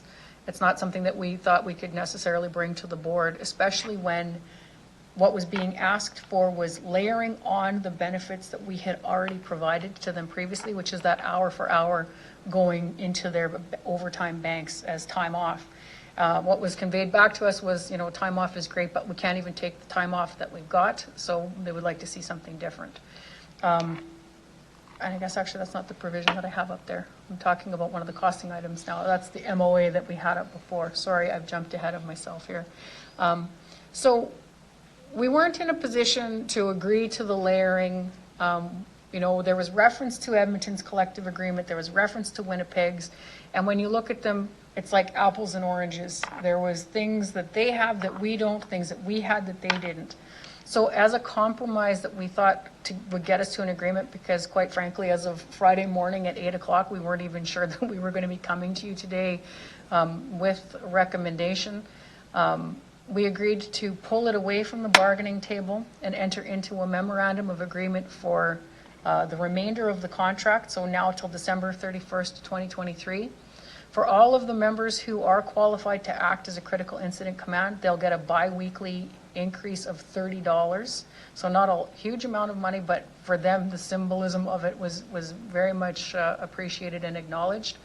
And then we would take it away from the table and we will work on a comprehensive critical incident command structure, because I don't want to say that what we have currently was thrown together, but it really was a Band-Aid to fix the last round. And as we've been working with it, we're finding that apparently it's not working. So we've pulled that one off of the table with the commitment to give them that additional biweekly pay to recognize the work that they're doing.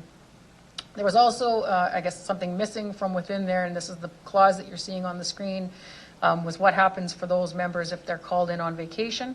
Admittedly, it's not something that's going to happen very often, but they did provide us with a scenario where what if you have a critical incident commander who's been on a critical incident for, you know, 24 hours and then another one comes in and they're not going to be in a position to act, so you might need to call somebody in, and the only one who's around could be somebody who happens to be in the city but is on vacation. So we just addressed that by mirroring the language that we have for court on annual leave. It's not something that we anticipate will happen, but it's certainly something that we thought was better to have language for than to be in a situation where we didn't have that language. Next provision is indemnification, ensuring that we had a properly named act, which is the Automobile Accident Insurance Act. They had brought forward some concerns with the language in our Article 12, which is our death and disability provision. They felt that some of the language in there was a little bit insensitive, I guess, for those who struggle with mental health, and if there's, you know, it was language around suicide, and so they had asked us to consider a change. Because the language is identical with this and the Regina Police Association, we committed to having a look at it, you know, comprehensive look, not just the few provisions that they had picked out, to make sure that, number one, it's still meeting the needs of the organization, and also, you know, is sensitive to those members that are struggling with mental health issues. They raised this one as well. The Wellness Committee was something that we had agreed to with the Regina Police Association. I don't even actually think it was this round. It had been a previous round. But they felt that if we're talking about our overall benefit packages and wellness of members, that they should have a seat at the table, and 100% we agreed. So if the committee still exists, we agreed that they could have a seat at the table. The wages piece, you can see here, these numbers mirror exactly what the Regina Police Association received. So no difference there in terms of what the board had previously agreed to. It's also consistent with the comparators. Saskatoon has numbers, I think, through the end of 22. So we're consistent with our main comparator being Saskatoon. I also handed out for you a document that Tracy provided for us. Do you need your thing back, Elaine? Or I can look for it. Costing summary. Yeah.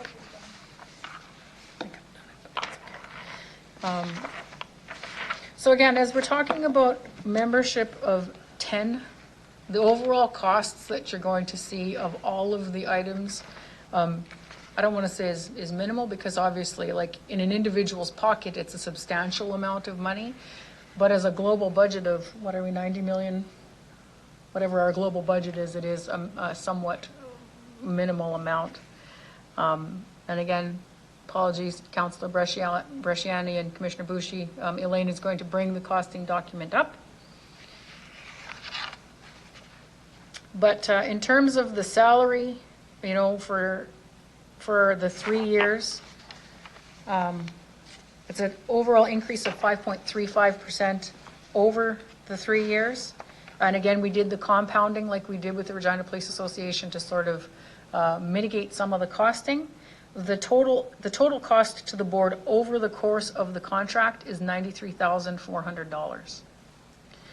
The clothing allowance, which I'll be honest, was something that, you know, we thought maybe this would be the one area where the board might have something to say to us about it. You know, it is $100 to the payment for over the year. So it's $1,000 for the entire association per year of the contract. Transportation allowance, again, it's a $25 bi-weekly increase. Thank you, Elaine.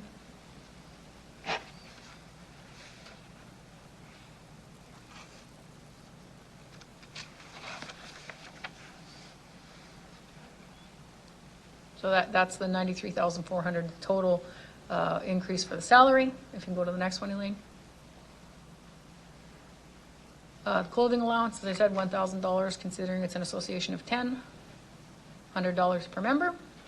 Transportation allowance, again, it's a bi-weekly increase of $25, so it's $650 per employee per year.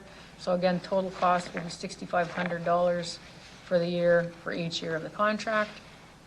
Now, the CIC allowance, as you can see, we have 6 employees currently who are qualified. So a $30 bi-weekly for those members, and I mean, that number will change. It will increase and it will decrease over the course of the next 2 years because, you know, as members come and go within the association. But the current cost to the board would be $4,700 per year. And again, the agreement that we reached with them was that this is only until December 31st, 2023, or we are able to reach a different agreement, at which point we will be bound by whatever agreement. But it's a short-term fix for what we were pretty sure was a firm sticking point with the senior officers. So I think overall, you know, there's nothing substantial. Oh yeah, and this is just for the interpretation of the full day versus 6 hours. You know, this is a guess. I think it was based on current numbers. Essentially, it runs the chance of, again, being possibly $100 per year. But also, I mean, the more people we have trained, the less likely we will be having these costs. And again, the ultimate goal, and we made this very clear to them, was that the intention is not that there be a few of them that are trained. The intention is that we want the entire senior officers to be trained as critical incident commanders, and that, you know, it would take the pressure off all of them. We've also been talking about exploring other options to sort of help them with the workload, including getting staff sergeants trained. But unfortunately, with COVID, we can't even get the inspectors trained, so it doesn't really help us to talk about staff sergeants at this point. But that will form part of the conversation of what we can do. We are recommending ratification. So I guess with that quick run through, and I'm sorry, Chief, probably more than you needed, but I'll answer any questions, or the Deputy and Chief can also answer questions. Commission, the request is to recommend that the board approve the financial mandate for the Senior Officers Association and endorse the bargaining strategy adopted by the bargaining team. I'll open it up to members of the board. Anyone have any questions for Ms. Swan or Deputy Chief Ray?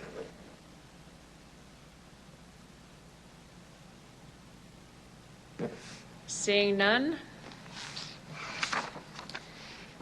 I swear I'm going to find my, there we go. Can I get a motion to concur in the recommendation that we approve a financial mandate, endorse the bargaining strategy adopted for the bargaining team on P21-71. Thank you, Commissioner Yee. Any opposed? Seeing none, hearing none, carried. We have 5 minutes, and I'm hopeful, not that we know the story. It's the commission from last year, Chief, when you explained both of these next files.